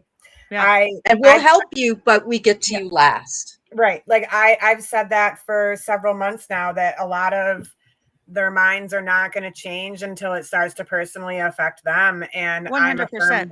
I'm a firm believer in that. You know, when their family member gets deported, or when they're thrown in alligator, out the Alcatraz concentration camp, like when all of that starts to affect them, you know, when their businesses close down because tariffs and they can't keep product in, you know, their stores or whatever, you know, then they're going to start realizing, but by then it's going to be too late for some things. And we're going to have to really. That's when they need support groups, right? Like Yeah. Doubt, Leaving MAGA, you know, the different groups, Hands of Air, you know, that's when you need those other support groups. And like people like us who are out there to like not be like, ha ha, I told you so, FAFO. You know what I mean? You can be like, I'm sorry that happened. Yeah, I Let's see if mean, we can find you some resources. There's a better way to FAFO someone. You could be like, look, you fucked up. You made a mistake. It sucks. You had to learn your lesson. Let's talk about it. See, that's a nice way to say FAFO. Look how nicely I said that. And to Raph's point here, you know, you actually thought for a few weeks that Trump tried to rig the 2020 election. So after kind of coming back like out of that fog, so I kind of restarted everything from like 2016 and like gradually like built myself up, read a bunch of articles, watched a bunch of videos, documentaries, you know, everything I could get my hands on. And I can see how that is easily thought. You know, I can see how that could be a possibility, maybe not necessarily something that actually happened. But with how hard he was trying to, you know, talk about delaying the election, you know, downplaying COVID, just all sorts of stuff that just slowly added up, you know, pretty much from the onset of 2020 up until the election. And then going out that night, you know, at 2 a.m. or whatever speech declaring his winning the election, even though they were still counting. All of that definitely adds up into something similar to that kind of thinking, and I completely understand it. The thing that threw me off in the aftermath was in one of the PBS documentaries that Frontline did. I can't remember which one it was. But I'll post their YouTube channel as you're talking because they have a Telegram one on there. They have so many great documentaries and they're free. Like I follow their channel and they're excellent. Yeah. They really are. I want to say that it's the one that the cover picture of is them attacking the Capitol. I can't remember what it's called, like after the insurrection or something like that. Yeah.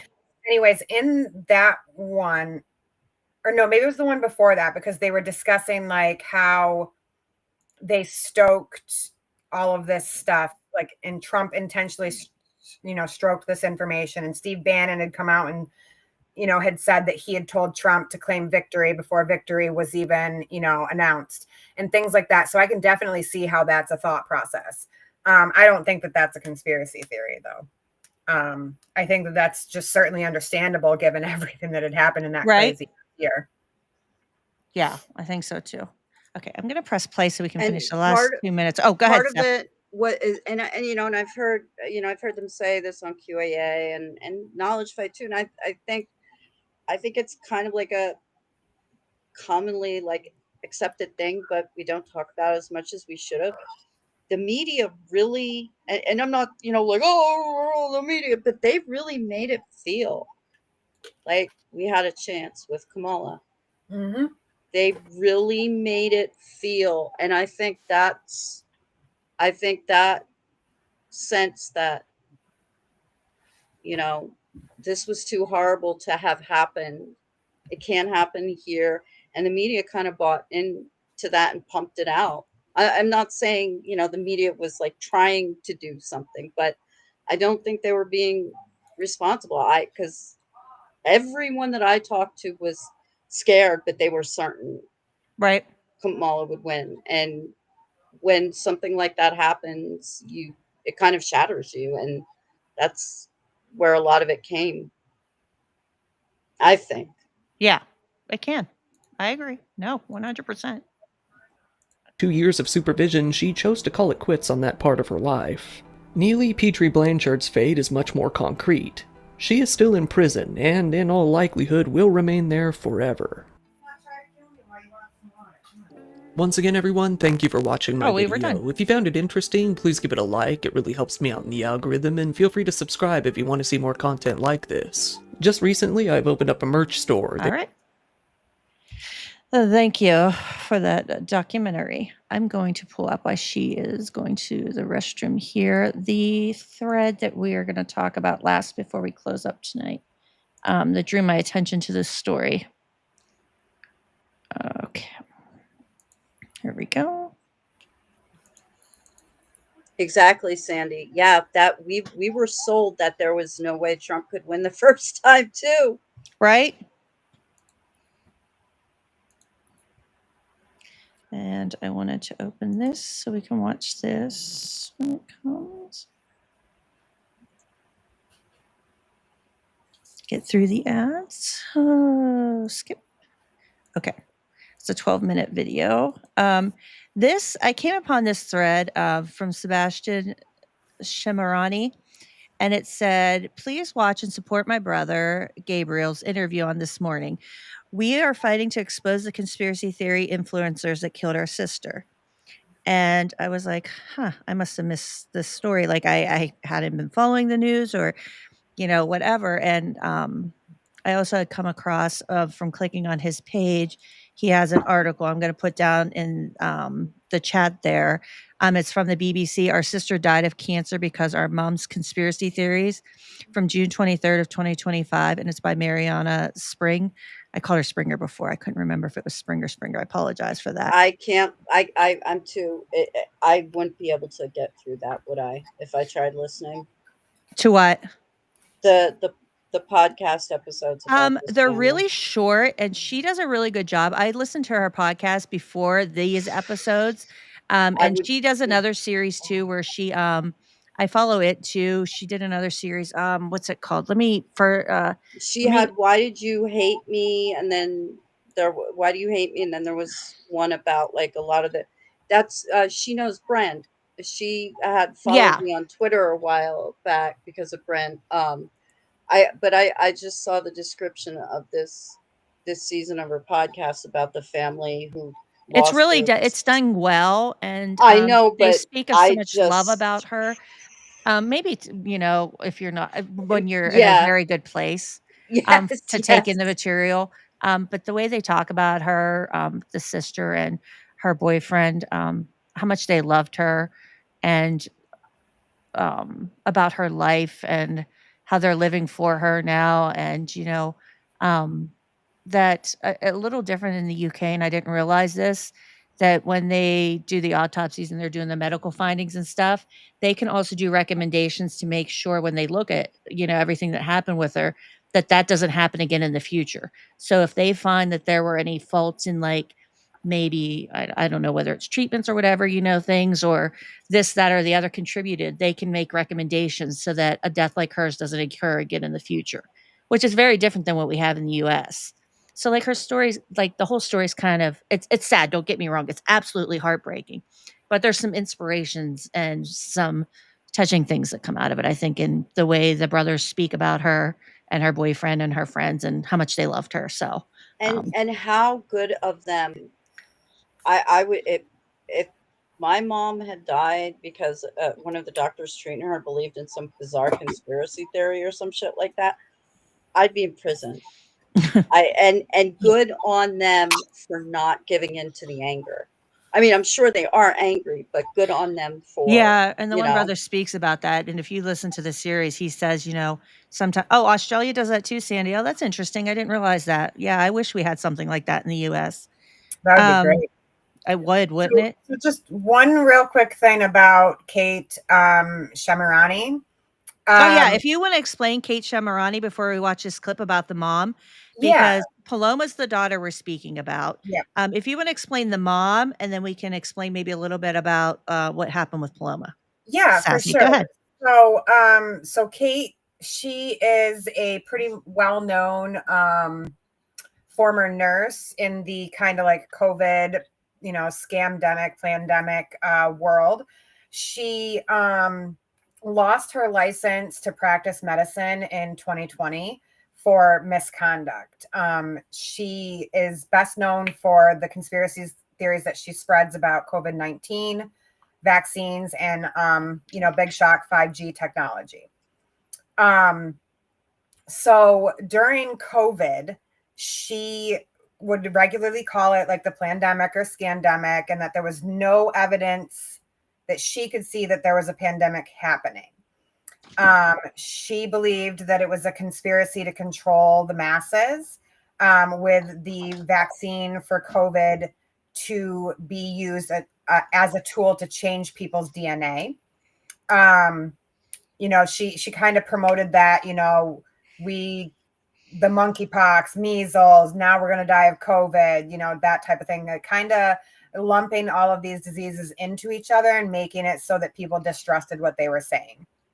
The first initial suspension that she had was on Facebook, and she had over 50,000 followers. Wow. And according to Hope Not Hate, which is a UK-based oh yeah, they're great. Place that monitors racism and conspiracy theories, she also described the 9/11 attacks in New York City as a false flag. Yeah. And then she got suspended from Twitter in, I believe, the end of October of 2020. She likened the COVID lockdowns to Nazi war crimes and the Holocaust. She said that the hospital deaths were genocide, and that NHS is the new Auschwitz. Wow. So she appeared on like a bunch of like those, videos and like promoting all of her stuff when she finally got her social media back. In December of 2020, she appeared on Sky News. gave an interview with Alex Rossi. I don't know who that is, but she claimed that no vaccine has ever been proven safe or effective. Rossi did interrupt her and said that, we know that's not true. Millions of lives have been saved. And she said that's simply not true. She continued with a lot of more unsubstantiated claims, including that she saw no evidence of a pandemic. In March of 2021, the Metropolitan Police said that they charged her with 6 breaches of the UK coronavirus regulations. Wow. In July of 2021, she appeared at a protest in London. I'm not even going to attempt to pronounce the square, like the location where it was. Trafalgar? Yep. That one. I only know it because we watch a lot of British TV. Yeah. So she made some, threats to the NHS doctors and nurses, comparing them to the doctors of Nazi Germany who were convicted at Nuremberg and hanged. She said, get their names, email them to me. And with a group of lawyers, we are collecting all of that. At the Nuremberg trials, the doctors and nurses stood trial and they hung. If you are a doctor or nurse, now is the time to get off that bus and stand with us, the people. She was reported to the police for this, and there were concerns about, the safety of doctors and nurses in the UK. No shit. And the police had launched an investigation. Her son, Sebastian, had called for the police to take action and to prosecute his mother because he believed that her remarks were an immediate risk to the lives of doctors and nurses in the UK. She attended a anti-vaccine protest in August of 2021, led by Shemirani, and they had to close a vaccination facility in Churchill Square after a smoke bomb was set off in a nearby shopping center. Jeez. She's also, this lady she's bad news. No wonder the brothers were so concerned. Like, if you listen to the podcast, holy shit. Absolutely. And I saw in the article that, like, as little kids, their dad, they would listen to Alex Jones on the radio talking about they how grew up in a Sandy house Hook like was that. fake. Uh-huh. Jesus Christ. Sorry, Sassy. It's just so unbelievable. That's okay. Yeah, I'm sorry. It just you're fine. So she said in an interview once that her ex-husband, Paloma's dad, had taught her about the Committee of 300, which is kind of like a precursor to the New World Order, Illuminati. Like, it's, the top families, 300 of them, that owns, all the money and is directing all of this stuff. She, it's really comparable to, like, all the anti-Semitic tropes that come along after, like, people encounter the protocols of the elders of Zion, because in the Committee of the 300, all these people are supposedly Jewish men. She, shared content about George Soros being responsible for Black Lives Matter. Naturally. Yeah. You got to throw George Soros in there, in that mix. Every time. She contended that Soros and Bill Gates were promoting untrue COVID pandemic information for their own advantage. She said during a speech that the biggest cause of death among American Blacks is abortion. They're killing your babies before they get out of the womb. George Soros's Planned Parenthood funds that. God almighty. Yeah. So she also has uttered, and espoused a lot of QAnon conspiracies about the Democratic Party in the U.S.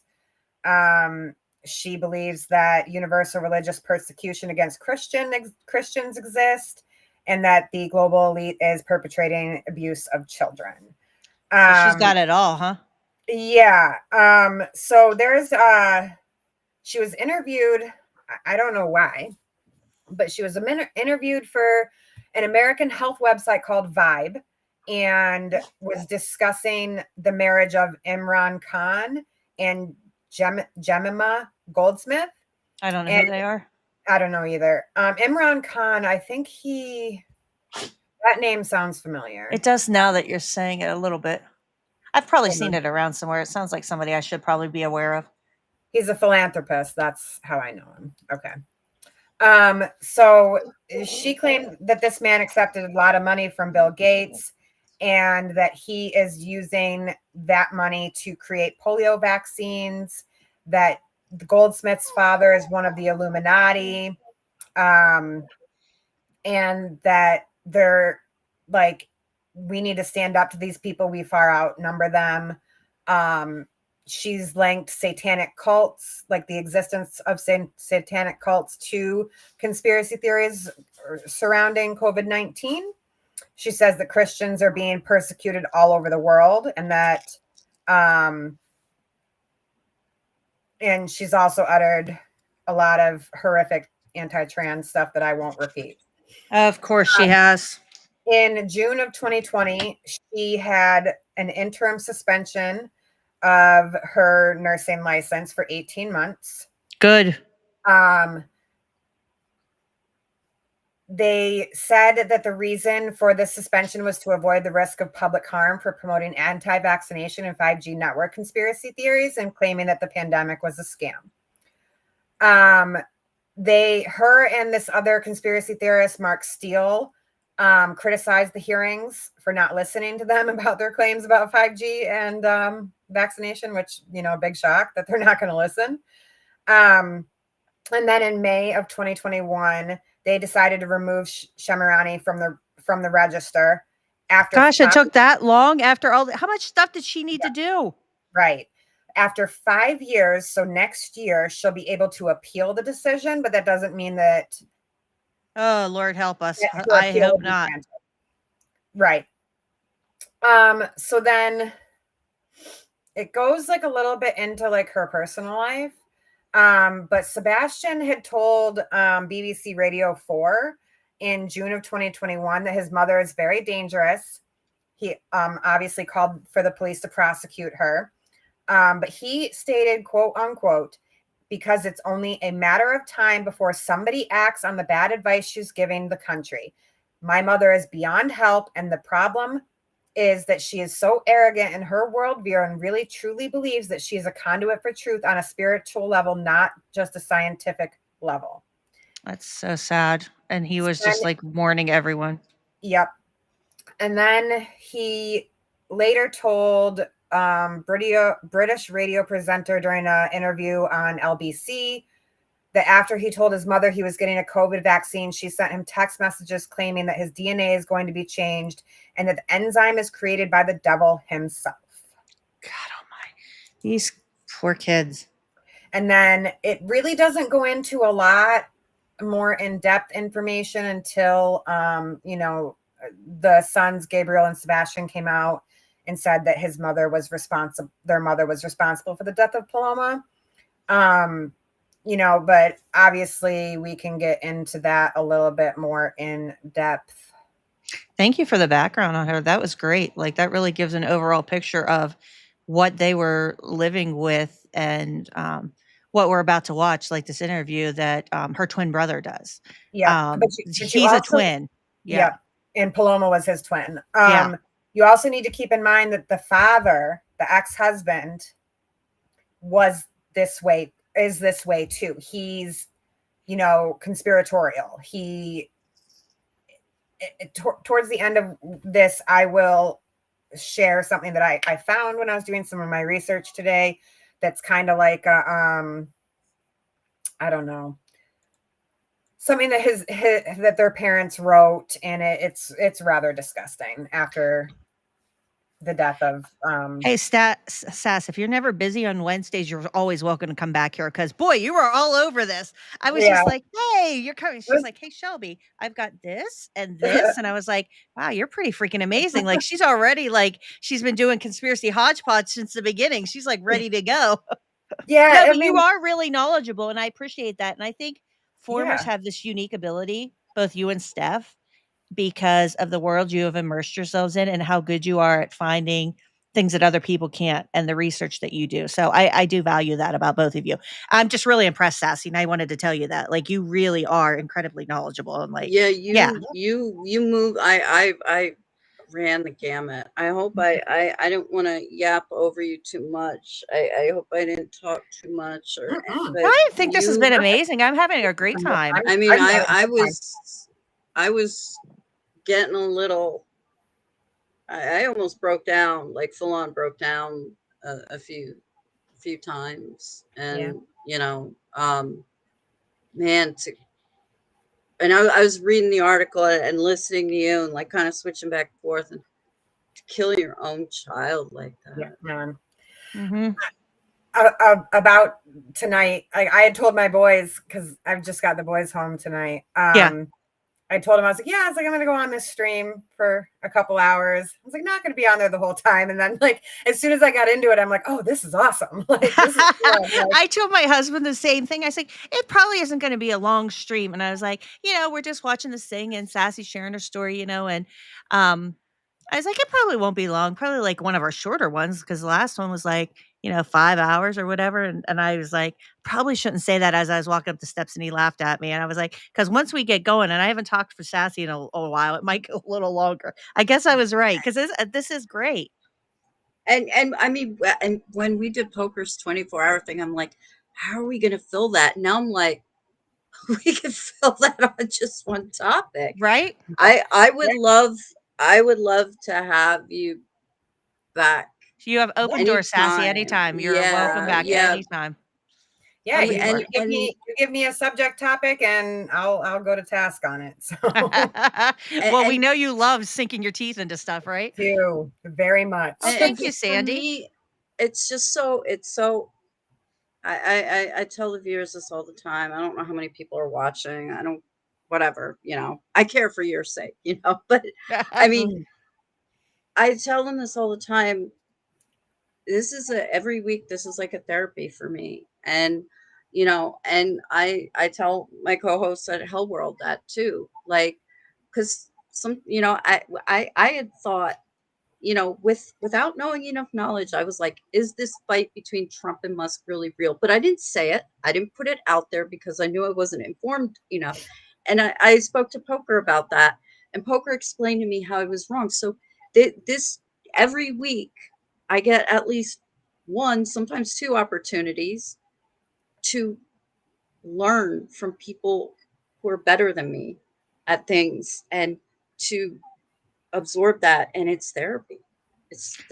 I take therapy. A lot from it too. I agree. I love it. I look forward to Wednesdays, even if it's been a big research or whatever, and I'm like, but I mean, every time, like, I love it because I'm hanging out with friends. And I always say, and I know people probably get tired of hearing me, if just one person sees the stream or the YouTube or a Spotify episode, then that's enough for me. And I don't even need to hear that they did. But just thinking that in my head, that one person out there might come across it, is enough for me to do it. So, yeah, the thought that, like, when I was reading that story about the 7/7 survivor, we were discussing it back and forth with the one lady that we follow each other. And I came to this massive realization when they shut down the train station so this guy could relive his most traumatic moment for the sake of therapy. We were talking back and forth. Imagine being that person who worked at the station that day, and you go home and you're going to burst into tears and curl into a ball, but you know that you did something you could never possibly imagine doing for someone, right? Like that moment, just knowing that you did something, that you put some good into the world. Oh God. Exactly. Okay. Now, I have not watched this interview, so this is going to be new to me, because as soon as I saw the interview, I went and read the article and went straight to the podcast to listen to it. So this is going to be new for me, seeing the brother. So we're experiencing this, me for the first time here. Paloma's twin brother, Gabriel Shemirani, and investigative journalist, Mariana Spring. Good morning to you both. Good morning. Can I first of all talk to you, Gabriel, about growing up, and were conspiracy theories like a part of your childhood? Were they talked about quite a lot in your house? Yeah, so for as long as I can remember, conspiracy theories were part of our growing up. And as a young child, you don't really think about it too much. Like if your mum and dad are saying 9/11 was an inside job or 7/7 was an inside job, you're an 8-year-old, so it doesn't really concern you.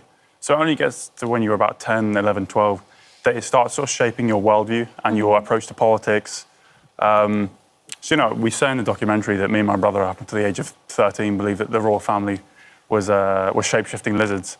So it's stuff like that where it's very extreme, but it breeds into your life. And even some of the more conspiracy theories where they're not as extreme, but they're still obviously wrong. So like the 9/11 was an inside job kind of things. Or especially with my mum around the age of 12, it became the medical establishment is out to kill you. They're seeking to kill you. You can't touch them. You can't have vaccines. All vaccines are dangerous. Every vaccine is going to kill you.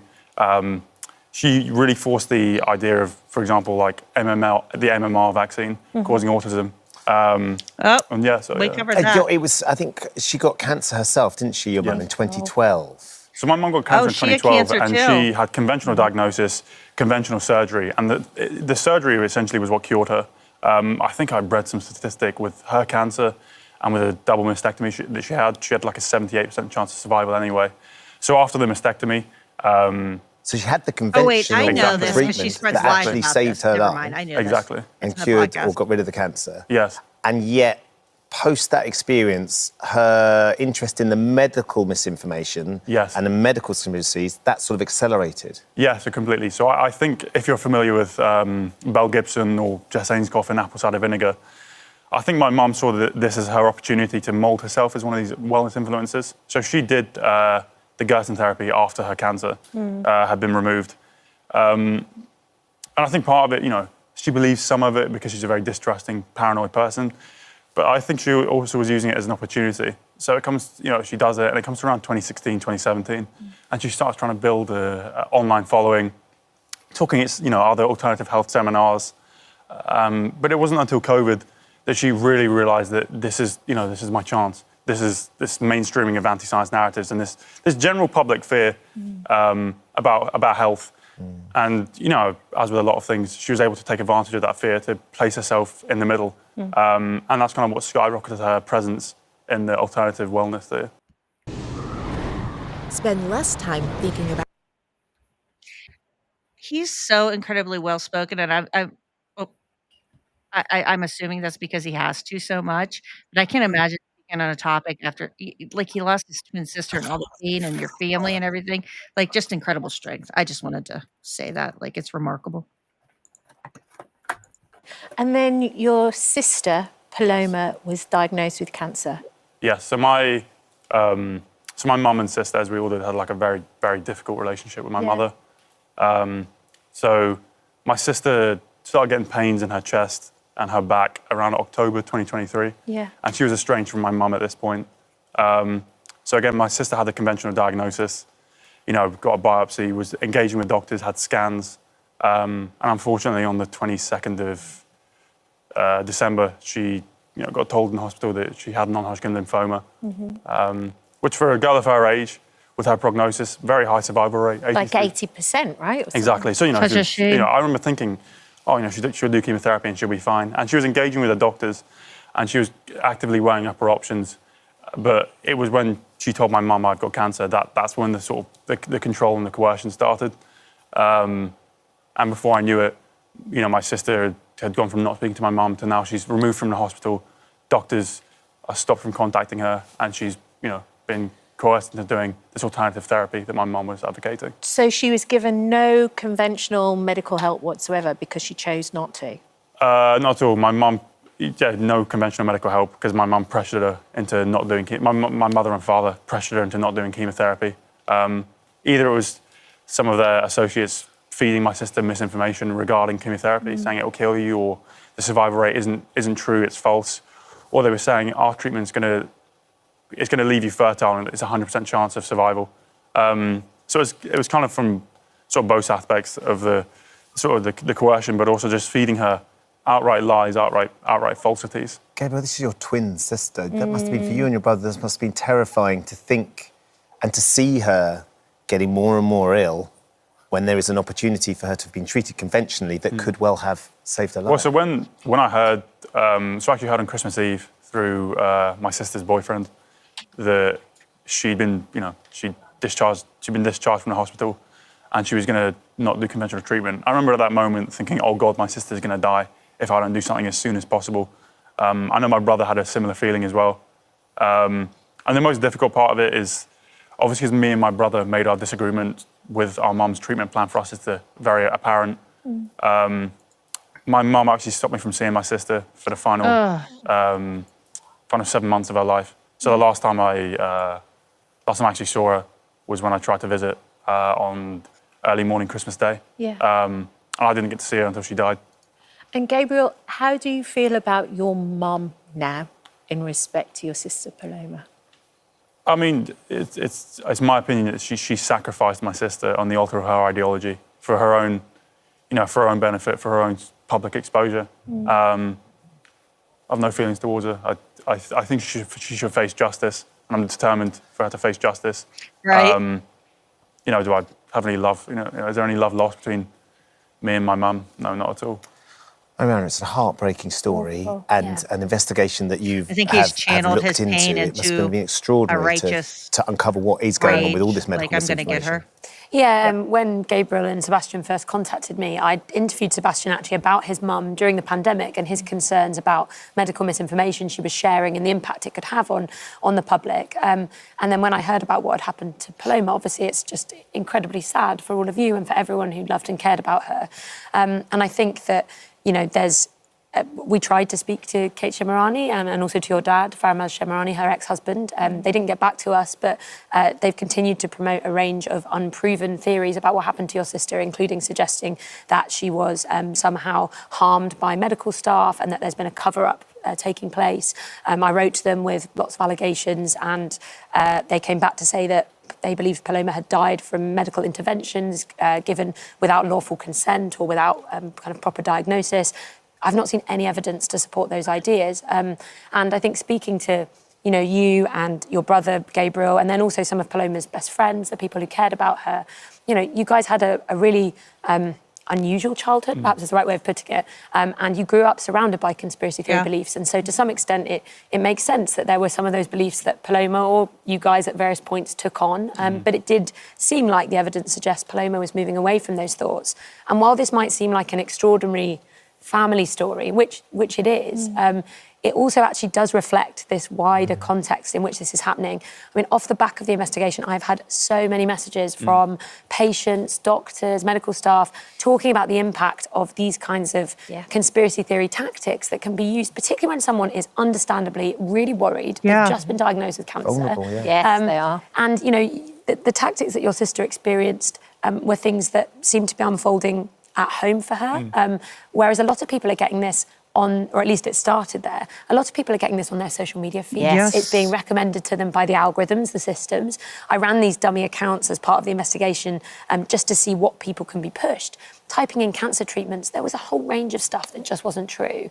And that was, conspiracy theories about doctors, unproven remedies, getting millions of views. And then you've got senior doctors who I spoke to as part of the investigation who say that they're kind of increasingly dealing with this visibility of the health misinformation, this mainstreaming of it. And by misinformation, we don't mean, genuine questions and concerns or real examples of medical malpractice. And also, there can be good things about doing complementary therapies along with treatment. At the same time. Exactly, but, and being healthy, that is a good thing. But this is about people rejecting kind of all forms of conventional medicine like chemotherapy and choosing those alternative therapies, believing that they could be curative. Proven. Yeah. Exactly. We did reach out how to Steve Jobs Paloma's mother, died. to your parents as well. Neither responded directly to the allegations, but your mother has made unfounded allegations against the hospital and its staff. We've seen no evidence to substantiate these claims. The inquest is due to begin next month to establish the circumstances surrounding Paloma's death. What are you hoping we get from the inquest? I'm hoping they establish the facts and they find the information that, my sister died as a result of the rejection of treatment, and as a result that the non-Hodgkin's lymphoma went untreated. And for me, I want obviously a definitive cause of death needs to be established first before we can start talking about medical negligence and getting justice for my sister and a possible criminal case. It's definitely something I'm discussing with my lawyers.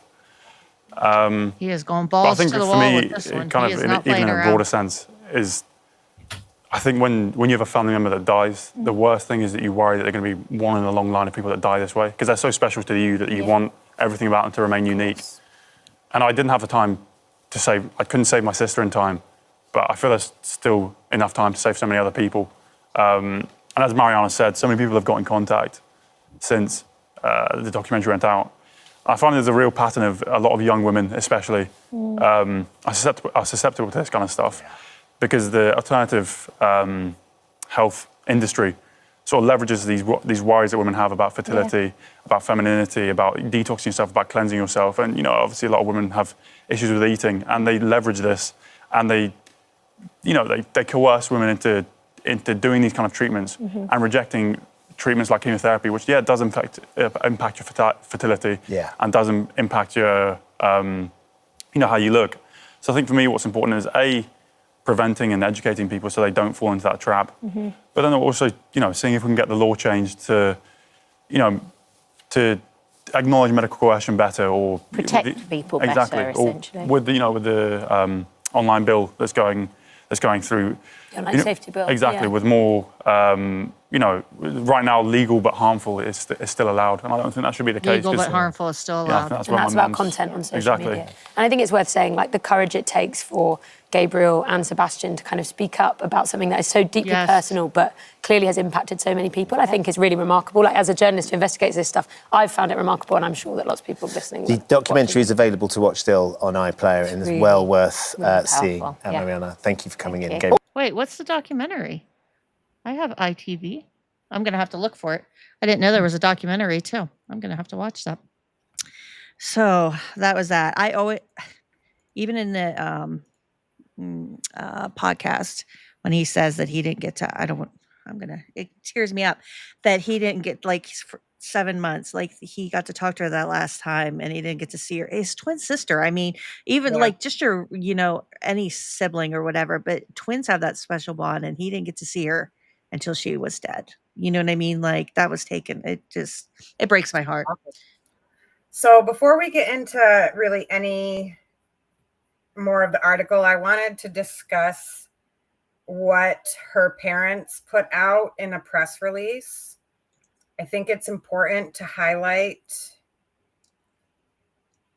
what they're saying before we get into, the article, what actually happened. Sure. I'm not going to read all of it because it is 6 pages long. But I did want to highlight some things from it.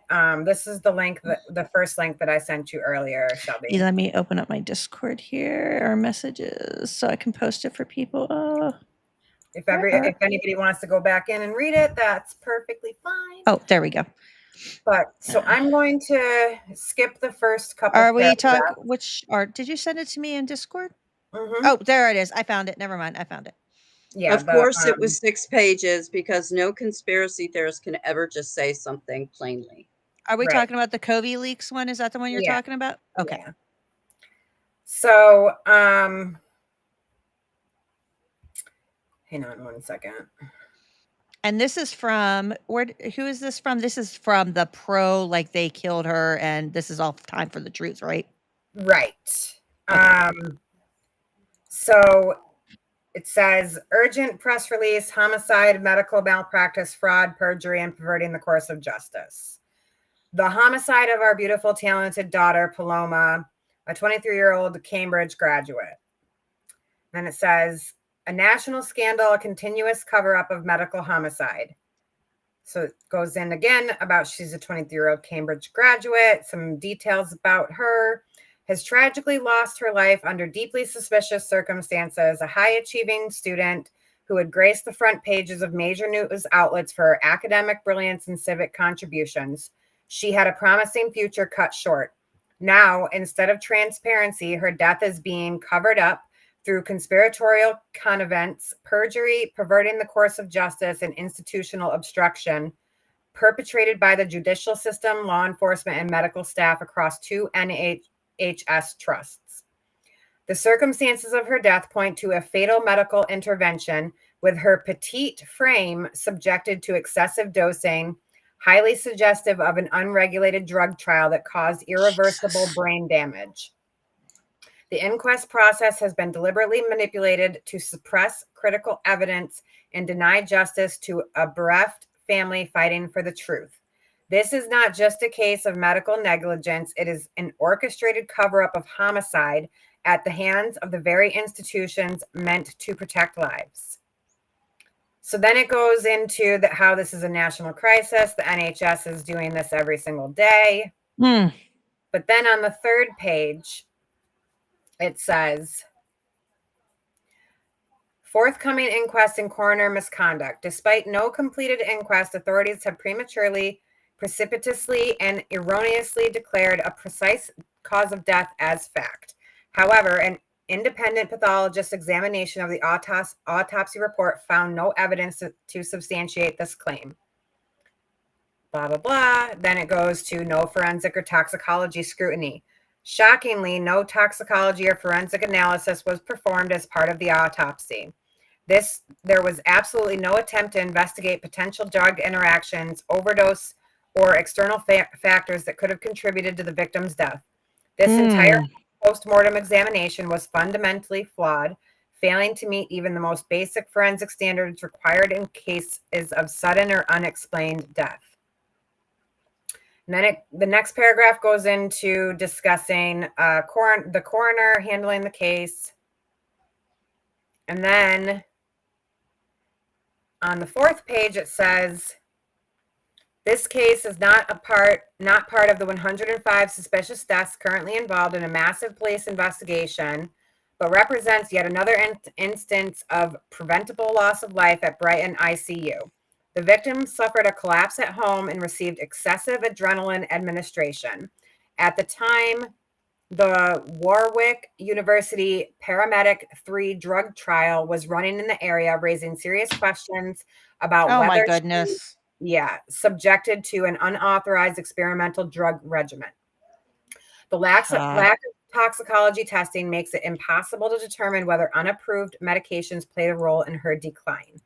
The family had already began collecting all the evidence for legal proceedings against a consultant at Maidstone Hospital for medical battery, falsified evidence, perverting the course of justice, and conspiracy to cover up the lack of lawful consent. Blah, blah, blah. On the fifth page. Boy, they went all in on this. Yeah. On the fifth page, under detention and deprivation of liberty. What is being completely omitted from the inquest is the fact that the victim was in formal detention at the time of her death. Formal detention? What? Yeah, it's just batshit crazy. As an inpatient at Brighton Hospital, she was under deprivation of liberty as she was unconscious on a ventilator and administered with drugs that rendered her incapable of independent function.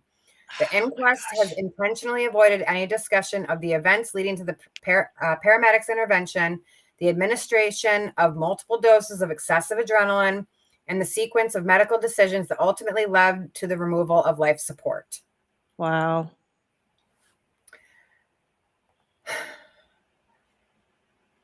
And then on the back, she's a murderer. She's a murderer. And on the very last page, it is signed by both her parents. I'm going to show that right now. Let me zoom in here. I was following along as you, and I was like, they even signed this. And you can see there's father, and there's the mom right there.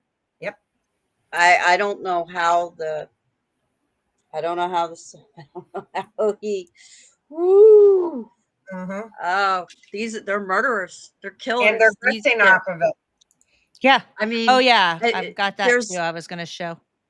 There's no difference between what they're doing and what Fred and Rose West did. Yep. They're serial killers. Sassy found this too. There is a GoFundMe. And it's still up. It's still up. Still live. It was donated 2 days ago. Uh-huh. Oh, okay. Justice, okay. well, yeah, Justice for Paloma, stand with Kate in the fight for truth. Last year, my dear friend Kate suffered an unimaginable loss. Her beautiful daughter Paloma, a 23-year-old Cambridge student, scholar, gifted young woman, blah, blah, blah. She was met with lies, corruption, and a system cover up. No forensic testing, no toxicology, no real investigation. Just a manipulated inquest designed to bury the truth. Kate has always stood for the truth. Now she needs us. And then it tells all the stuff that she does. Can I share my GoFundMe for Ted Bundy? Right? This is. That's what this is. And then they list, we are raising funds to cover legal fees to challenge the inquest cover-up, forensic testing to uncover the truth, public awareness efforts to hold institutions accountable. And then they break down the pricing too, so you can see all of that. In the tens of thousands of pounds that they want for each Yeah. thing. I don't And know. then what they even linked the site that she had too. I don't know what the conversion rate is for pounds versus dollars, but 30,000 pounds, it seems like a lot to me. Right? Because I know $30,000 is a lot. So yeah, and I mean, people have been donating pretty, like they're getting donations, like it's flowing in. Yep. I was just looking to see if there's any big donors. It looks like it's all small donors. I'm in an underwater cave right now. That's what's keeping me calm. I'm in an How underwater much is cave. that? I'm in an underwater cave. How much does it say that they've raised so far? So far they have raised 3,644 pounds towards our 7K goal. 52% of the way there. So that is $4,885.77 in US currency. Jesus. Yeah, they are goals, Muggsy.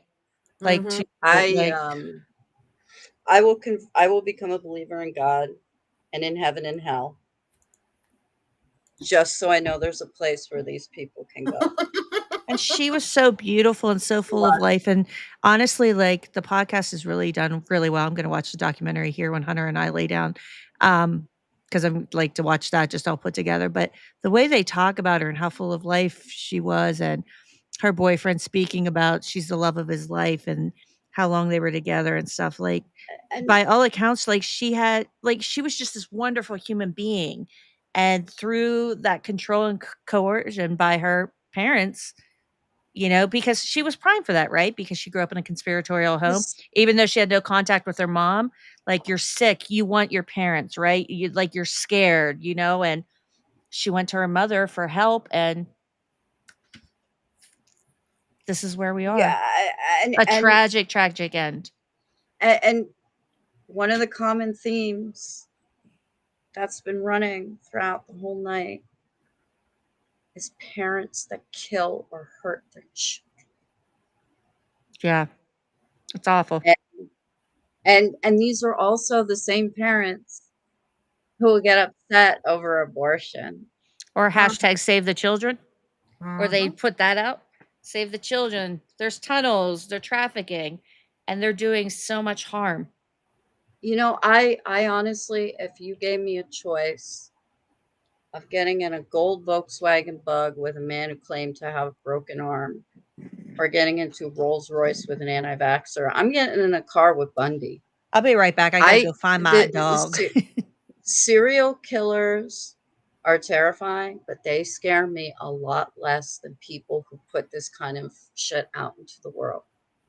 This does more damage than a serial killer, because a serial killer is going to stop eventually, because even if they die and they never get caught, they're going to stop because they're going to be dead. This shit just keeps going and going and going and taking more lives. It's like the Blob. Yep. God, I'm glad I didn't go too deep into the medical shit when I was into it. Yeah, seriously. Oh, God. So I didn't get vaccinated, though, at the time, because I thought that they put microchips in there. Yeah. That was another big one. So in the BBC article, so compare what I just read, you know, with what the parents are claiming happened with how Paloma died to this. For advice, Paloma reached out to a former partner of Kate Shemirani called Patrick Vickers. Paloma had a good relationship with him. Ander, who was Paloma's boyfriend, says. He is also an alternative health practitioner. When Paloma asked him about the 80% chance of cure the doctors had said chemotherapy would offer, Mr. Vickers said that it was exaggerated. He encouraged her to start Gerson therapy and to maybe consider chemotherapy if her symptoms did not improve after 6 weeks. Gerson therapy involves a strict plant-based diet along with juices, supplements, and coffee enemas. Some people claim, without evidence, that it can be used to treat a range of characters. Paloma was worried about the negative side effects of chemotherapy, Ander tells me, as it can cause fatigue, sickness, hair loss, and affect fertility. Nursing staff had spoken to Paloma about egg freezing and wigs when she was diagnosed. But the Charity Cancer Research UK says Gerson therapy can have severe side effects, including dehydration, inflammation of the bowels, and heart and lung problems.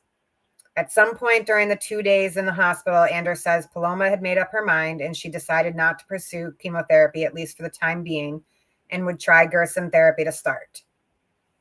On December 23rd, Kate sent Ander a voice note giving him instructions to drive Paloma to her house, saying she had arranged doctors for her.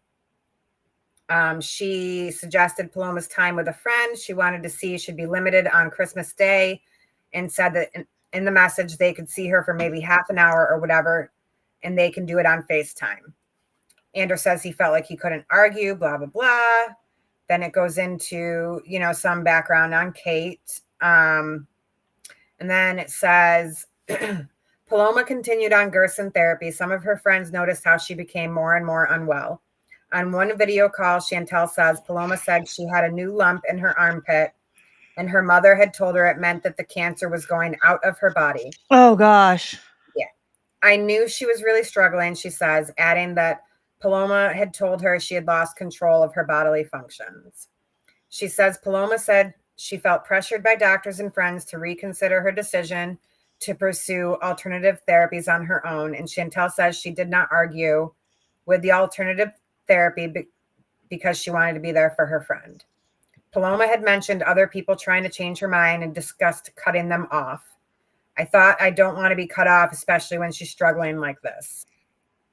Over the months that they had spoken on the phone, Chantel says she noticed Kate was taking, quote unquote, taking good care of Paloma, but she does not think Paloma would have made these decisions without her mother. I don't think her ideology was strong enough to make those decisions, is my personal belief. I think her mom played a massive, massive role in it. In March 2024, Paloma ended her relationship with Ander. Other friends and family felt that Kate was isolating Paloma from them. Gabriel, the brother, says that he asked to meet Paloma not long after she was diagnosed, but his sister said she could not go out because of the bad air. Their mother had convinced her that the damp air would cause her to become more ill. Sebastian and Gabriel were so worried that Gabriel started a legal case. He was not arguing that Paloma did not have capacity, but he wanted an assessment of appropriate medical treatment for her. But he really did fight for her. Yeah, but events overtook them, and the case ended without conclusion in July because Paloma had died. Gabriel only learned of his sister's death several days afterwards in a phone call from their lawyer. I forgot that. Yeah. And he had to break the news to their brother. It's like being burnt alive and you feel the searing pain every time it comes out of your mouth, Gabriel says. That breaks my heart. Sebastian says he blamed himself, that he hasn't come to terms with it.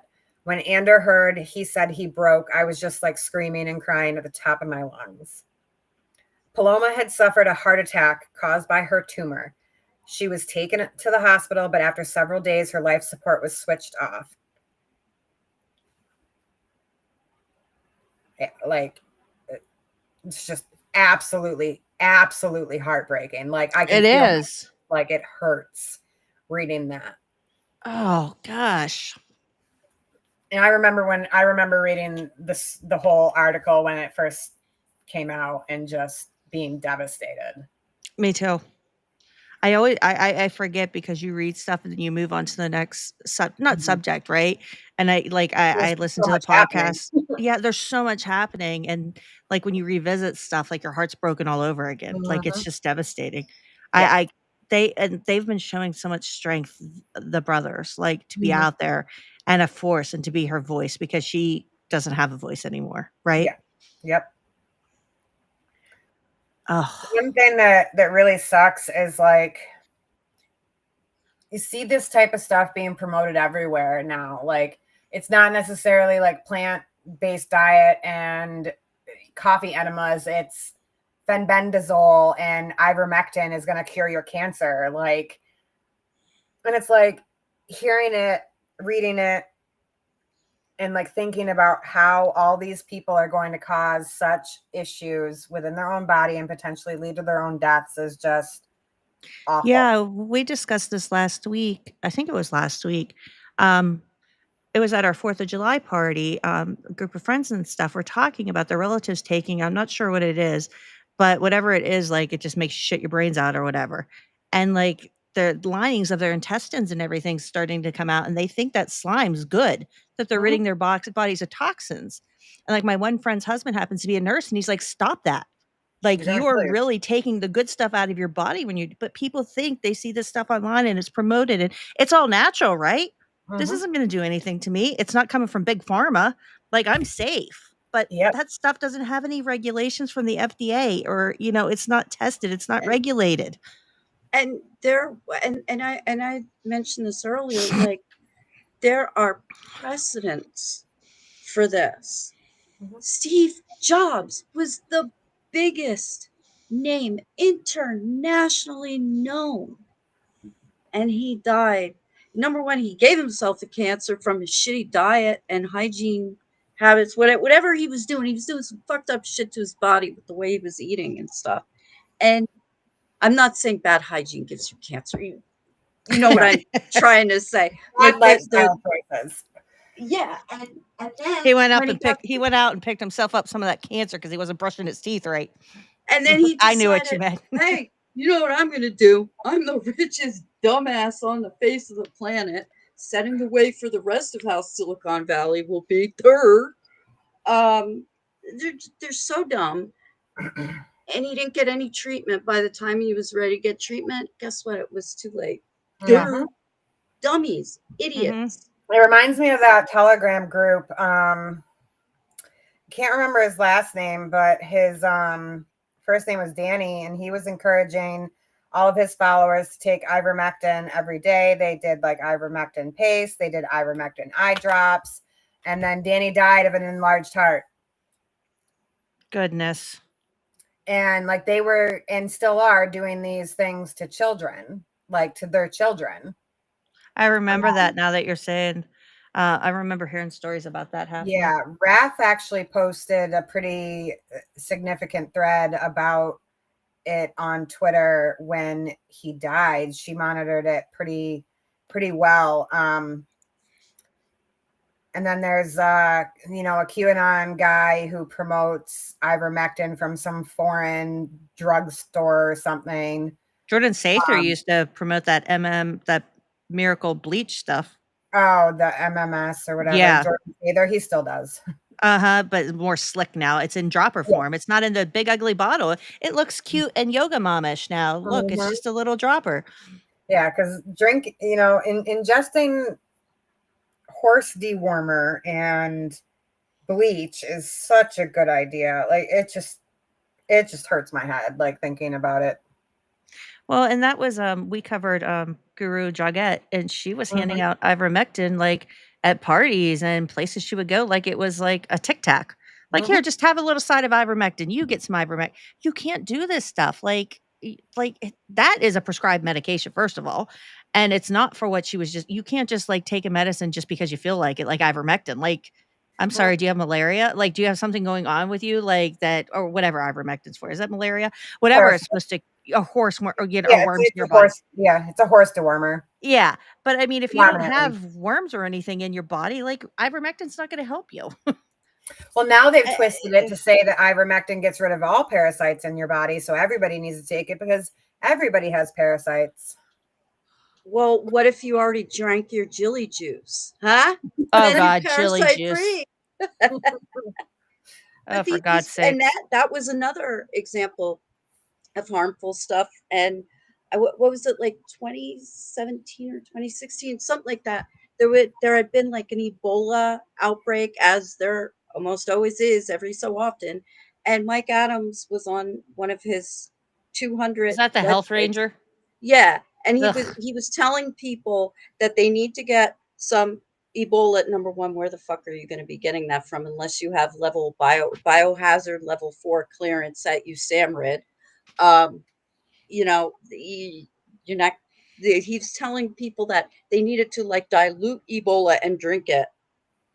Dude got in Great trouble advice, for that. Mike. Yeah, Well, so well, did the MMS people. They got in trouble, like that church and everything. But somehow it's legal all across the United States for everybody else. Like these people got in trouble and went to jail for a while or whatever, got fined. They might still be in jail. I'm not sure. The church gets shut down. These people get, for selling out of their trunk.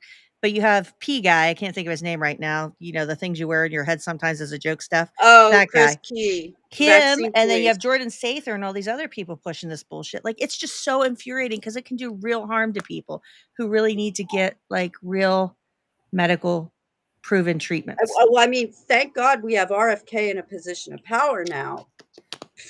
Yeah, so I follow this page on Facebook. It's called Detox, Anti-Vax, and Woo Insanities.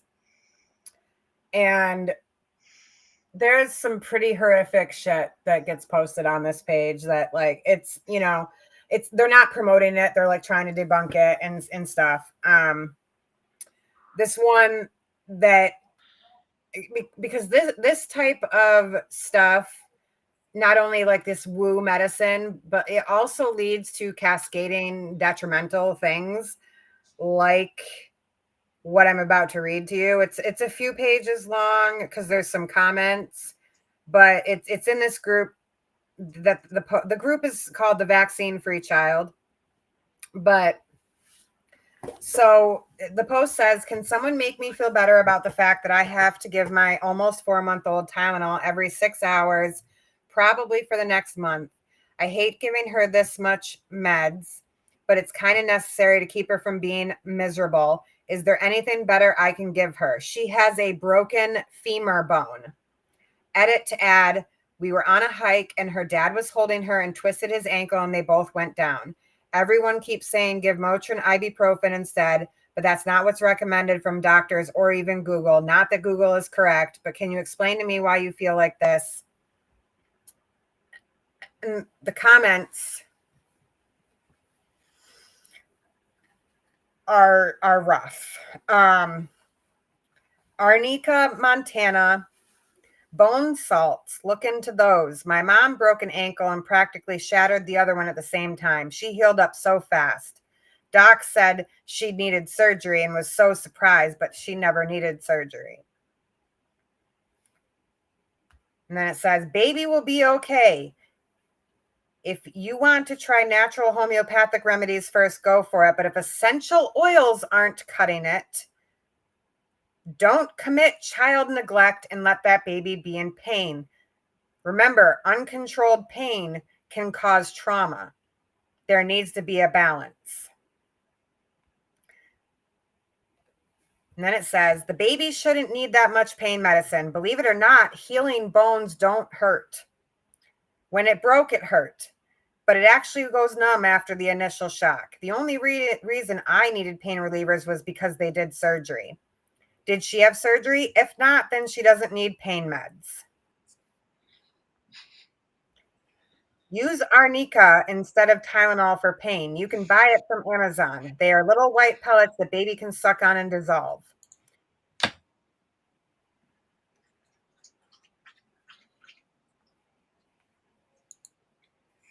And then the other one says, I personally would use cannabis oil. Red light therapy. CBD oil. And then another one goes, she's so precious. Please look into essential oils. What are essential oils going to fucking do to a broken femur? Like, oh my gosh. And they also want her to try acupuncture on her 4-month-old. Oh my gosh. I can So, imagine what it's like to read that. I follow this page because I want to know how crazy this stuff is getting, but it's I just abuse. want It's child abuse at this point. it is. Yeah, at Sandy certain Hill, like if you read down there what she wrote, I just Oh were the no, one person that she needed to Sandy. hear today, I guess, and it was good that she came into the stream. You two being here and sharing your story, so you know that's the one person when we say I do this for a reason. Like if you can touch that one person, like that means a lot to me. You know what I mean? If it just Thank takes you, that one Sandy. person, right? And So please reach out, email me. We'll set up a Zoom tomorrow, and we can chat.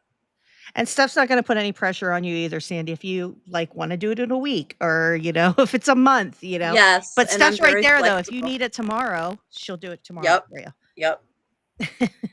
We know what it's like. Yeah, that's really so sad, Sassy. I can't. That's like I haven't used Facebook in a long time just because I got so bad with seeing all that stuff, right? Because it comes from because I have my friend groups are not just all leftist, right? Like I'm in rural PA. Like 95% of my family and friends are MAGA. Like I can't get away from it, right? So you can imagine what my Facebook's like. Like it's that mixture, but bigger. So I see all this stuff, this medical disinformation and stuff, and my QAnon mom that I lost. She was one like when that Stella Emanuel came out. I had posted an article about it, and she hopped on and she was like, "No, it's true, Shelby. She's telling the truth. Like all of that's true about the demon seed and the sperm and all that." And I was like, I have to immediately hide her from my feed. Like, you know how you can restrict certain people? I Yeah. had to restrict her, not because I was embarrassed she wrote that, but I didn't want people attacking her and making fun of her. And I Right. was like, oh dear God. Because normally she'll like stay away from my political post and she kind of leaves it alone. She knows there's a boundary. But that she came swooping in like, no, no, no, Stella Emanuel, she's my girl. And she's still out there pushing this shit. Like, I saw a thing where Stella Emanuel said that she got appointed to something with RFK or something. I don't know if it was a rumor or true or not. I was like briefly going through one of my weirdo groups I'm in. I can't remember. That I'm not sure. Like she could have been bragging because she's, but you don't know because crazy. Trump makes such crazy appointments now these days, right? Yeah. Oh yeah. You never know what's happening. She's campaigning. That's what I saw. She's campaigning to join RFK Jr.'s team at HHS. Oh no, that's from 2024. No, I saw this recently. Never mind. This was like last week. They're all child murderers. The whole Trump movement was based on saving children from homicide and sex trafficking. And it's an M. Night Shyamalan movie because the people that they put in power are sex traffickers and killers of children. Ugh. Some of the Well, things ladies. that get posted are just absolutely batshit crazy. And it's like, I don't know how people don't call the police on these people, like, or CPS or something. Like, it is so concerning to know that this level of just medical neglect and medical abuse exists out there, and that kids are forced into it because they have no freedom over their own bodies. This one, my 2-year-old drank raw milk for the first time Thursday and has been having diarrhea since. Today, her poop was pale white and she's not peeing. Jesus. Oh, Sandy, never think that you're taking away from our work like this. No, like never. you can ask anything and talk about anything. And I'm glad it turned your day around. I'm really glad. And there you go. She was looking for You your made email before Steph. You made my night. Made my whole week. Yeah. Ditto. I loved all the questions you asked, Sandy. Yeah, and, she has a lot of good ones. She really did. She really did. And if you ever need anything, I'm always here too. Yeah, always I can around. get her. I can get you in contact with Sassy as well too. Yeah. I love y'all, but I'm not publicly putting my email out there. No, I wouldn't either. Not after everything you went through, No. Sassy. No way in hell. Nope, I'm good. Do you guys have any closing thoughts or things that you want to say or comment on or anything before we? Oh, love you too, Sandy. Thank you, Love to Sandy. y'all. You. And I just wanted to recommend The Aviator and the Businessman. I'm madly in love with this book about Amelia Earhart, and the author addresses that there will be no conspiracy theories in this book on page 1. So Oh, that's perfect for wanted, you. and I'm enjoying it so much, and I really, really love it. And I'm trying to control how fast I read it. But I just wanted to recommend that and say that that's something that's been giving me joy. Something that's been giving me a joy. We could end with that. I started a new documentary, and I was going to message you, but I realized how late it was last night, Steph. You probably may have seen it, but it was a guy who said he was French, like pretending he was like a criminologist or something that really understood serial killers. Well, I found it on Prime. They did a 3-part documentary. The guy was a fraud. He said he talked to all these serial killers all over the United States and stuff, but a crack of like 3 sleuths like busted his stories because he was lying the whole entire time. But he did it for decades. He wrote books and everything and like fooled the whole true crime community and like news stations. And yeah, it's an insane story. So I don't know if you ever came across him, but I was like, holy shit. I've never read any stuff, so he didn't fool me. I didn't even know the guy's name. That was my good thing. I'm enjoying my true crime documentary about a fraud getting busted. And I'm so happy to get to see Eric again. We don't get to touch base as much as we'd like to. And, you know. What's your good thing, Sassy? But it's so good to see you. My good thing. My youngest is in treatment for some mental health stuff at a long-term residential facility, and she was able to come home this past weekend for her first day visit. And as long as everything continues to go well, they will be able to continue to come home once a week for a couple Oh, I'm more so weeks. happy to hear that, Sassy. Yeah, it's been really nice. She's been gone for a while, and it's been an adjustment for everybody. But That's amazing. I'm happy to hear that. Yeah, they're finally getting the help that they need, and that's my happy thing. Oh, that's great. Yeah. There. And We're let ending them on know some happy Toothy notes. says hi. Toothy I says will. hi to them. Yeah, But there you go. gonna End need on a to high know. note after all that sad children's stuff, right? End on some Yeah, positive absolutely. things. No Well, matter too much Sassy, luck here. you have an open door anytime you want to come back Wednesdays. And I do weird stuff. Sometimes I'll just go live just because I feel like talking about a topic. So you never know. I just pop up. If you see me, you can ask and you can come on stage and just BS too. We'll just do stuff. Steph caught me one day. I was like, I think I'll cover PM Hemphill today. I don't know why she's out there doing crazy shit again. I'll cover her. Yeah, you were just shocked do to that. see me. You were shocked to see me. You're like, Steph. I was like, well, I saw you were going live, so I wanted to come in. I was like, what are you doing here, Steph? I'll just go live for, whatever reason. So, no, but you have an open, I missed you so much. And I think we should do this outside of just not, Yeah, absolutely. I miss you I mean, guys. we are in the Discord together too, but, I mean, it's nice to see face to face, right? And have a conversation. Absolutely. Yeah.